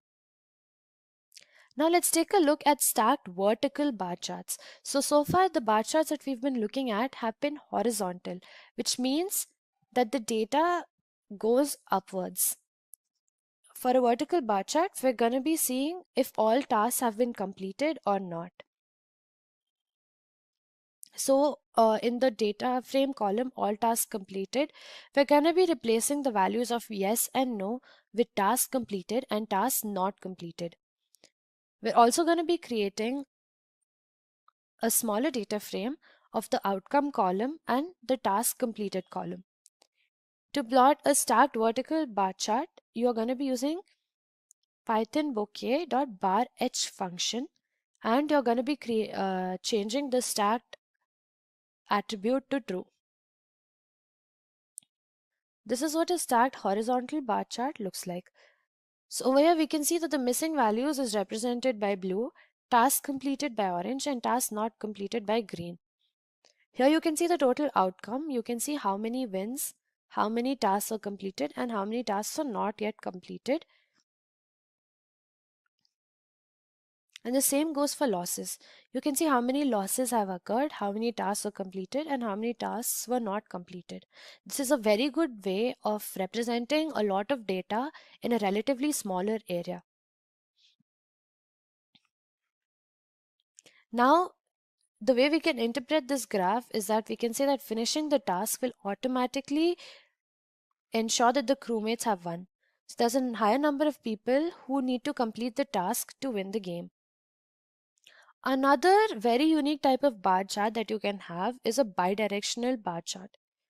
So let's plot a bidirectional bar chart in which the bars will be going both ways, to the left and to the right. We're going to be plotting a horizontal bar chart over here to make it easier for you to see. To have a bidirectional bar chart, you need positive values and negative values. The center is going to be at 0. So here we're going to be making the loss feature as negative by multiplying the loss feature with the -1 value. So here we go, the losses are all negatives and the wins are all positives, right? Now let's run this and see how many losses and wins have occurred for each user. So user 1 has 42 losses and 58 wins, but you can easily see whether they have won more or lost more by comparing the height of the bars for the wins and the losses. So we can easily say that in this scenario, user 1 has won more times than they've lost. The same can be said for user 2, where the wins bar is significantly higher than the losses bar. So this is how you can plot and understand a bidirectional bar chart. So we've taken a look at how we can plot bar charts and the various types of bar charts that are available to us in Python Bokeh. Now let's take a look at area plots. Area plots is a combination of the line and the bar chart when the area below a line is shaded. Using an area chart, we can see how the values of different groups change over a period of time. The area chart has different baselines to show the vertical range of data. Here we've plotted the sabotages fixed versus the minutes at which they were fixed at, right? So these are the minutes, and the sabotages fixed are of two types, 0t and 1t. So the number of minutes that we're considering here is somewhere around 28-ish, right? And 0t, as you can see, has a way higher value. So one really good thing about area plots, especially in this case, is that they have two ranges. And they have another range on the y-axis, which tells us how the number of sabotages fixed is ranging. So 0 sabotages fixed, you can see how the value keeps fluctuating and how the value changes for different minutes. And the same can be said for 1t. Now 1t has a baseline which is over here, which is just above the 0t baseline. This doesn't necessarily mean that this is where 1t starts and this is where it ends. This just means that it ranges from 0 all the way here, and we can compare very easily how 0 sabotage is fixed and 1 sabotage is fixed range or change with respect to each other at the same time. Now the first thing that we're going to be doing to plot our area chart is that we're going to be creating another data frame. This is called df minutes, which is going to be comprising of the minutes column of our data frame and the sabotages fixed column of the same data frame. For df min, we're going to be renaming the columns to 0t and 1t. And the only columns that we're going to be considering out of the 5 different columns that we have are the 0t and the 1t column.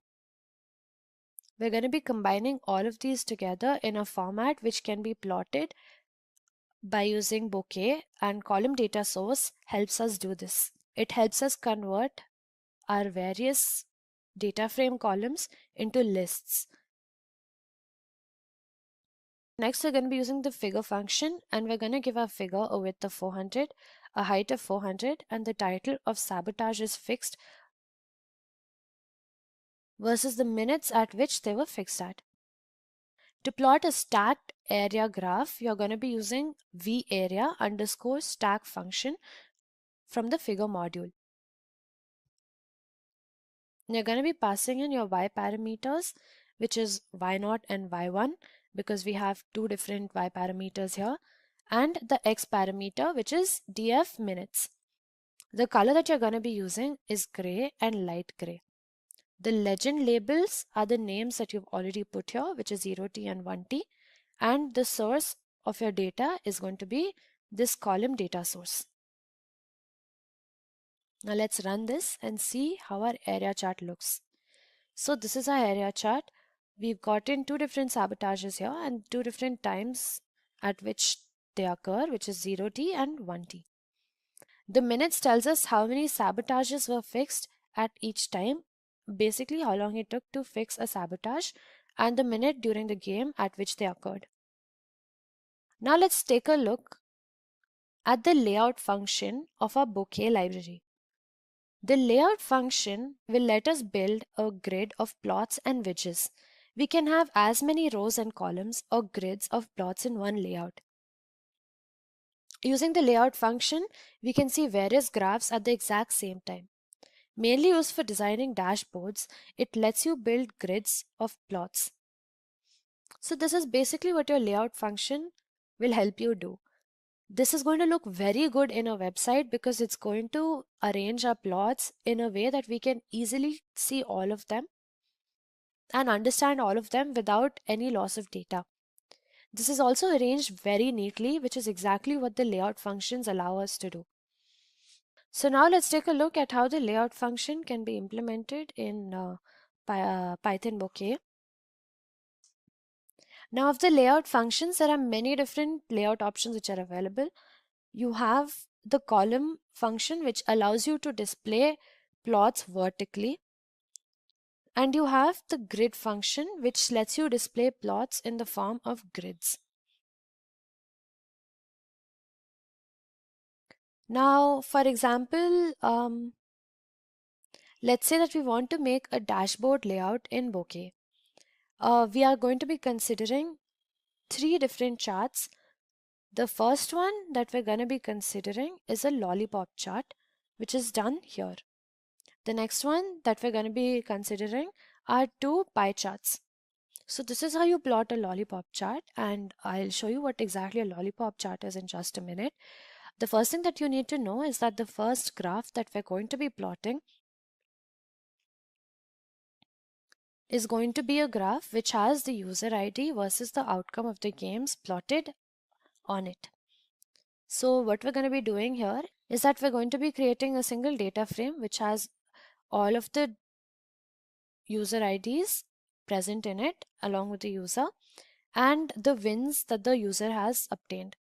Now using this, we're going to be plotting it in the form of a plot in decreasing order where we have the top 10 users who have won, which basically means that the users who have won the most number of games out of all the users in consideration.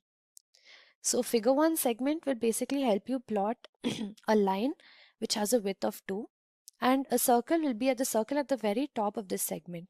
So lollipop chart is going to be a horizontal line with a circle at the very top.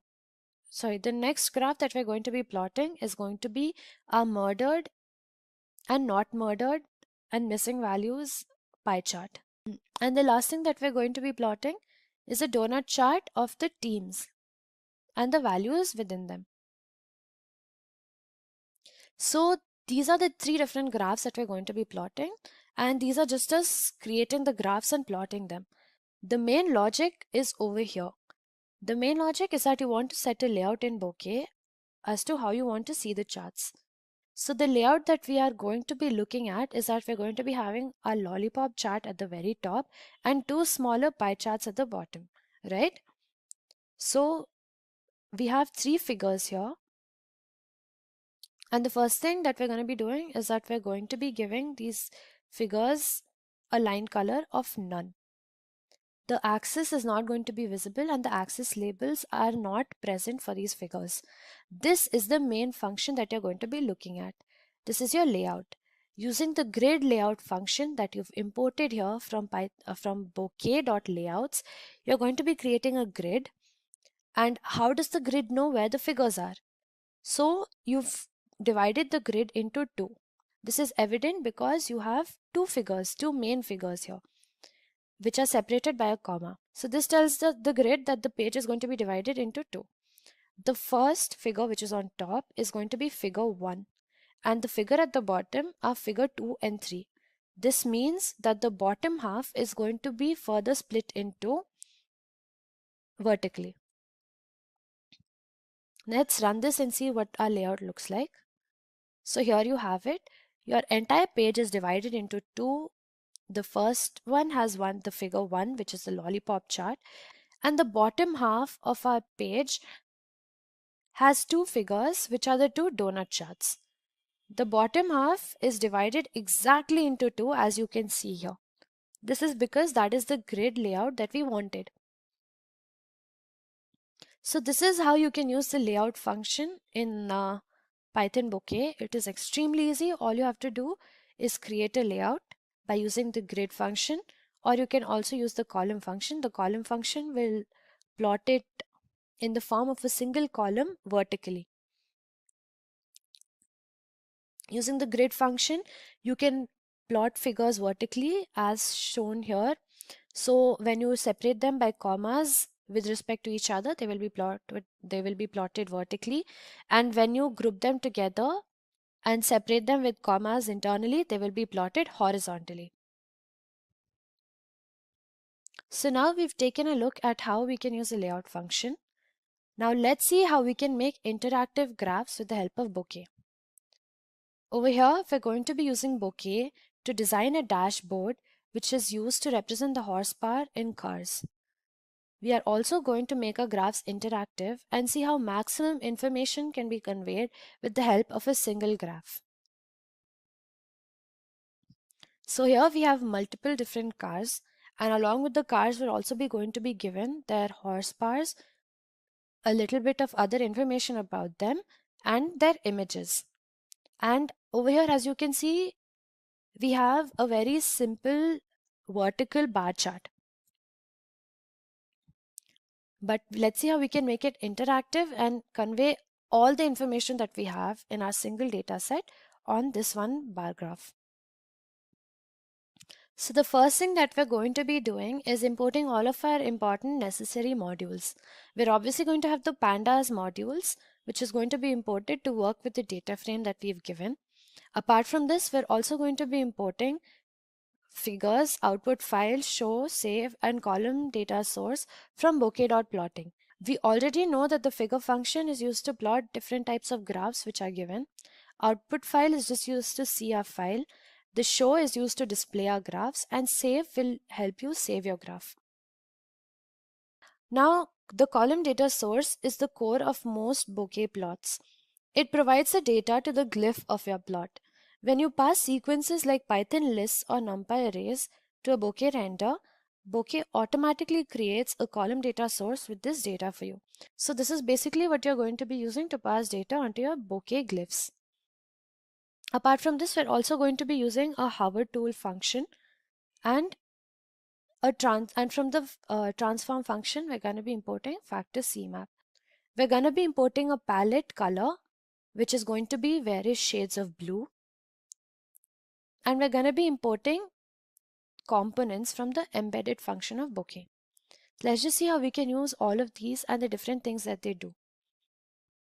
the first thing that you're going to be doing is reading in your car's data frame and creating a column data source so that you can easily parse this data onto your bokeh glyphs. So let's run and import all of our various required functionalities and import the data as well.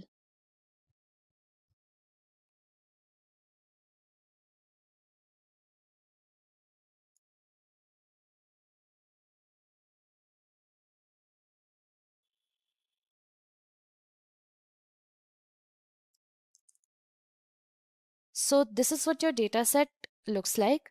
We have 8 different values in our data set, which are the names of different cars, their horsepower, their price, and a hyperlink of an image. This is what our data set looks like. We have only 8 columns. So using this data set, we're going to be plotting a horizontal bar graph. Again, we're going to be calling our figure function and we're going to be giving y range to our car list. The y range is basically just going to have the different values which are going to be present on the y-axis. We've given the plot a width of 800 and a height of 600. The title of the plot is Cars with Top Horsepower and the x-axis label is horsepower. The tools that we're using here is pan, box select, zoom in, zoom out, save and reset. So these are tools that you're going to be getting on the right side of your plot. Now let's render our glyph or render our graph. The graph that we're going to be using here is the horizontal bar graph. So the y-axis is going to have cars and the right, or basically the height of the entire bar, is going to depend on the horsepower. The left is going to start from 0 and the height of each bar is going to be 0.4. The color that we're going to be giving is going to be a palette of blue. So each different car will have a different color of blue associated with it, and the color of blue which is associated with it will depend on the car list. Now fill alpha 0.9. The source is your source data that you have over here, which is the column data source of our data frame. And the legend is going to be car, which basically means that your entire plot is going to have the legend of car. Now we're going to be adding the legend. This is us giving the legend its orientation. So the legend is going to be vertically oriented. The location is going to be on the top right, and the font size of the text car of our legend is going to be 10 px or 10 pixels. We're also going to be adding a hover tool. Inside this hover tool tips will basically tell you what you're going to be seeing in the hover tool box. So we're going to be creating this with the help of an HTML format. The first thing that you're going to be seeing is the name of the car. The next column will have the price of the car, the horsepower of the car, and the image. Now the image is in the form of a hyperlink, and this is going to be auto-populated in your hover tool. The width of the image is going to be 800. So we are going to add all of these hover tools to our P image, and we're finally going to be showing you the graph and what it looks like. So this is your bokeh plot. Here the title of the plot is Cars with Top Horsepower. This is your legend, which is cars. The name of each car is given here along with the color which is associated with it. Here are the different tools that we have.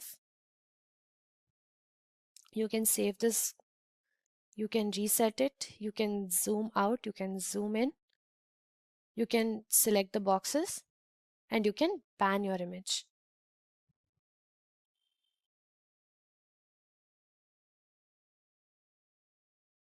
So here we're zooming in, here we're zooming out. If we save this, the plot automatically gets downloaded in your system, and if you reset it, the image goes back to exactly what it looked like when it was first opened. Now here you have the names of the different cars on the y-axis, and you have the various horsepowers on the x-axis. Let's take a look at our hover tool. So here you have the name of the car which is on top, you have the price, and you have the horsepower, and as you can see, you have the image which is populated instantly from the hyperlink that was available to us. Now the color palette associated with each car gets darker the more the horsepower of the car increases.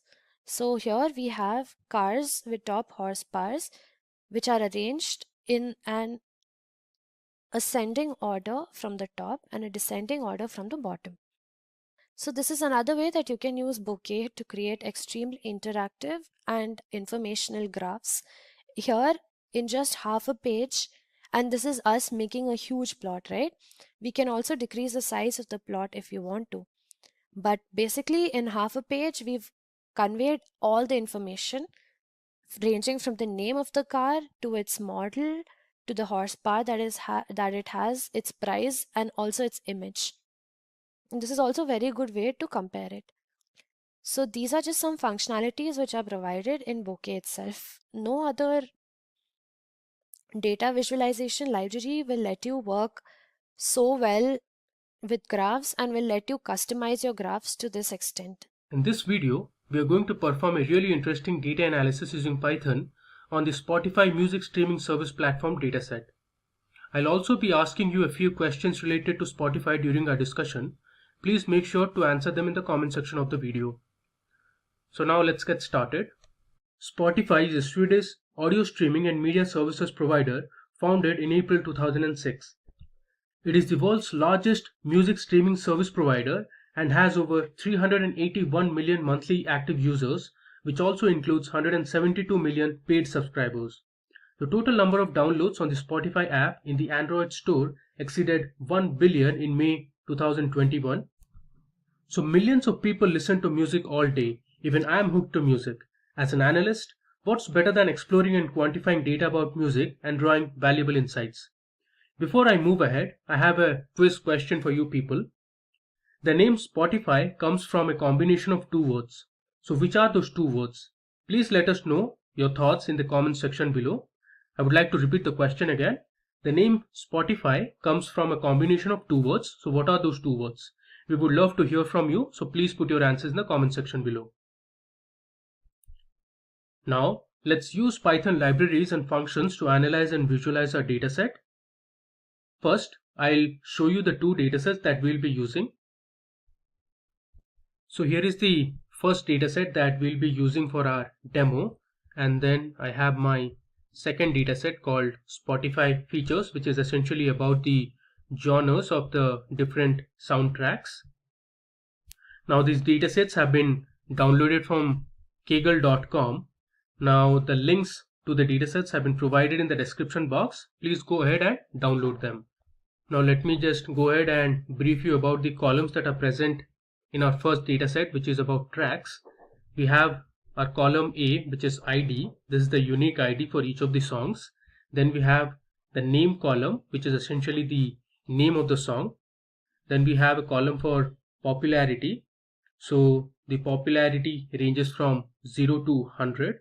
Then we have duration in milliseconds. This is the duration of the track in milliseconds. Next, we have a column called explicit. Now we are not bothered about this column because we are not going to use it in our analysis.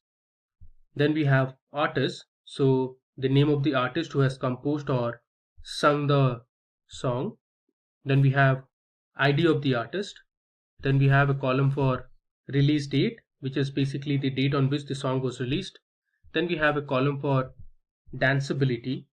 So this describes how suitable a track is for dancing based on a combination of musical elements such as tempo, rhythm stability, beat, strength, and overall regularity. The value ranges between 0 and 1. Next, we have a column for energy. So the energy is a measure between 0.0 to 1.0 and represents a perceptual measure of intensity and activity. Typically, the energetic tracks feel fast, loud, and noisy. Higher the value, the more energetic is the song. Then we have a column for key. So key is the pitch, notes or scale of song that forms the basis of a song. There are 12 keys ranging from 0 to 11. Moving ahead, we have loudness. So the overall loudness of the track in decibels, it ranges from -60 to 0 decibels. Then we have mode. So songs can be classified as major and minor. 1.0 represents major, or 1 represents major, and 0 represents minor.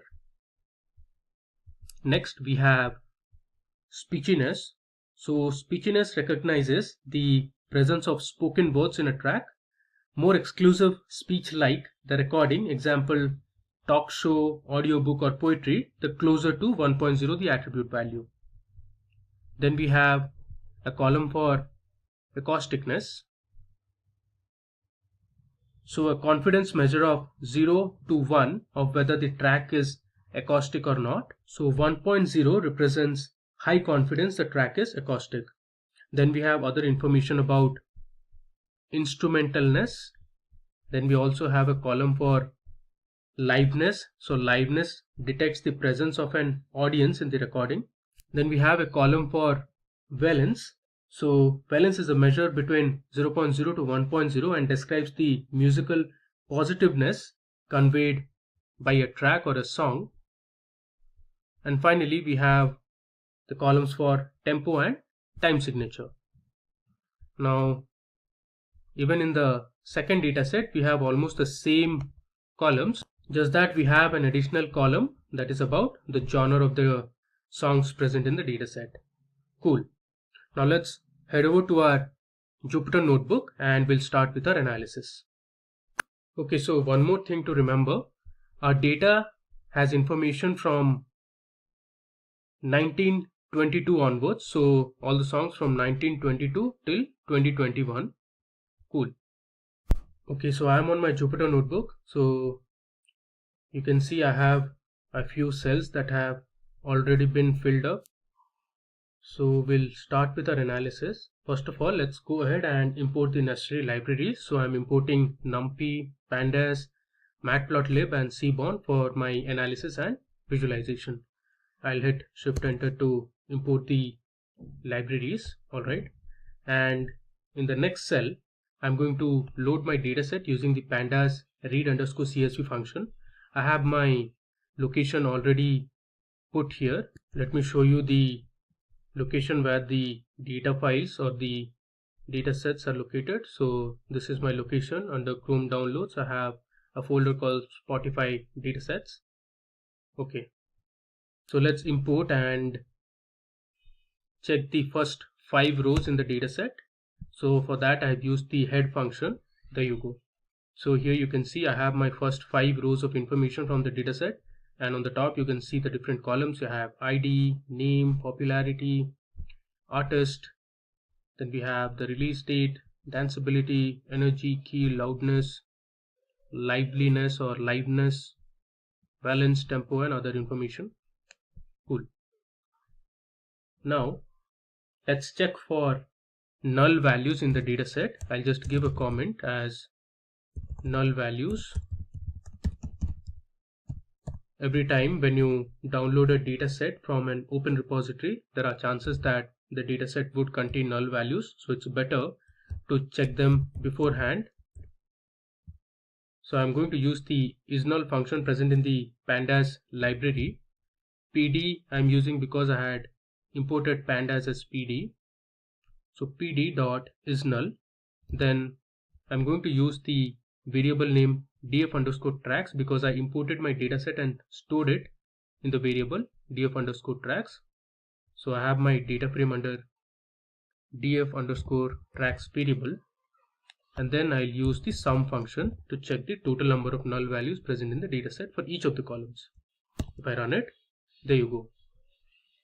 So here you can see my name column has 71 missing values or null values, and we don't have any null values for the rest of the columns. Okay. Now let's use the info method that will give us the total number of rows and columns in the dataset, and we'll also check the data types and the memory usage. So I'll say my data frame name, that is df_tracks.info. If I run it, you can see here, now if you mark, there are total 5,86,601 names or the names of the songs present in the dataset, while the rest all have 5,86,672. So clearly there are total 71 song names or soundtracks missing from our dataset. And below you can see the data types. We have float, integer and object, and then you can see the memory usage. Cool. Now before I move ahead with our next analysis, I have another question for you. Which artist or musician has the most number of followers on Spotify? I repeat, which artist or musician has the most number of followers on Spotify? Please put your answers in the comment section below. We would be happy to hear from you. Now let's move ahead and do our first major analysis in this demo. We are going to find the 10 least popular songs present in the Spotify dataset. So I'll create a variable called sorted_df that will be equal to my data frame name, that is df_tracks dot. I'm going to use the sort_values function and say my column name is popularity. So I'm going to sort the values based on the popularity and then say ascending equal to true, since I want only the least popular songs.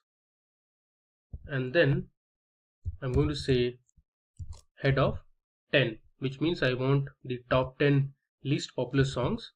Now let's go ahead and print sorted_df. If I run it, you can see we have the list of 10 least popular songs on Spotify. You can see that popularity is 0, and you can see the names of the songs. Some of them are songs which are not in English language, and you can see the artist names as well. Cool. Now moving ahead, let's see some descriptive statistics for the numerical variables that are present in our column. So I'll say df_tracks dot describe, which is the function to get some descriptive statistics, and I'm going to use the transpose function after that. If I run it, there you go. So we have the statistics about count, mean, standard deviation, minimum value, 25th percentile, 50th percentile, 75th percentile, and the maximum value for these columns like popularity, duration in milliseconds. Then we have energy, key, loudness, mode. Cool. Now if you see this popularity column, the minimum value is 0 and the maximum value is 100, and you can see the 50th percentile is 27, which is essentially the median. You have the standard deviation as 18.37. Then similarly you can check for the other features as well. Cool. Now we'll see the 10 most popular songs which are greater than 90. So we are going to check for the top 10 songs with popularity greater than 90. Let me show you how to do it. So in this cell, I'm going to create a new variable called most popular, and I'll say df_tracks dot. This time I'm going to use the query function that is part of Pandas library again. I'll use the column that is popularity, and we'll set the condition popularity should be greater than 90. I'll give a comma and say in place equal to false, because I don't want to change my original data frame. And then I'll say sort_values, and I'm going to sort it based on popularity in descending order. So I'll say ascending equal to false, and then let's take only the top 10 popular songs. So I'll say most popular, use square brackets, and We'll then pass the slicing operator and say :10. Now if I run this, there you go. So here you can see the 10 most popular songs that is present in our Spotify dataset. So first we have Peaches by Justin Bieber, Daniel Caesar and Gibbon. Then we also have a song name called Driver's License, Astronaut in the Ocean, Save Your Tears. We also have The Business, Streets and Heartbreak Anniversary. So these are the most popular songs that are present in our dataset based on their popularity. You can see Peaches has the highest popularity with 100. Alright, now moving to the next cell. So here we are going to set the index to be release date column in the main data frame. So I am setting my index using the set_index function. I have passed in my column name as release date and I'm saying in place equal to true, which means I want to change it in my original data frame, and then I'm changing the value to date time format, and let's print the head of the dataset. So you can see here we have successfully changed our index. Now here you can see instead of 0, 1, 2, 3 we have the release date column and the rest of the columns are intact. Cool. Now let's move ahead. So suppose you want to check the artist at the 18th row in our dataset. You can use the index location method for that. Let me show you how to filter only specific rows of information from the dataset. I'll use my data frame df_tracks and using double square brackets I'll say my column name, which is artist, and I'll use the index location method and say, let's say I want to check the artist who is present in the 18th row in my dataset. So I'll use ilog18. If I run it, the artist's name is Victor Boucher. Cool. Now let's move ahead. We are going to convert the duration in milliseconds to just seconds. So if you see our dataset, we have a column called duration in milliseconds. So all our songs are present in milliseconds. Let's convert them into just seconds. So for that, I'm using the lambda function and dividing the values in milliseconds by 1000 so that they get converted into just seconds. I have used in place equal to true, so I want to change it in my original data frame. Let's run it and do the necessary changes. Alright, now we'll print the head of the dataset just to check the duration column. So I'll say df_tracks dot duration dot head. If I run it, there you go. So you can see the values have now been changed to just seconds. Cool. I have the final quiz question for you. Who has the most monthly listeners on Spotify? Please put your answers in the comment section below. We'd be glad to hear from you. Now coming to the next cell.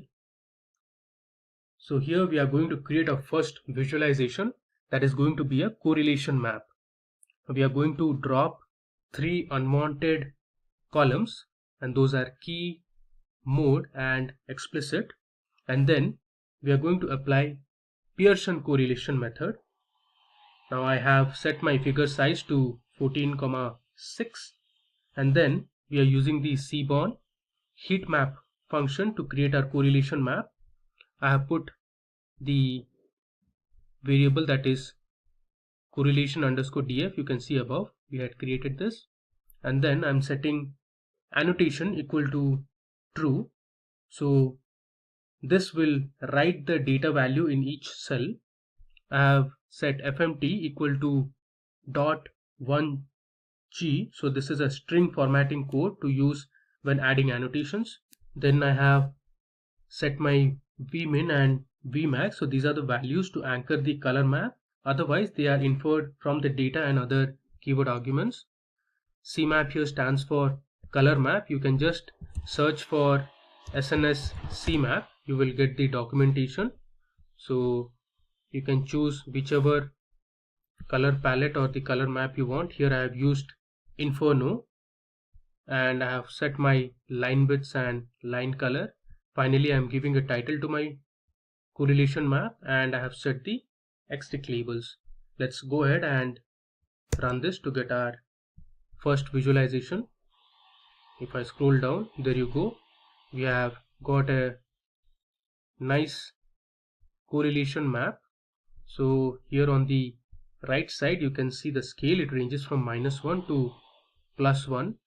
-1 means the variables have least or negative correlation, while the values which are above 0.0 means that the variables have a positive correlation.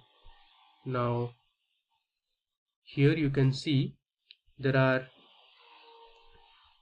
values like -0.7 for energy and acousticness, which means if the energy is high, the acousticness is really low. Again, for loudness and say speechiness, if the song is loud, the speechiness is low, so there is negative correlation. But if you see for energy and loudness, there is really high correlation between these two variables. You can see the value is 0.8. So if the song is loud, this implies the song has really high energy, and vice versa. Now if you see for a few other variables, there is negative correlation between acousticness and danceability. There is negative correlation again between valence and acousticness. Similarly, there is positive correlation between energy and valence, which is 0.4, and even for danceability and valence, that is positive correlation, which is 0.5. Cool. So from the correlation heat map, you can note that acousticness appears to have a strong negative correlation with energy. So if you see for acousticness and energy, there is a strong negative correlation, and there is a moderately strong positive relation between loudness and popularity. So if you see for popularity and loudness, the color is orange, which means it lies in this positive region. And there is also a moderately strong positive relation between danceability and valence. So if you check for danceability and valence here, there is a moderately strong positive correlation. Alright, now let's move ahead. We are going to sample our data and take just 0.4% of the total data, and we'll create two regression plots using this data. So let me first sample my data. So I'll create a sample data frame using my original data frame, which is df_tracks, and say sample. I'm going to use the int function and say 0.004 multiplied by the length of my original data frame, which is df_tracks.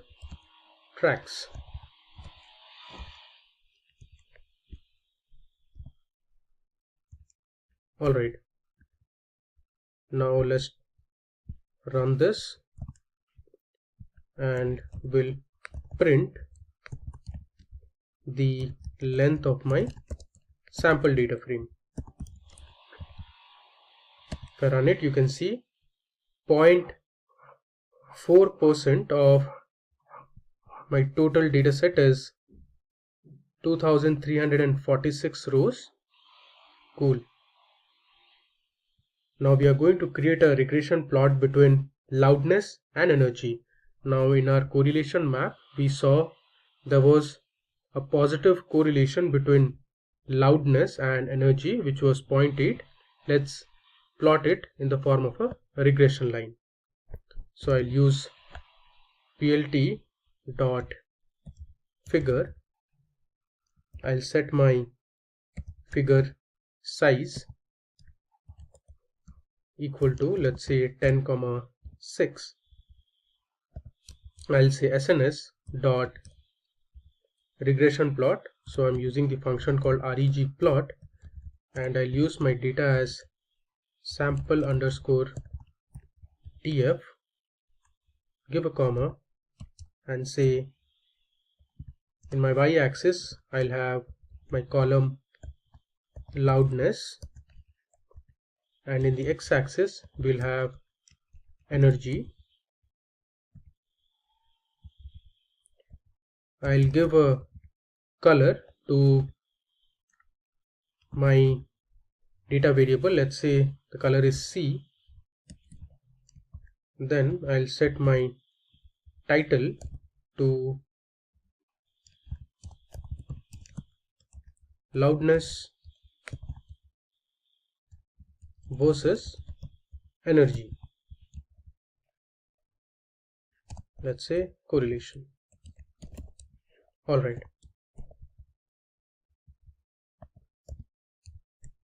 Let's make sure everything is fine. Now we'll run and see our result. There you go. So you can see here clearly there is a very high positive correlation between loudness and energy. On the y-axis we have loudness and on the x-axis we have energy, and you can see all the data points or the songs are in one direction. So if the energy increases, the loudness of the song also increases, and similarly if the loudness of the song decreases, your energy of the song or the track also decreases. So there is a very high positive correlation, and you can see the regression line here. It has gone and is increasing gradually. Cool. Now similarly, I'll just copy this code and we are going to see another regression plot, this time for two different features. Let's say we have popularity in the y-axis. So I'll say popularity, and then in the x-axis we have, let's say, acousticness.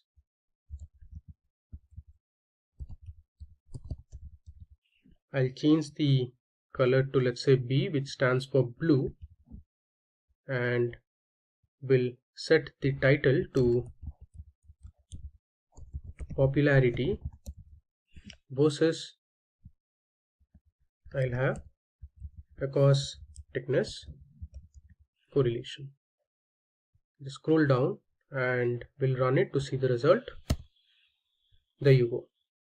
So I have the different points for the songs, and here you can see the regression line is downwards, which means if the acousticness of the song increases, the popularity decreases, and similarly if the popularity increases, acousticness decreases.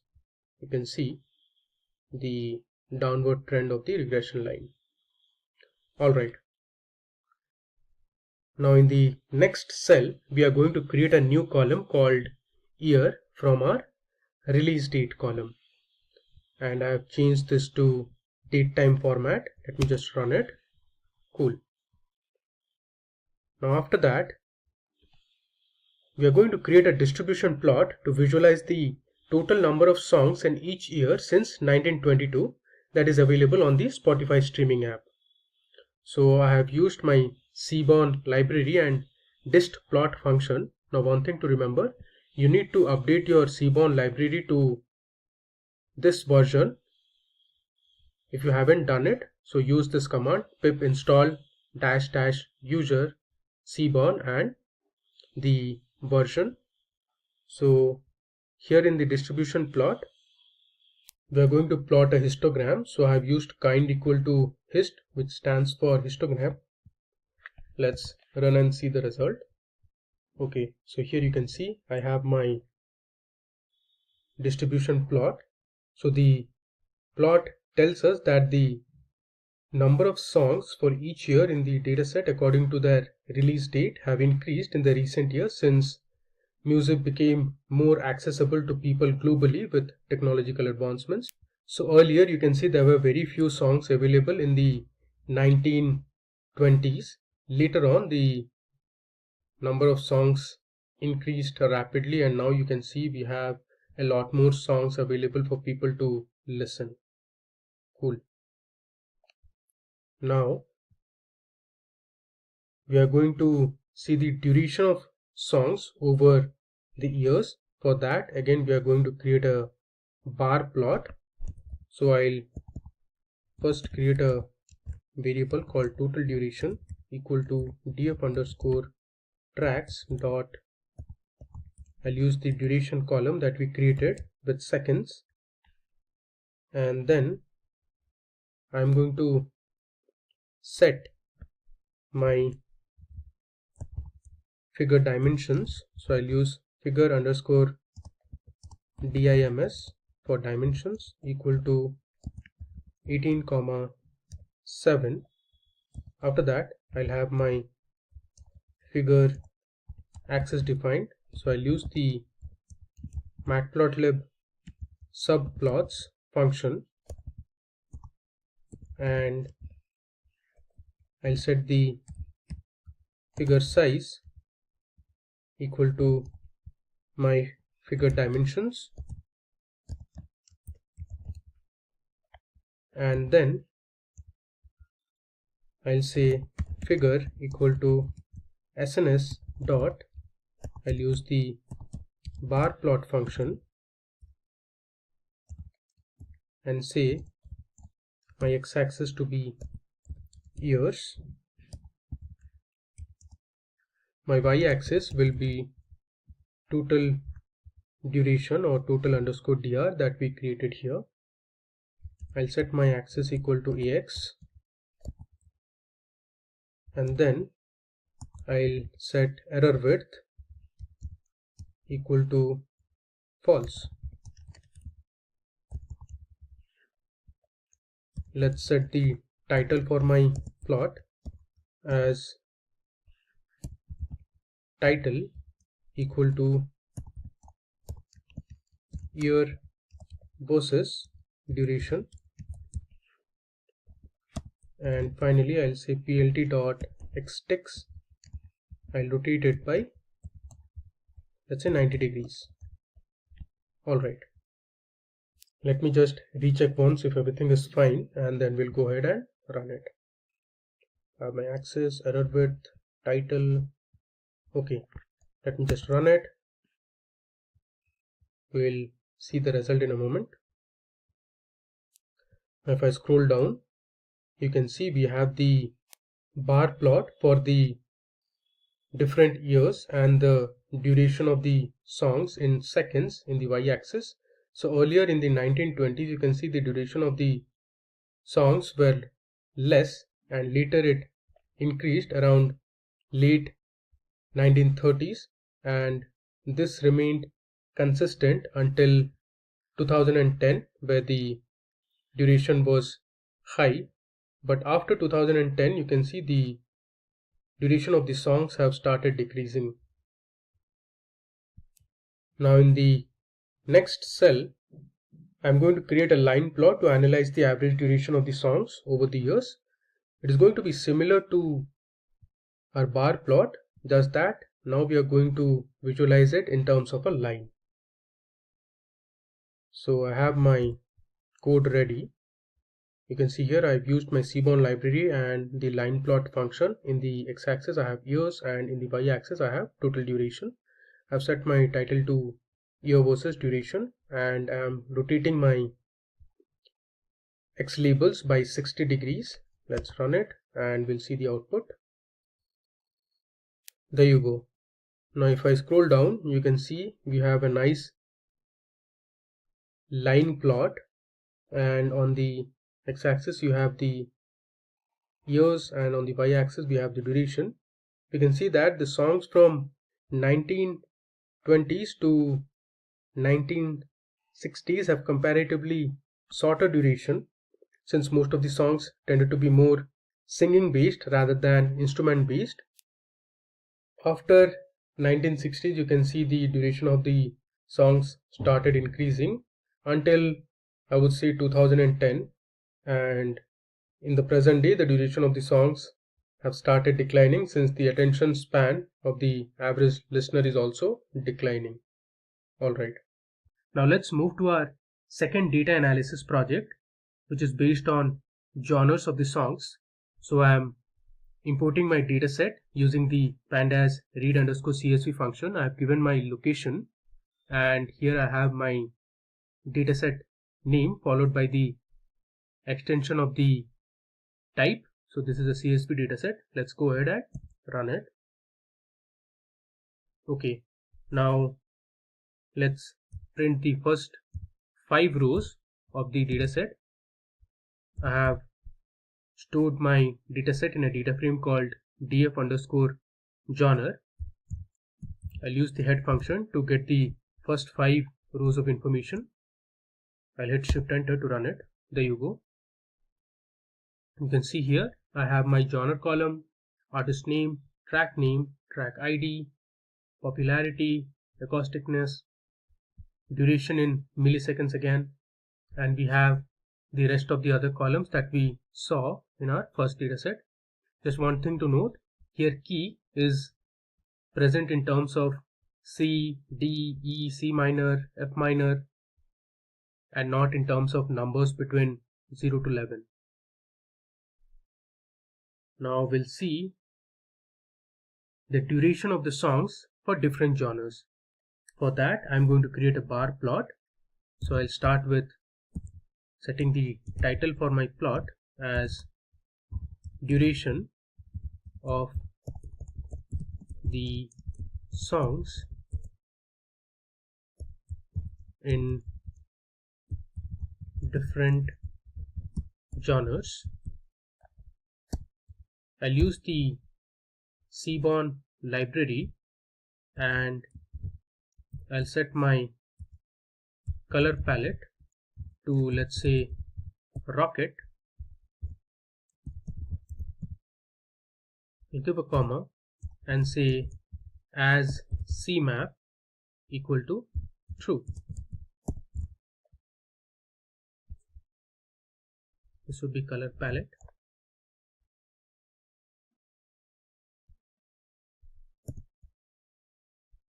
Now I'll say SNS dot bar plot.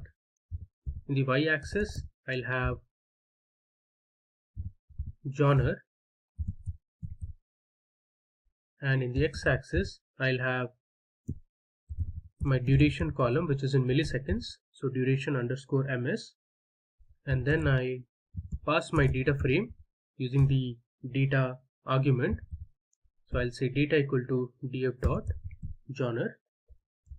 Next we'll set the x labels, so I'll say plt dot x label.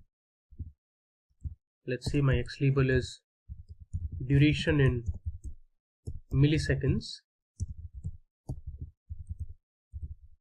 and then I'll say plt dot y label as genres.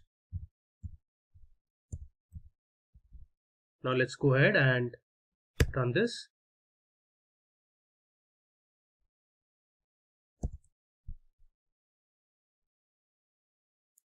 There you go. So here you can see we have the different genres on the y-axis, and on the x-axis you have the duration in milliseconds. And if you see the graph for classical genre and for songs that belong to world genre, the duration of the songs are more compared to other genres. Now if you check for children's music genre, the duration is less or the least. Cool. And finally we'll move to our last demo where we'll see the top 5 genres by popularity. So I'll say SNS dot set underscore style. I'll set my style to dark grid, which will be my background, and then I'll say plt dot figure. I'll set my figure size to 10,5. Then I'll create a variable called famous, since I want to take only the most popular songs based on the genre. So I have created a variable called famous. and I'll pass my data frame name, that is df underscore genre, and I'll sort the values based on my popularity column. So I'll say popularity, and I want to sort it in descending order, so I'll say ascending equal to false, and I'll take the first 10 values. I'll tell you the reason why I'm taking the first 10 values and not 5. Then I'll say SNS dot bar plot, and in the y-axis I'll have genre, in the x-axis we'll have popularity, and I'll give a comma, and using the data argument I'll say my data to be famous, which is this variable that we created, and then I'll set my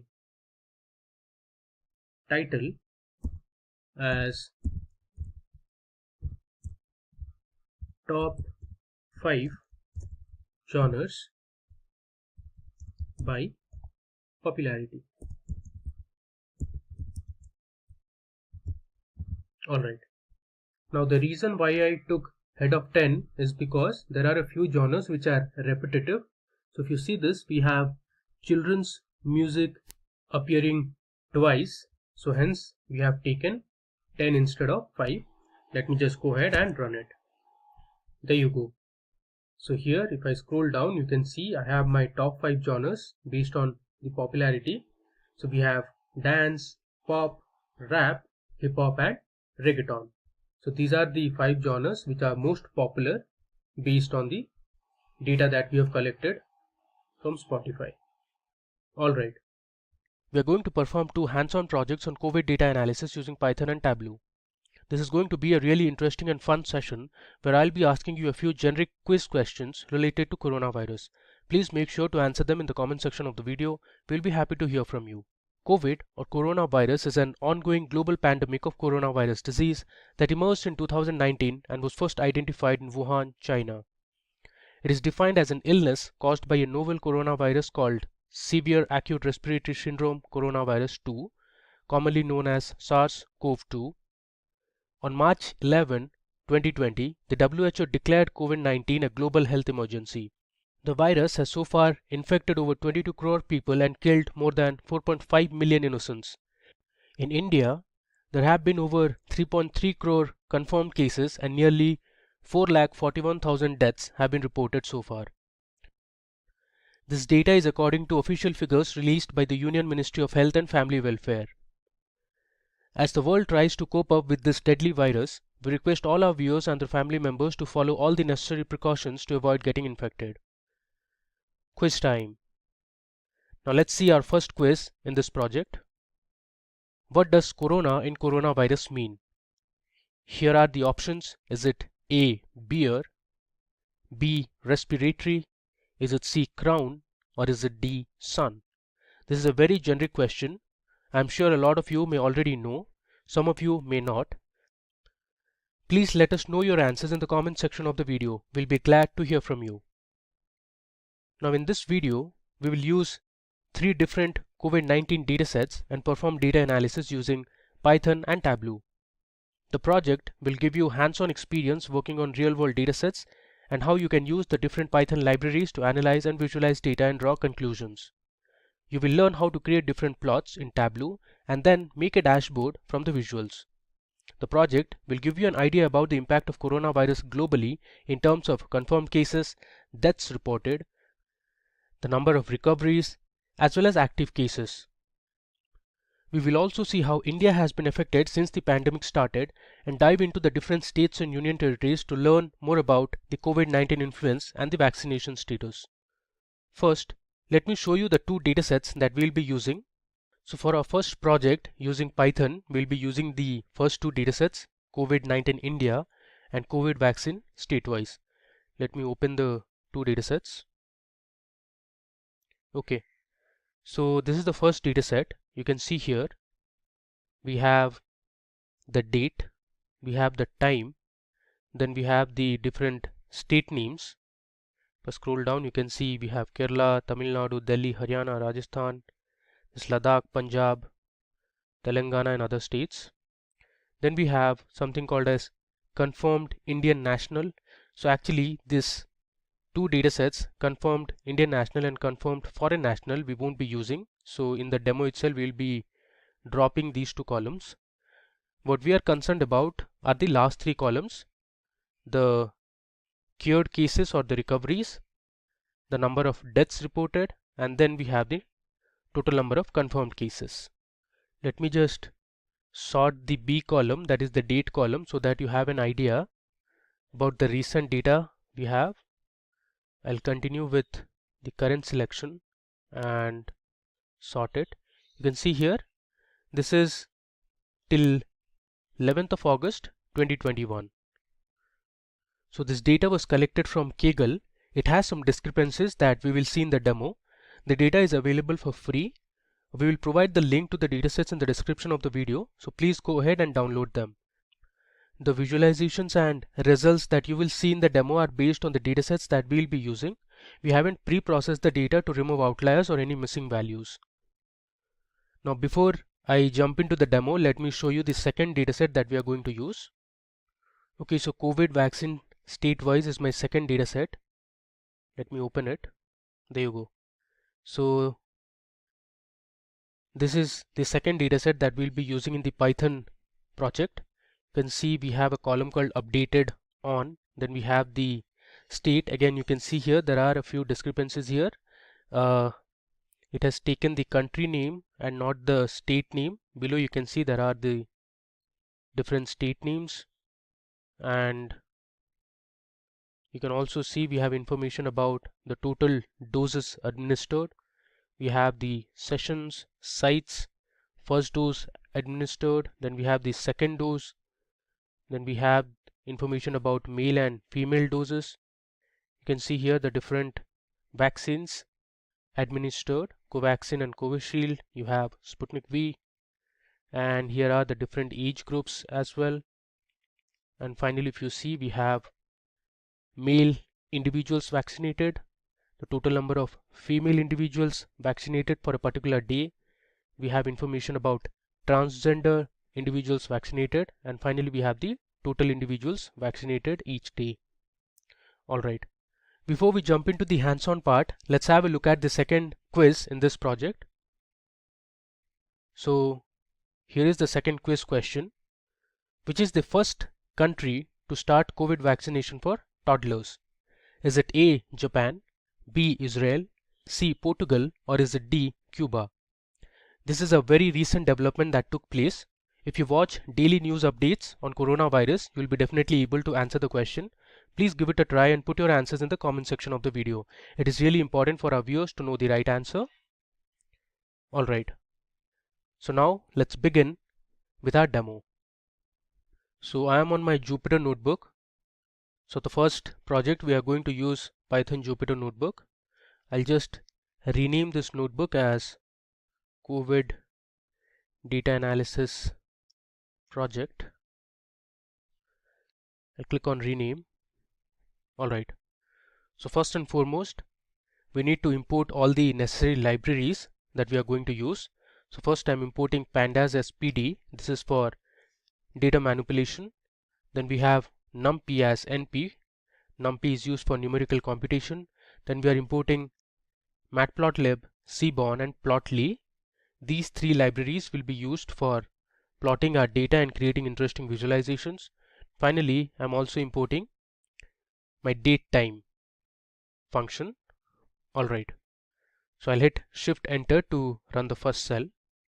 Now it's time to load our first data set, which is related to the COVID-19 cases in India for the different states and union territories.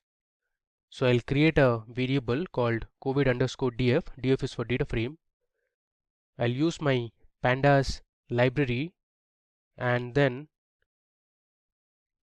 give the read_csv function, since our data sets are CSV files, and inside double quotes I'll pass in the location where my data sets are present. So I'll just copy this location. I'll paste it here. We'll change the backslash to forward slash, and after that I'm going to give my file name followed by the extension of the file. I'll say COVID-19 India.csv. Let's go ahead and run it. Alright, now to see the first few rows of the data frame, I'm going to use the head function. I'll say head, and within brackets, let's say I'll pass in 10, which means I want to see the first 10 rows of data. If I run it, there you go. Here you can see from 0 till 9. So we have 10 rows of information, and these are the different column names. You have S number, date, time, state or union territory, then you have confirmed Indian national, confirmed foreign national, cured cases, deaths reported, and the confirmed cases. Alright, now moving ahead, let's use the info function to get some idea about a data set.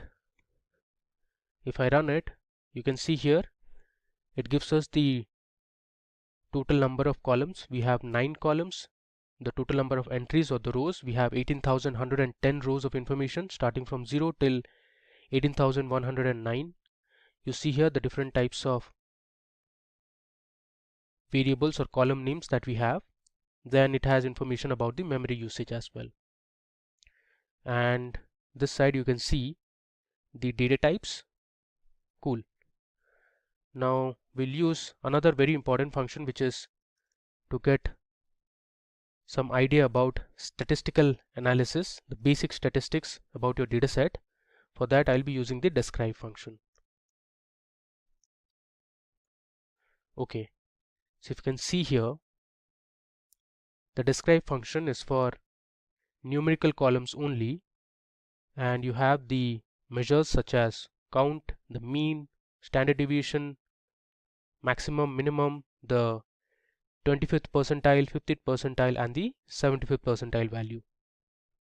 Okay, now let's move ahead and import the second data set, which is related to vaccination. So I'll create a variable called vaccine_df. I'll write pd.read_csv function, which is present in Pandas library. I'll move to the top and I'll copy the file location, and we'll change the name of the file. Copy this and let me paste it here, and instead of COVID-19_India, I'm going to say COVID_vaccine_statewise. Okay, so this is the dataset that we saw, COVID_vaccine_statewise. Alright, let me run it. Cool. And let's display the first 7 rows of information from this data frame. I'll be using the head function, and inside the function I'll pass in 7. There you go. So here you can see we have from 0 till 6. There are total 24 columns. A lot of them have null values, you can see here. Alright. Now from the first data set, which is the COVID_df data frame, we'll be dropping a few unnecessary columns such as the time column, confirmed Indian national and confirmed foreign national, as well as the S number.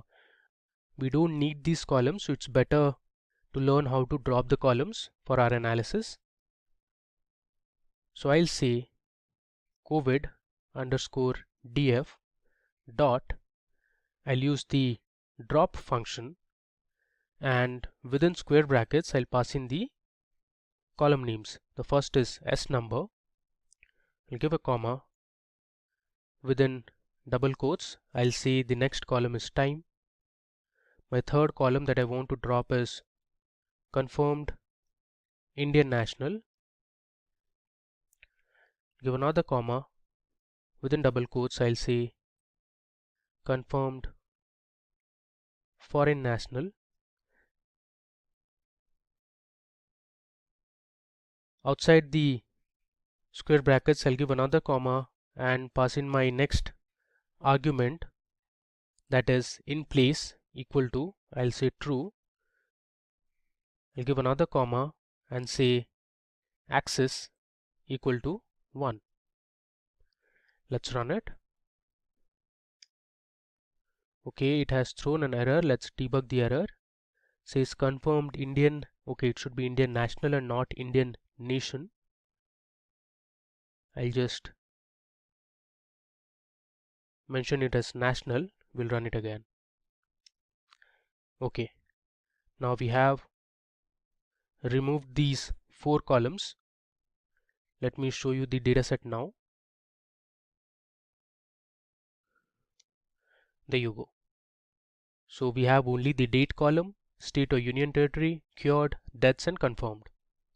Now let's see how you can change the format of the date column. For that you have the function called toDateTime.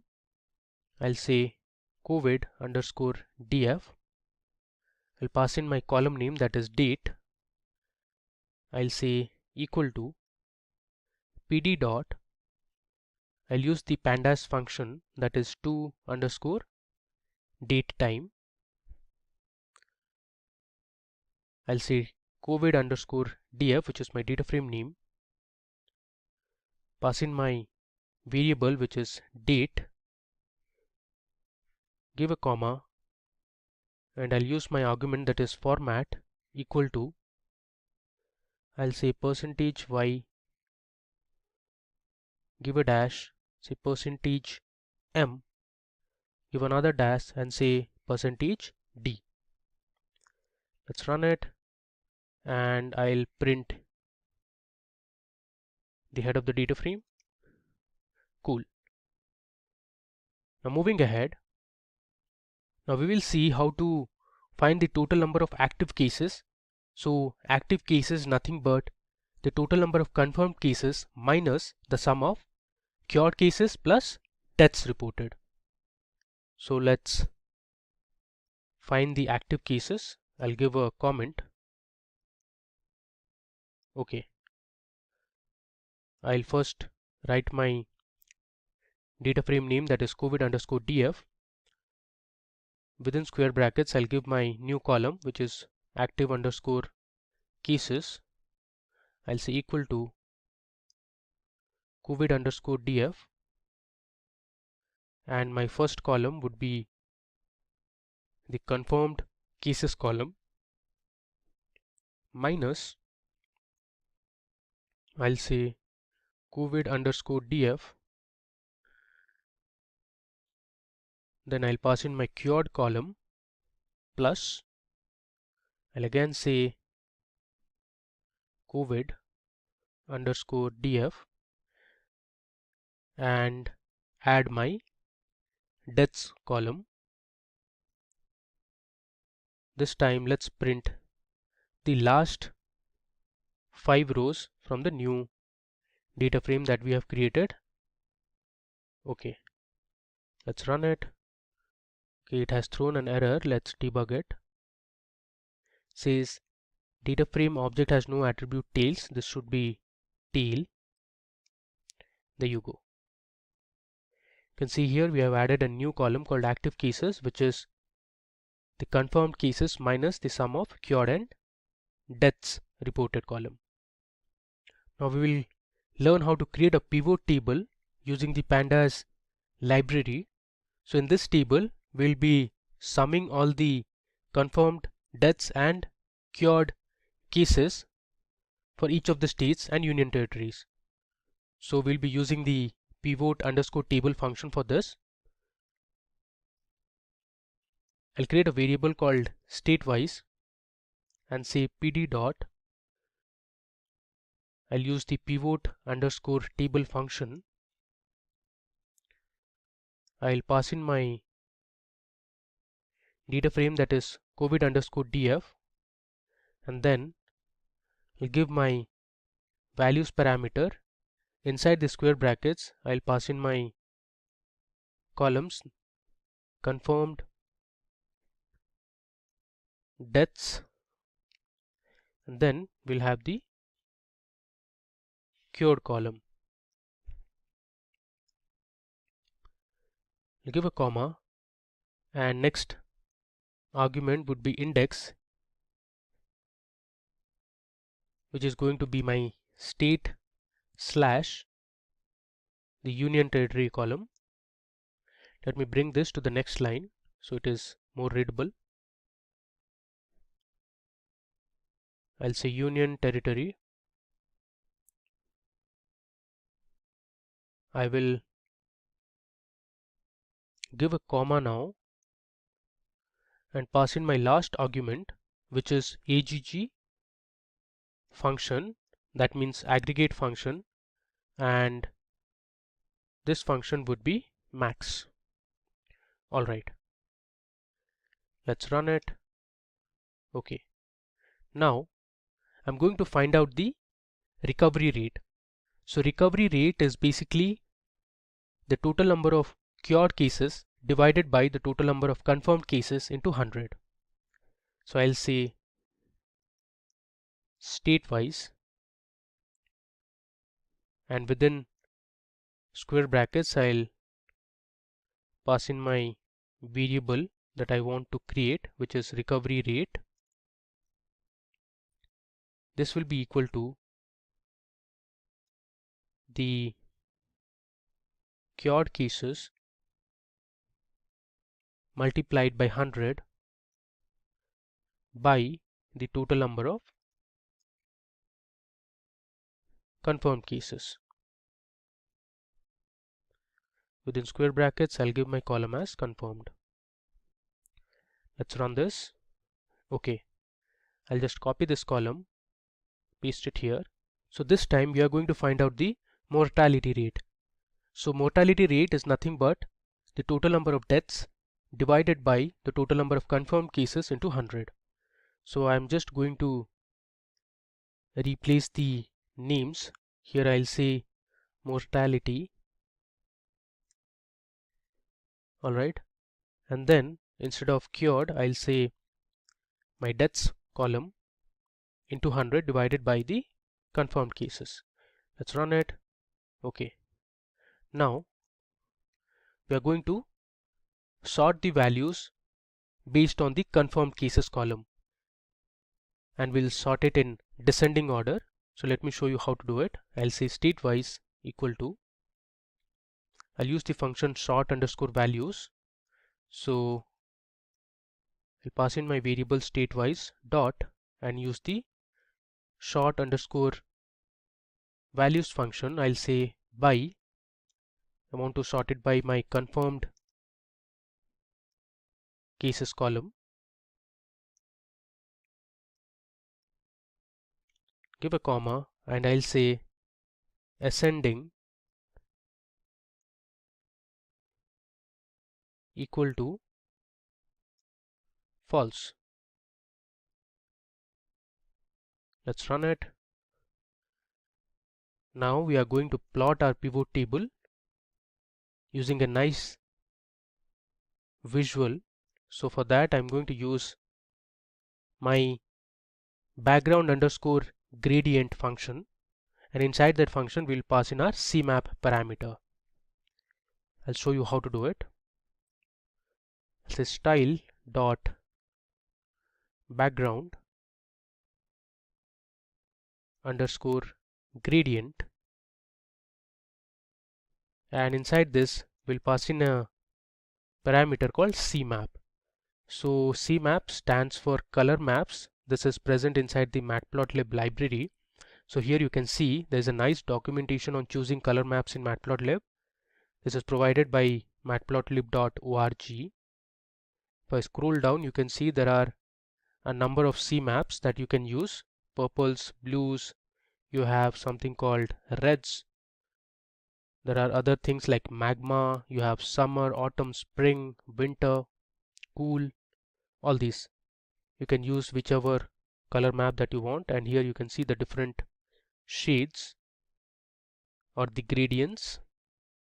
Okay, so I am going to use my color map as cube helix. Let me run it and show you the pivot table. There you go. Here you can see we have our pivot table ready. Now, as I said in the beginning, there are a few discrepancies in the data set. So here you can see there's one called Maharashtra, and there's also Maharashtra triple star. This you can ignore. Even if I scroll down, you have Madhya Pradesh followed by 3 asterisks. You can ignore this value as well. Even for Bihar we have. So these have been duplicated, and here you can see the different state names and union territories. Then on the top you have the confirmed cases, cured cases, the deaths reported, and the new columns that we created. These are calculated columns, recovery rate and mortality rate, and we have ordered it in descending order of confirmed cases. So far our data says that Maharashtra has the highest number of cases, followed by Kerala, Karnataka, Tamil Nadu, Andhra Pradesh and Uttar Pradesh. So these are the top 5 states which have the highest number of confirmed cases. Even if you see, the mortality rate is also high for Maharashtra, and if I scroll down, the mortality rate is also high for Uttarakhand. If you see here, if I scroll further, you have Punjab, the mortality rate is also high. Alright,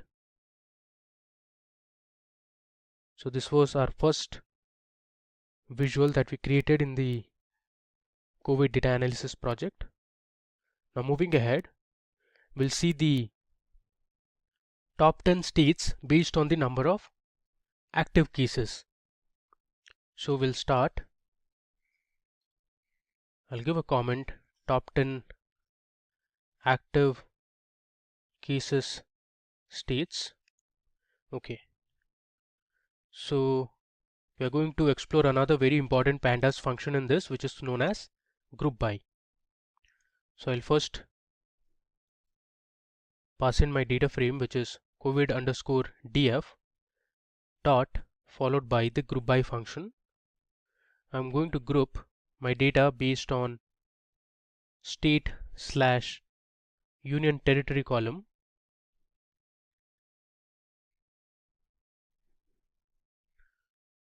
Then I'll say dot max, which is to find the maximum value from the states that have the highest active cases. So I have passed in my active cases column, and we're also going to group it based on the date column. After that, we are going to sort the values. So I'll use my function that is sort underscore values. I'll say sort by my column that is active cases. Let me bring this to the next line.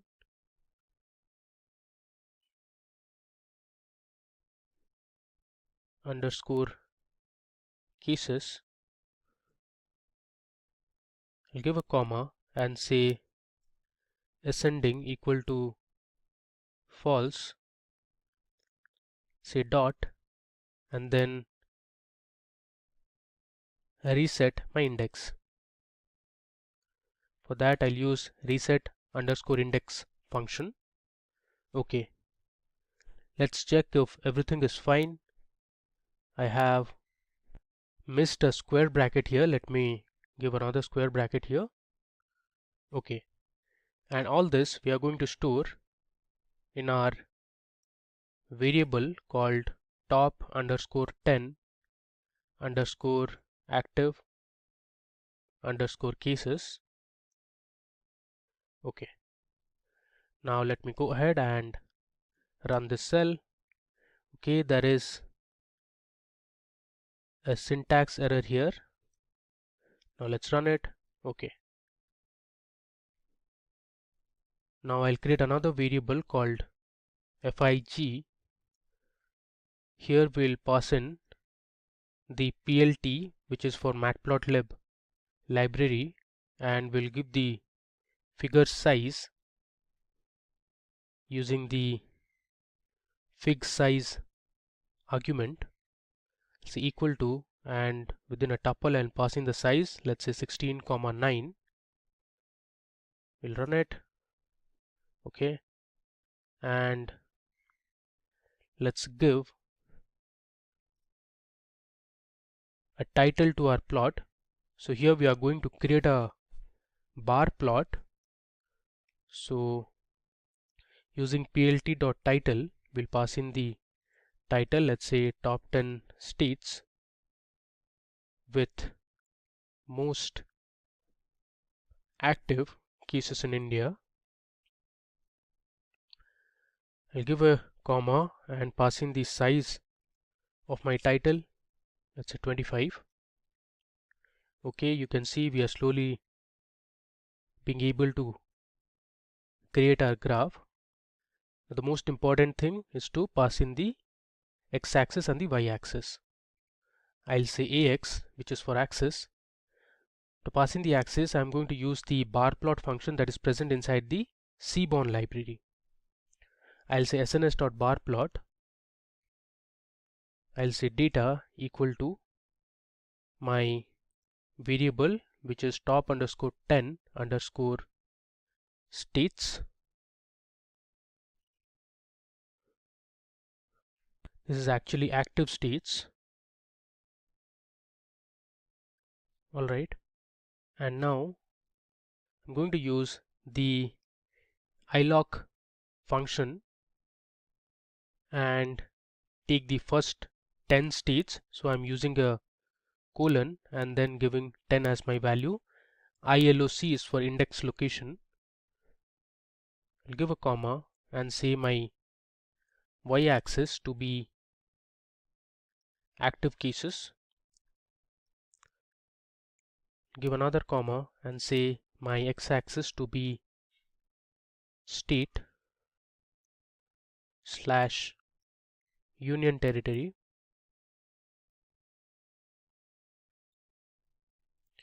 Give another comma. We are going to pass in the line width to 2. I'll say line width equal to 2, and we'll give an edge color. Let's say the edge color is red. Okay, so I have my axis defined now. Let's run it. There's an error here. It says top 10 active states not found.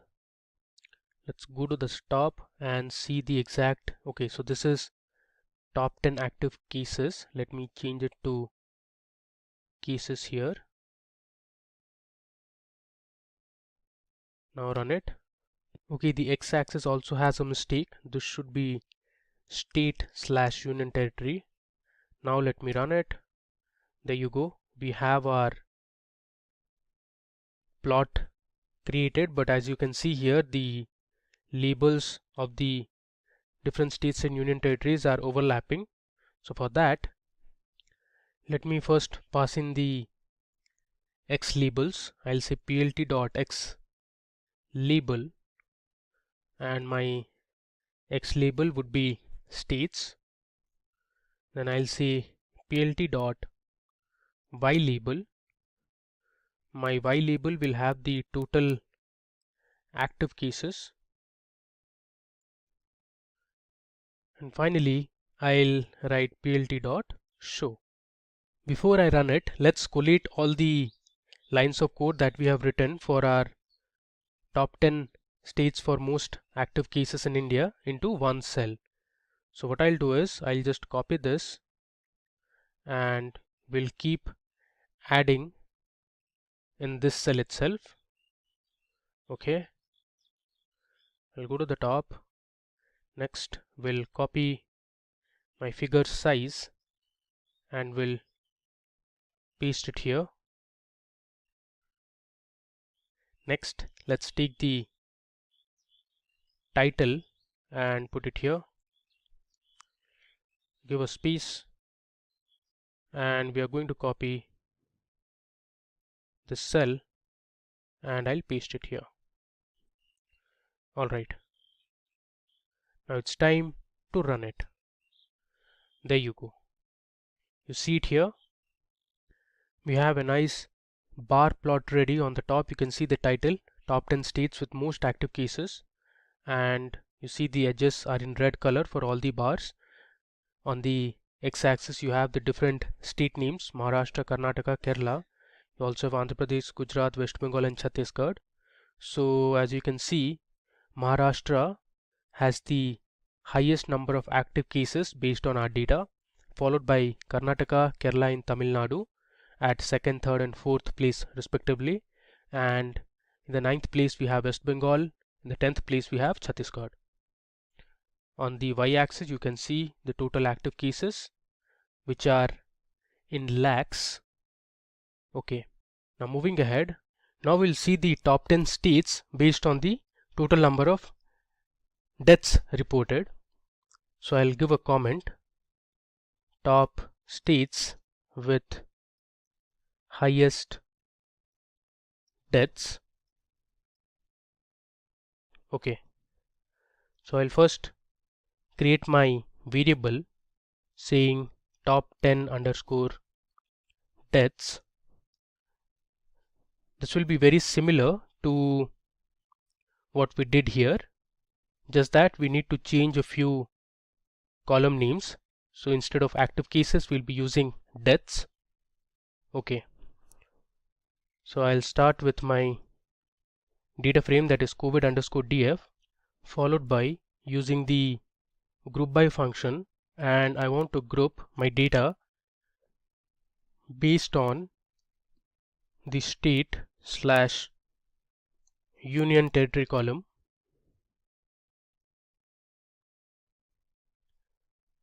Then I'll choose the max function, and within double square brackets I'll pass in my column names deaths and date.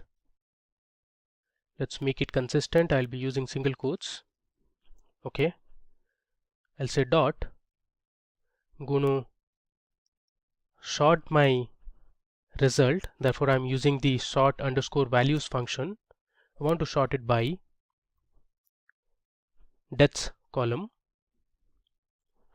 I'll give another comma and say ascending equal to false, which means I want to order my result in descending order. Then I'll say dot reset underscore index.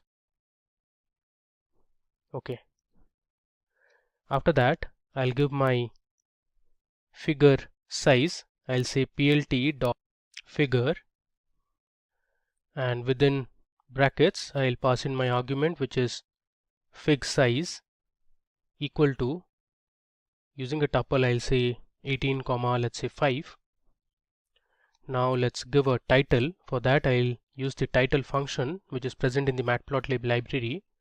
I'll say top 10 states with most deaths, and let's give a size to the title 25.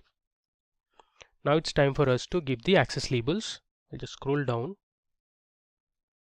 Okay, so I'll say ax equal to, again this will be a bar plot, so I'm using my Seaborn library followed by the bar plot function. My data will be top underscore 10 underscore deaths, which is this variable. I'll give my index location ILOC. I'm going to choose 12 states. The reason being, there are some discrepancies in the data. I'll show you once I plot this result. So in the y-axis we'll have deaths column. In the x-axis we'll take state slash union territory,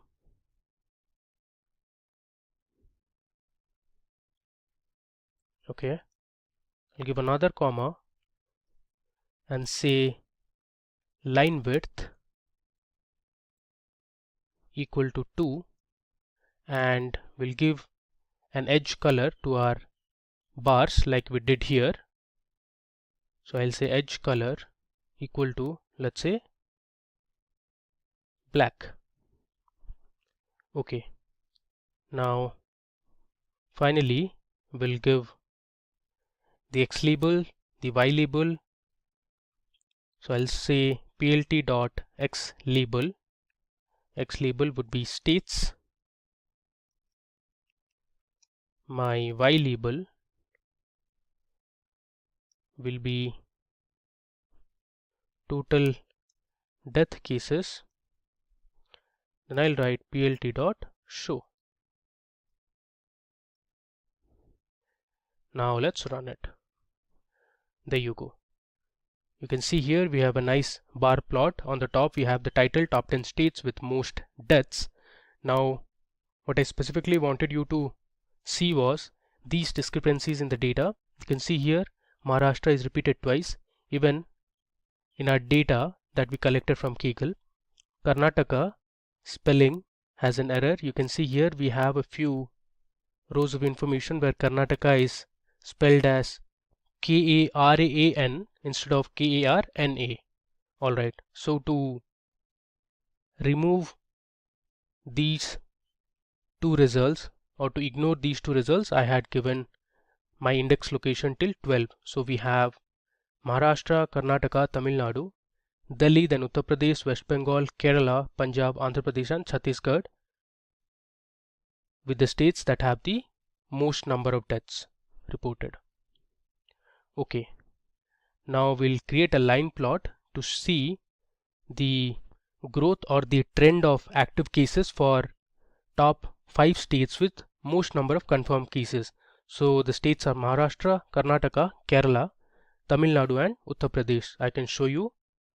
So these are the states with highest number of active cases. Okay, I'll just give a comment saying growth trend. Alright, so for that we'll start with our figure size as plt.figure.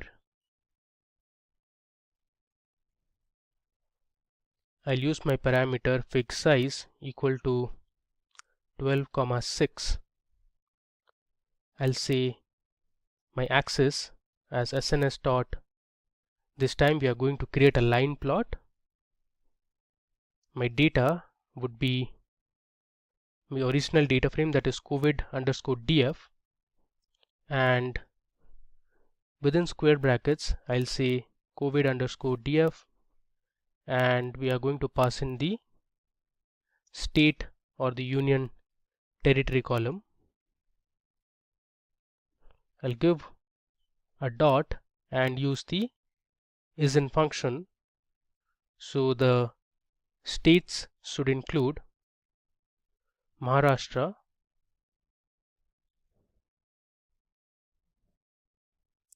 I'll give a comma. The next state should be Karnataka. Next we have Kerala. Give another comma. My fourth state is Tamil Nadu. Give a comma, and my fifth state would be Uttar Pradesh.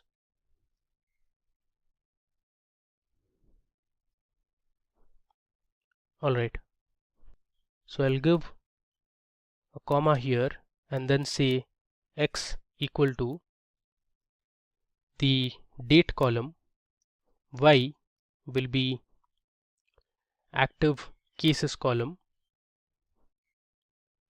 and I'm going to use another parameter called hue, which is to give different colors to the different states, the 5 states that we are looking for.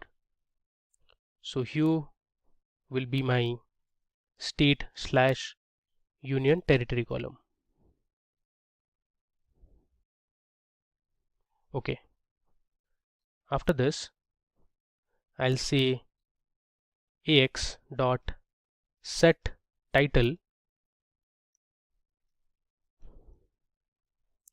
My title will be top 5 affected states in India. We'll give a size, let's say 16. Alright. Okay, this should be size equal to 16, and to make sure everything is fine, let me just move it to the above line. Okay, now we'll run it. Okay, there is some error again. It says invalid syntax. Let's see where we went wrong. Let me bring this to the above line. Okay, this should be COVID_df. Okay, make sure you keep these small errors in check. Let's try and run it again. Alright, if I scroll down, there you go. Here you can see we have the top 5 affected states in India. You see the different states here and the colors. So this violet or the purple color is for Maharashtra. You can see how the active cases surged around April and May, and then you can see even for Karnataka the active cases surged very rapidly around May and June. Then it has decreased, luckily. Similarly, you can see the plots for even Uttar Pradesh as well as for Tamil Nadu. So all the 5 states, you can see one common trend that after March, so around April, the cases started to emerge very rapidly, and later after July they started dipping. Okay, now we are going to use our second data set, which is related to vaccination. Alright, so first and foremost, let me go ahead and print the data frame for you so that you know the data that we are going to use. So this is the data we are going to use for our next set of analysis. Even this data has a few errors, and you can see there are a lot of missing values. It makes sense because not all the days you would have vaccination for people, and very crucial error that we are going to deal with is this state column. Here you can see in the state column we have India in a few rows, so we are going to ignore these rows. Alright, first let's rename our updated on column to just vaccine date. So you can use the rename function present in the Pandas library to do it. So I'll say vaccine_df dot rename. I'll say columns equal to, within curly braces I'll write updated on, which is my original column name, give a colon. I want to change this to vaccine_date. I'll give a comma and say in place equal to true. So it will change my column name from updated on to vaccine_date in the original data frame. Let's run it. Now let me go ahead and print the first 10 rows in the dataset. You can see here we have successfully changed the column name to vaccine_date. The rest of the columns remain the same. Alright, now you can check the total number of columns, rows, the data types, and the memory usage using the info function. Here you can see it. We have total 24 columns, 7,845 entries, and these are the columns that are present. And if I scroll further, you see here says the memory usage, and here on the right you can see the data type. Cool. Now as you saw, the data has a lot of missing values. Let's find the sum of all the missing values for each column.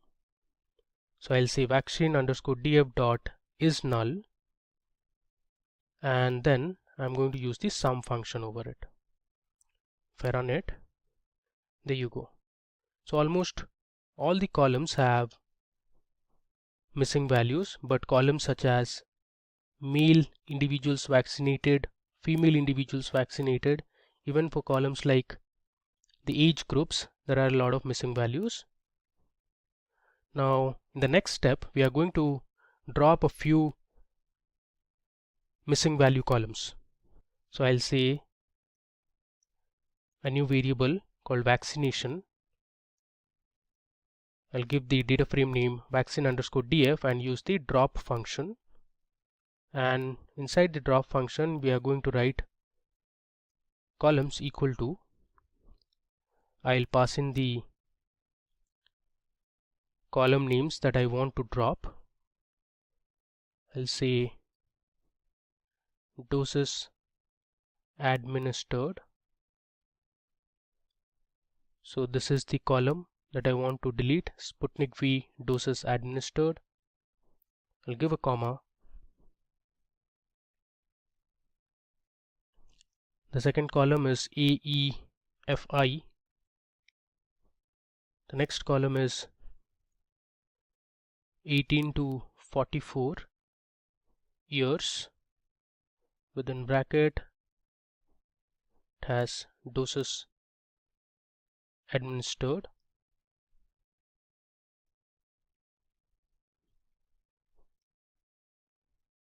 Give a comma. I'll say 45 to 60 years. Doses administered. Give another comma. The final column that we are going to drop is 60 plus, which is this one, 60 plus years.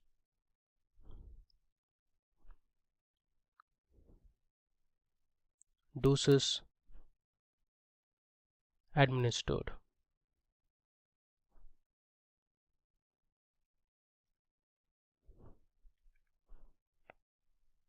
Okay.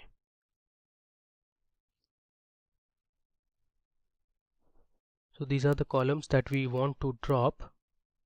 And finally, I'll give my parameter access equal to 1. Okay, let me just recheck these column names. First one is Sputnik V doses administered, then we have AEFI followed by 18 to 44 years doses administered, then we have 45 to 60 years doses administered. Finally, we have 60 plus years. I've added a S here which was missing, and there should be a space as well because there's a space here in the column. Now let's run it. Alright, so we have successfully dropped the columns that we wanted to drop. Now I'll say vaccination.head. You can see here we have dropped those columns and we are left with these columns now. Okay, now we are going to create a plot, pie plot, to see the vaccination for male and female individuals. So I'll give a comment as male versus female vaccination. To create this pie plot, I'm going to use the Plotly library that we had imported, which is this one, Plotly. Okay, so first of all we need to filter out the male individuals from our data frame. I'll say male equal to vaccination meal. I'll passing in the column individuals vaccinated. We need to recheck the variable name whether it is correct or not. You see here male individuals vaccinated. Then I'll say dot sum. Similarly, we'll filter out the female individuals. I'll say female equal to vaccination, which is my new data frame. Within square brackets, I'll pass in the column name female individual.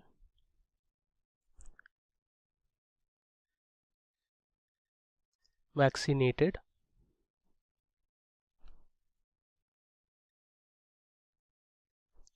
I'll say dot sum. Okay, these should be individuals as per the column name present in the data frame. Cool. Now I'm going to say px dot py function, which is present in the Plotly library. I'm going to give the names of the pies. So first one is male and the second one is female. Give a comma and say values equal to male comma female. Then I'll give a comma and pass in my title, which is male and female vaccination. Okay, this should be names. Alright, now let's go ahead and run this cell. So it'll take some time to create the pie chart. Here we go. See here I have my title male and female vaccination. So these are the two pies or the areas. You have the label female and the value. Here you have the label male and the value. So from our data you can see 53% male individuals have been vaccinated compared to 47% for females. Okay, now we are going to drop all those rows where our state was mentioned as India in the original dataset. I had shown this to you in the beginning, so we are going to remove rows where state is India. Okay, so to do that I'll say vaccine. I'm creating another variable called vaccine and we'll use our original data frame that we had imported, which is vaccine underscore df. I'll say vaccine underscore df dot state not equal to India. Now let's print vaccine. Okay, you can see here we have our data frame printed, and from this data frame we are taking only those values or the rows where state is not equal to India. Cool. Now what we are going to do is we'll rename the last column, which is total individuals vaccinated, to just total. So I'll say vaccine dot rename.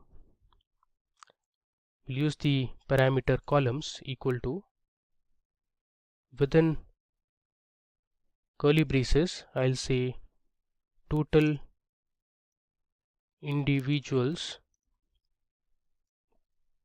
vaccinated, give a colon, and we'll change this to just total, give a comma and say in place equal to true.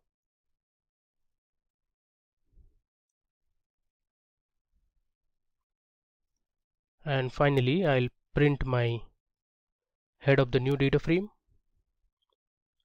this should be columns equal to. Okay. Now you can see here, if I scroll to the right and if I check, we have successfully renamed our column.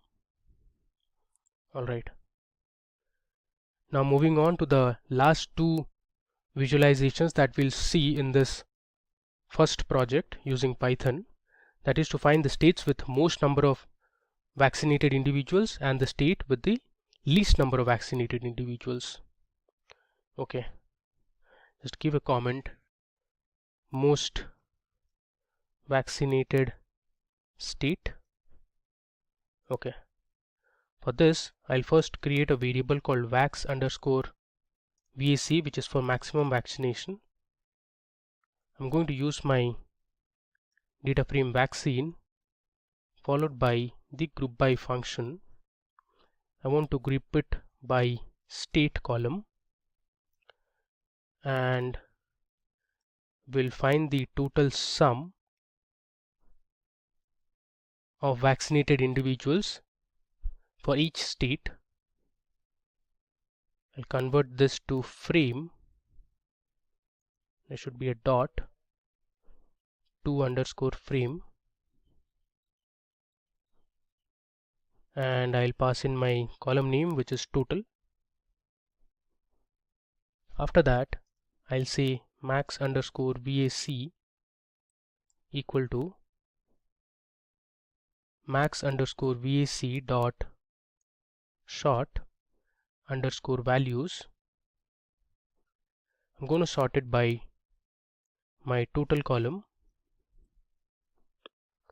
and say ascending equal to false, which means I want to sort it in descending order so that we have the states with the highest number of individuals vaccinated. I want the top 5 states. Now let's go ahead and print it. So this will create a nice table for us. There you go. Here you can see we have Maharashtra, Uttar Pradesh, Rajasthan, Gujarat and West Bengal as the top 5 states with most number of vaccinated individuals. Now we are going to use this table and convert it into a chart. Now I had already written my code for the bar plot. I'm just going to paste it. So here I have defined my figure size as 10,5. Then I'm giving a title as top 5 vaccinated states in India and the size is 20. After that I've created a variable called x, which is going to store my bar plot. This bar plot we have created using the Seaborn library, and you see here I have my y-axis defined, then I have the line width and the edge color as well. I've given my x label as states, y label as vaccination, and I'm finally going to display my plot. So let's go ahead and run it. Okay, you can see it here. We have converted this table into a bar plot now. So first we have Maharashtra with the highest number of vaccination. Then we have Uttar Pradesh, Rajasthan, Gujarat and West Bengal. Now I want the viewers watching this video to find the states with least number of vaccinated individuals and convert that table into a bar plot that will show the bottom 5 vaccinated states in India, which means the states which have least number of individuals vaccinated. So please go ahead and put your codes in the comment section of the video. It will be very similar to these two cells, just that now we want to know the least 5 vaccinated states in India. So please put the code snippets in the comment section of this video. We'll be more than happy to know from you. In case you are not able to do it, we'll definitely give the answers in the comments itself. Alright, so this brings us to the end of the first project on COVID data analysis using Python. So in this project we used two datasets. One was on the COVID-19 India dataset for different states and union territories, and the second dataset that we used was for analyzing the status of vaccination in the different states in India. Now we'll move on to our second project. Okay, so before moving on to our Tableau project, let's see the final quiz. Which of the following is not a common coronavirus symptom? So this question is to make you aware of the correct COVID symptoms. Here are the options. Is it A, fever, B, vision loss, C, loss of taste and smell, or is it D, cough? Please put your answers in the comment section of the video and let us know what you think. Now, we'll move on to our second COVID data analysis project. For this project, we'll be using the Tableau software and a global coronavirus dataset. First, we'll look at the dataset and the fields we have. Okay, so I am in my dataset folder. We have already seen the first two datasets in our Python project. This time we are going to use the global COVID data. Let me open it. Alright, so here you can see we have the different country names. There are 192 countries in our dataset.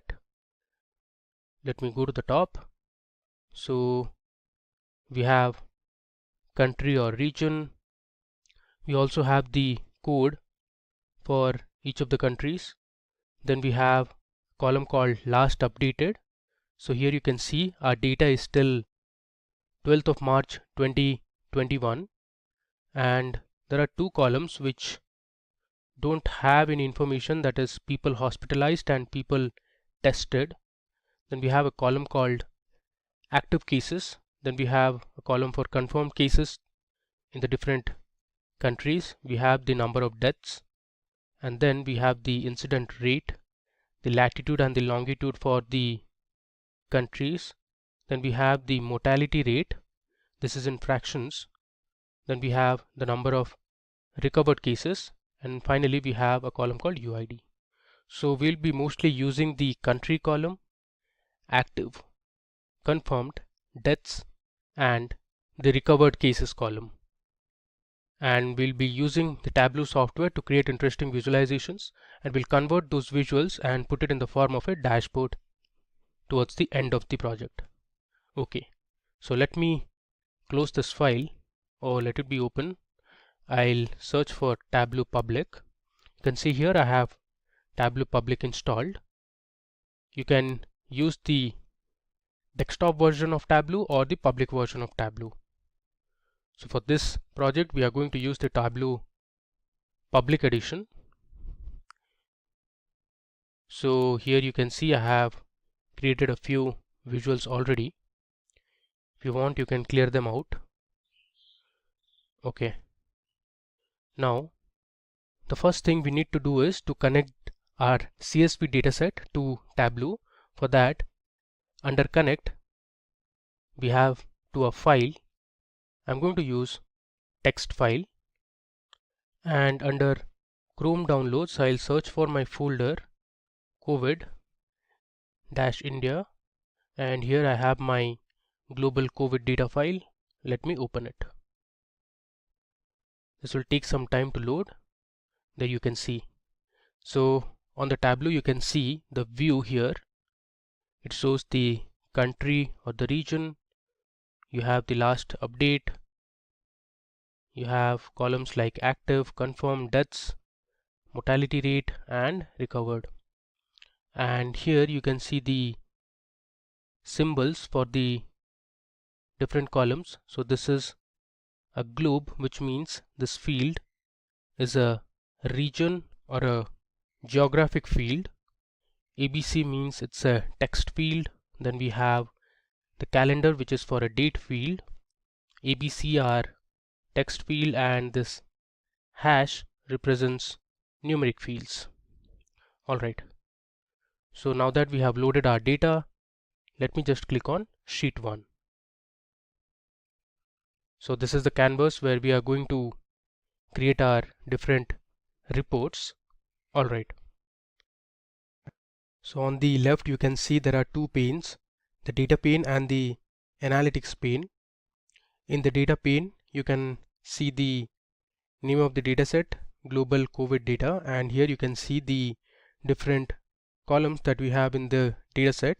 So on the top, the ones marked in blue are called as dimensions, and at the bottom whatever you see are marked in green and are called as measures. So dimensions are always represented with blue icons and measures are in green icons. So Tableau has automatically detected the different data types for each of the columns. Alright, so first of all we are going to create a simple table to see the total number of confirmed cases for each of the countries. So for that I'm going to drag my country or the region column onto rows. Here you have rows. I'll just drag it and drop it here. There you go. It has populated all my country names starting from Afghanistan till Zimbabwe. So it has ordered in ascending order of alphabets. Now to see the total confirmed cases for each country, I'm going to drag my confirmed column onto text. So here under marks card you have the text option. I'll just drag it and drop it here. There you go.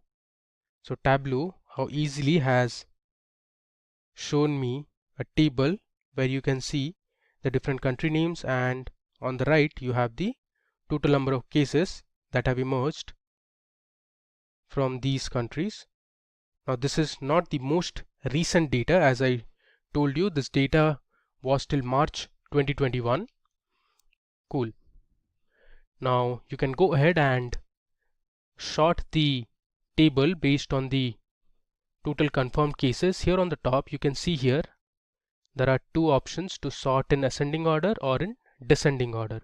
Let's first sort in ascending order by sum of confirmed cases within country and region. There you go. So here you can see these are the countries which have very few cases, and if I scroll down you have France, UK, Russia, Brazil, India and US with the highest number of COVID-19 cases. If you want, you can also sort it in descending order so that the countries with the highest number of confirmed cases appear at the top. You can see it here, and these are the countries that have very few COVID cases. Now you can convert this simple table into different charts and graphs. To do that, here on the right top corner you have an option called show me.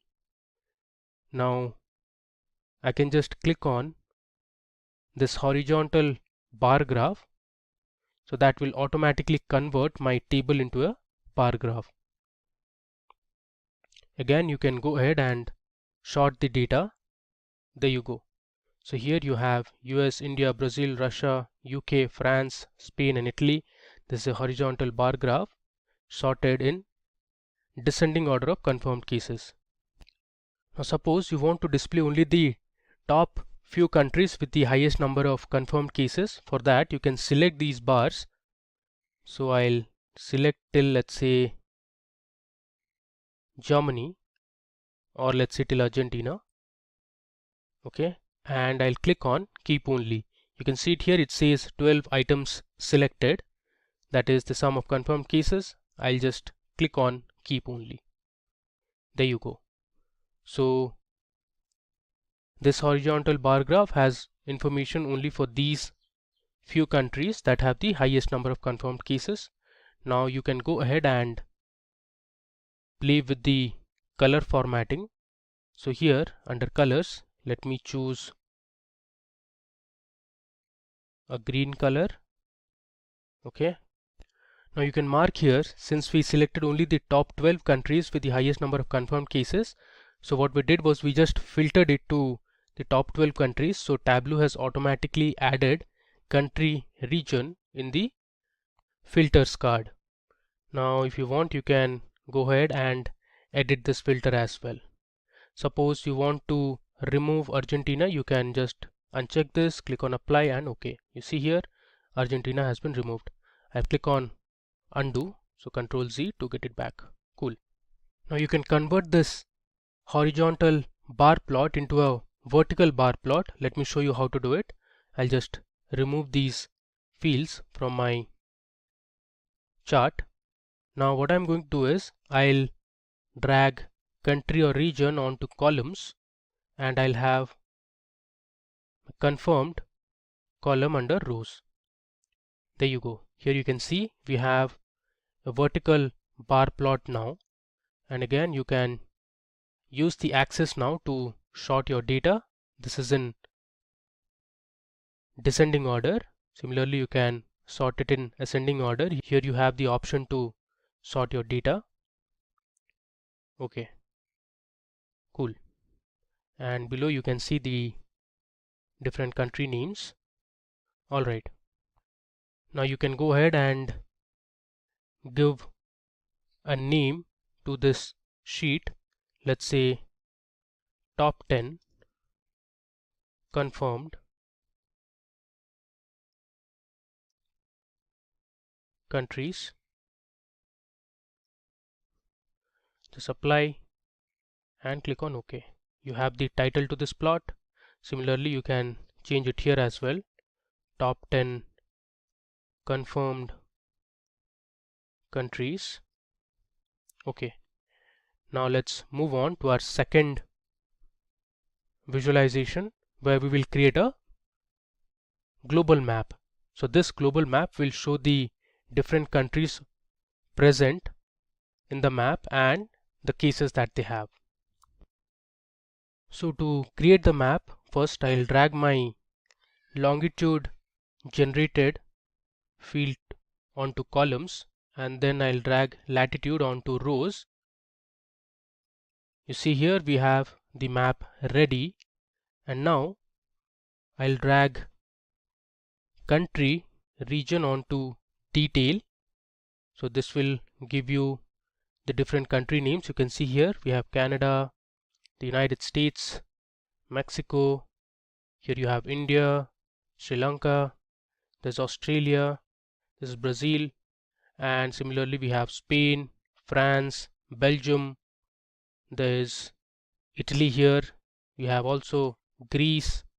Similarly we have the African countries like Central African Republic, there's Congo, Angola, and on the top you have Russia, and this is Iceland, so on and so forth. Now I'm going to drag the active cases column onto detail again. Now if I hover the cursor, you can see the active numbers for Brazil, you can see for India, you have countries like China, then here you have Thailand, Algeria. Now I'm going to drag the confirmed cases column onto label, so that you have the labels here. You can see here the confirmed labels. Cool. Now if you only want to focus on a few countries present in a particular region, you can highlight that region. For example, suppose for Europe you want to focus on this region. If you select it, it will highlight only those countries, and if you hover your mouse over these points, it will show you the active cases and the total number of confirmed cases. Alright, now if you want, you can go ahead and change the color of the circles. Let's say I'll keep it as red. Okay, so this is how you can create a map to represent the different active and confirmed cases. I'll rename the title to global cases. I'll just click on apply and OK. Similarly, I'll change the sheet name as well to global cases. Okay. Now from this map you can see the countries such as USA, Brazil, you have Russia and India with the highest number of COVID-19 cases. Even in countries such as Spain, the numbers are really high, and a lot of the African countries were also impacted. And these small countries like Solomon Islands, you have Fiji Islands with few number of cases, even for New Zealand as well. Alright, now moving to our next visual. Now we are going to see the top 10 countries where highest deaths have been reported so far due to the pandemic. For this, we will create a tree map now. So first of all, I'll choose my country column and put it under columns, and then I'll select the deaths column and put it under rows. I have the bar plot ready.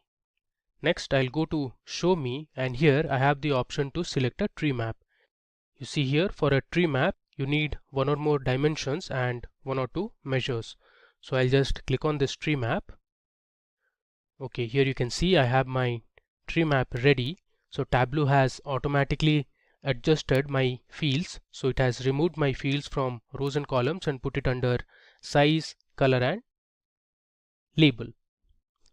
Next, I will drag my country column and put it under filters, and from here I'm going to choose top.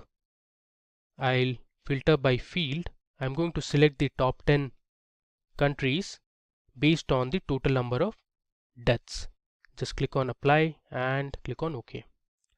So these are the countries: US, Brazil, Mexico, India, United Kingdom, Italy, Russia, Spain, France, Germany, which have the highest number of deaths reported.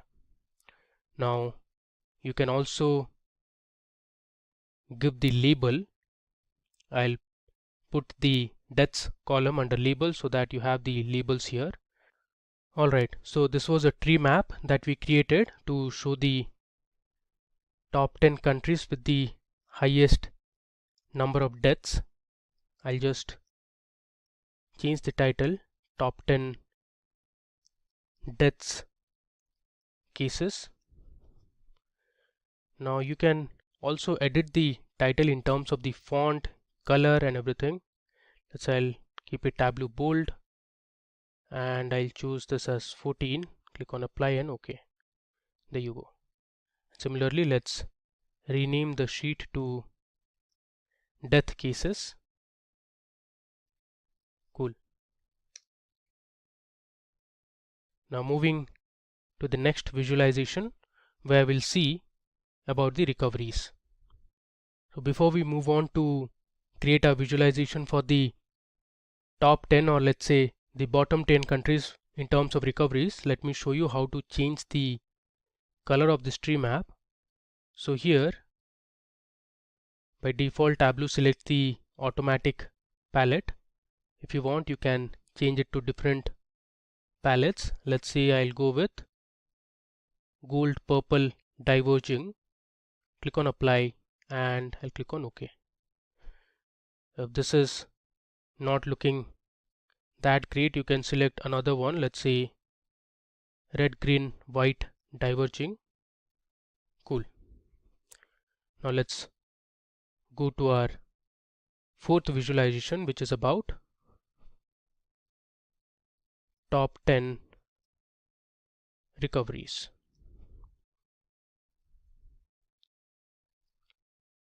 I'll click on apply and OK. First, I'll drag my country or the region column under columns, and then I'll take the recovered column under rows.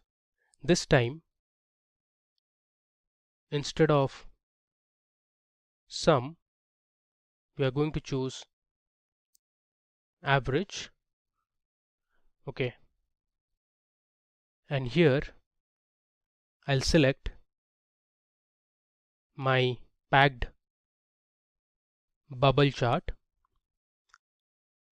After that, I am going to drag my country or region onto colors, and then I'll also put country under filters. So I'll go to the top menu and I'll filter it by field.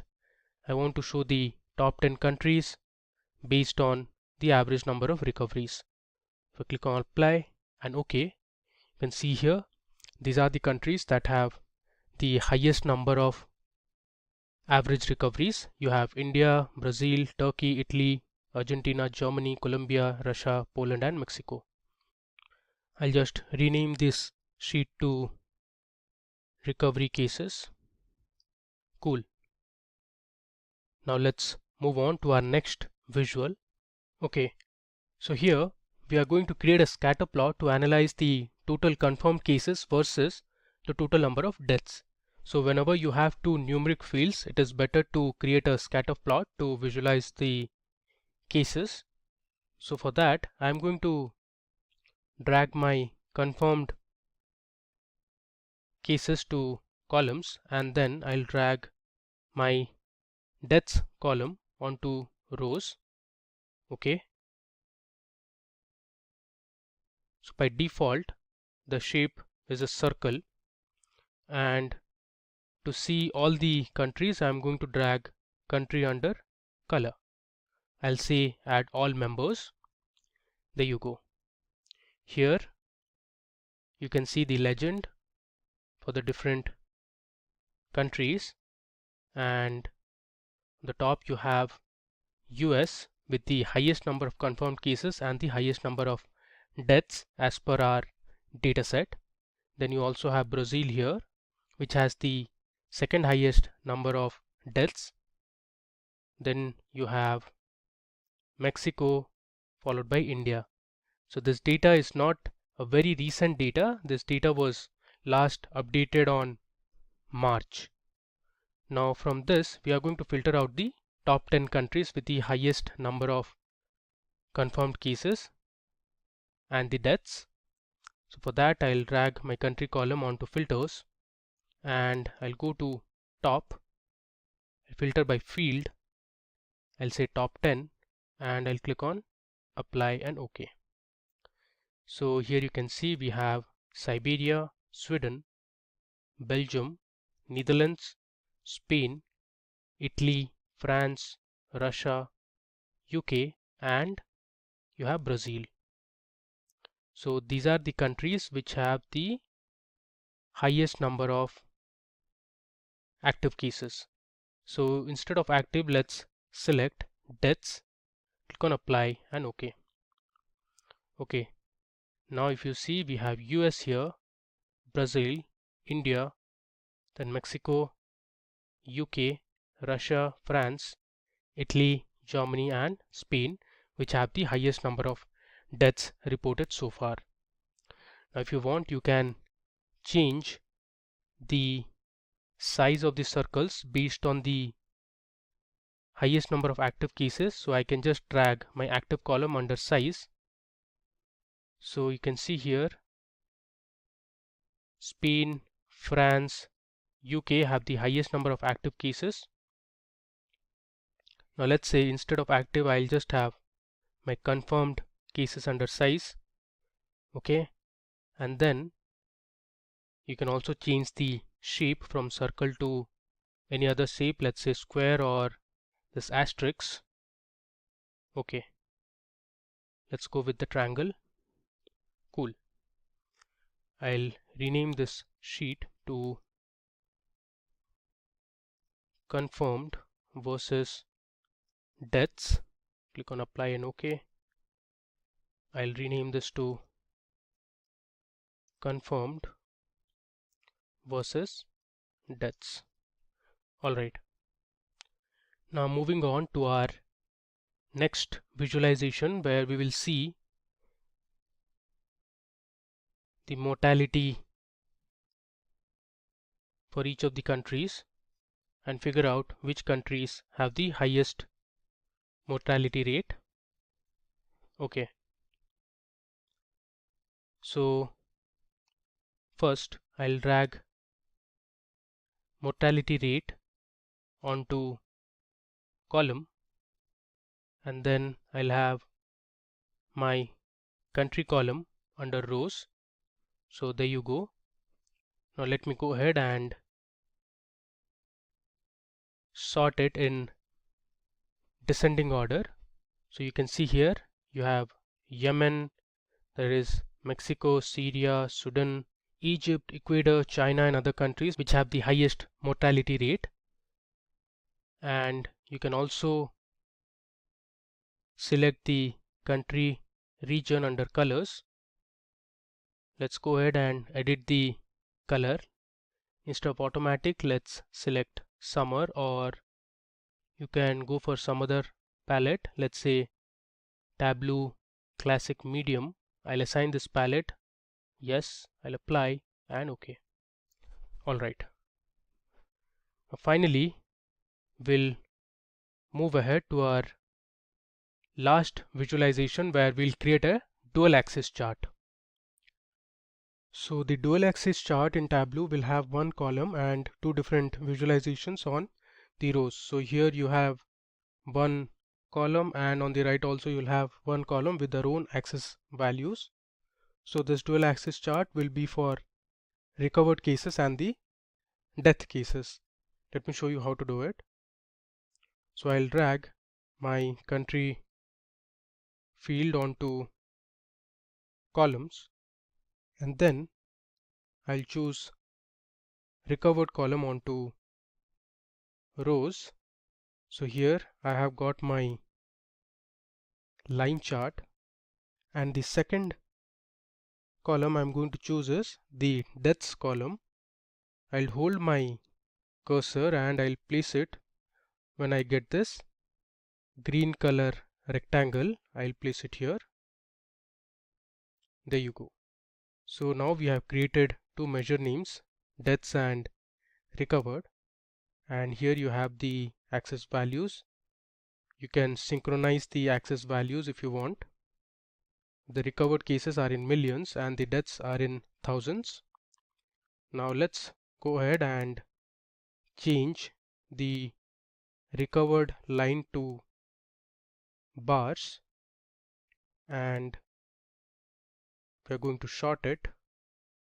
Okay, now let's change the color. We'll select, let's say, blue. I'll assign the palette, click on apply and OK. And if you want, you can also change the color for deaths from blue to, let's say, winter. I'll assign the palette, click on apply and OK. You can have whichever color you want, and to make the axis same, you can just right click on this axis and click on synchronize axis. So here you can see the values. Let's keep it in thousands only. Cool. I'll rename this sheet to dual axis. Okay. Now before we move ahead and create our final dashboard, I want to show you one more feature in Tableau, that is to format the labels. So you can see here, instead of writing 5,30,821, we can change this in terms of millions or thousands and write it as, let's say, 530k.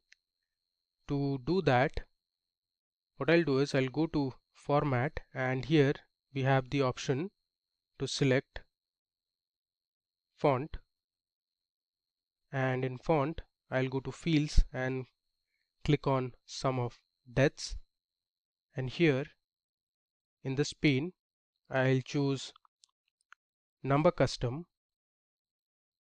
Decimal places will be 0, and display units I'll select thousands. You can see here the values have been changed to 531k, 193k, 158k, so on and so forth. Cool. Now let's go ahead and create our final dashboard. Here is the option to create a new dashboard. So I'll just click on new dashboard, and we are going to increase the size here so that it fits our view. So we have selected the default view, and the size I'm going to choose here is automatic. So now we can drop our sheets one by one. First, let's drag the global cases sheet here. Okay, you can see we have our map. Now I'm going to choose the top 10 confirmed cases. Alright, and after that we'll choose the death cases sheet. So Tableau will prompt you to place the sheet at the right location. Okay, and now I'll choose my fifth visual, which is confirmed versus deaths, and if you want you can choose any one of these. Let's say I'll take the dual axis chart. Now you can just minimize the sheets and adjust the sizes to make it look better. Okay, so you can see here we have our dashboard ready. Now you can still go ahead and customize the dashboards in terms of adding different filters to it. We are not going to show that. Now you are getting some messages here, 2 unknown, 4 nulls. You can remove them as well, and here on the top you have the option to click on the presentation mode. There you go. So this is our final dashboard that we have created. Alright, so this brings us to the end of the second coronavirus data analysis project using Tableau. Now you can just click on escape to go back. Alright, now you can save this and this will be published in the Tableau public platform under your profile. With that, we have reached the end of day 2 of our data analysis week. On day 3, which is tomorrow, we are going to look at data analysis using Excel. Thank you all for watching today's live session. I hope it was useful and interesting. See you tomorrow. Thanks again and keep learning.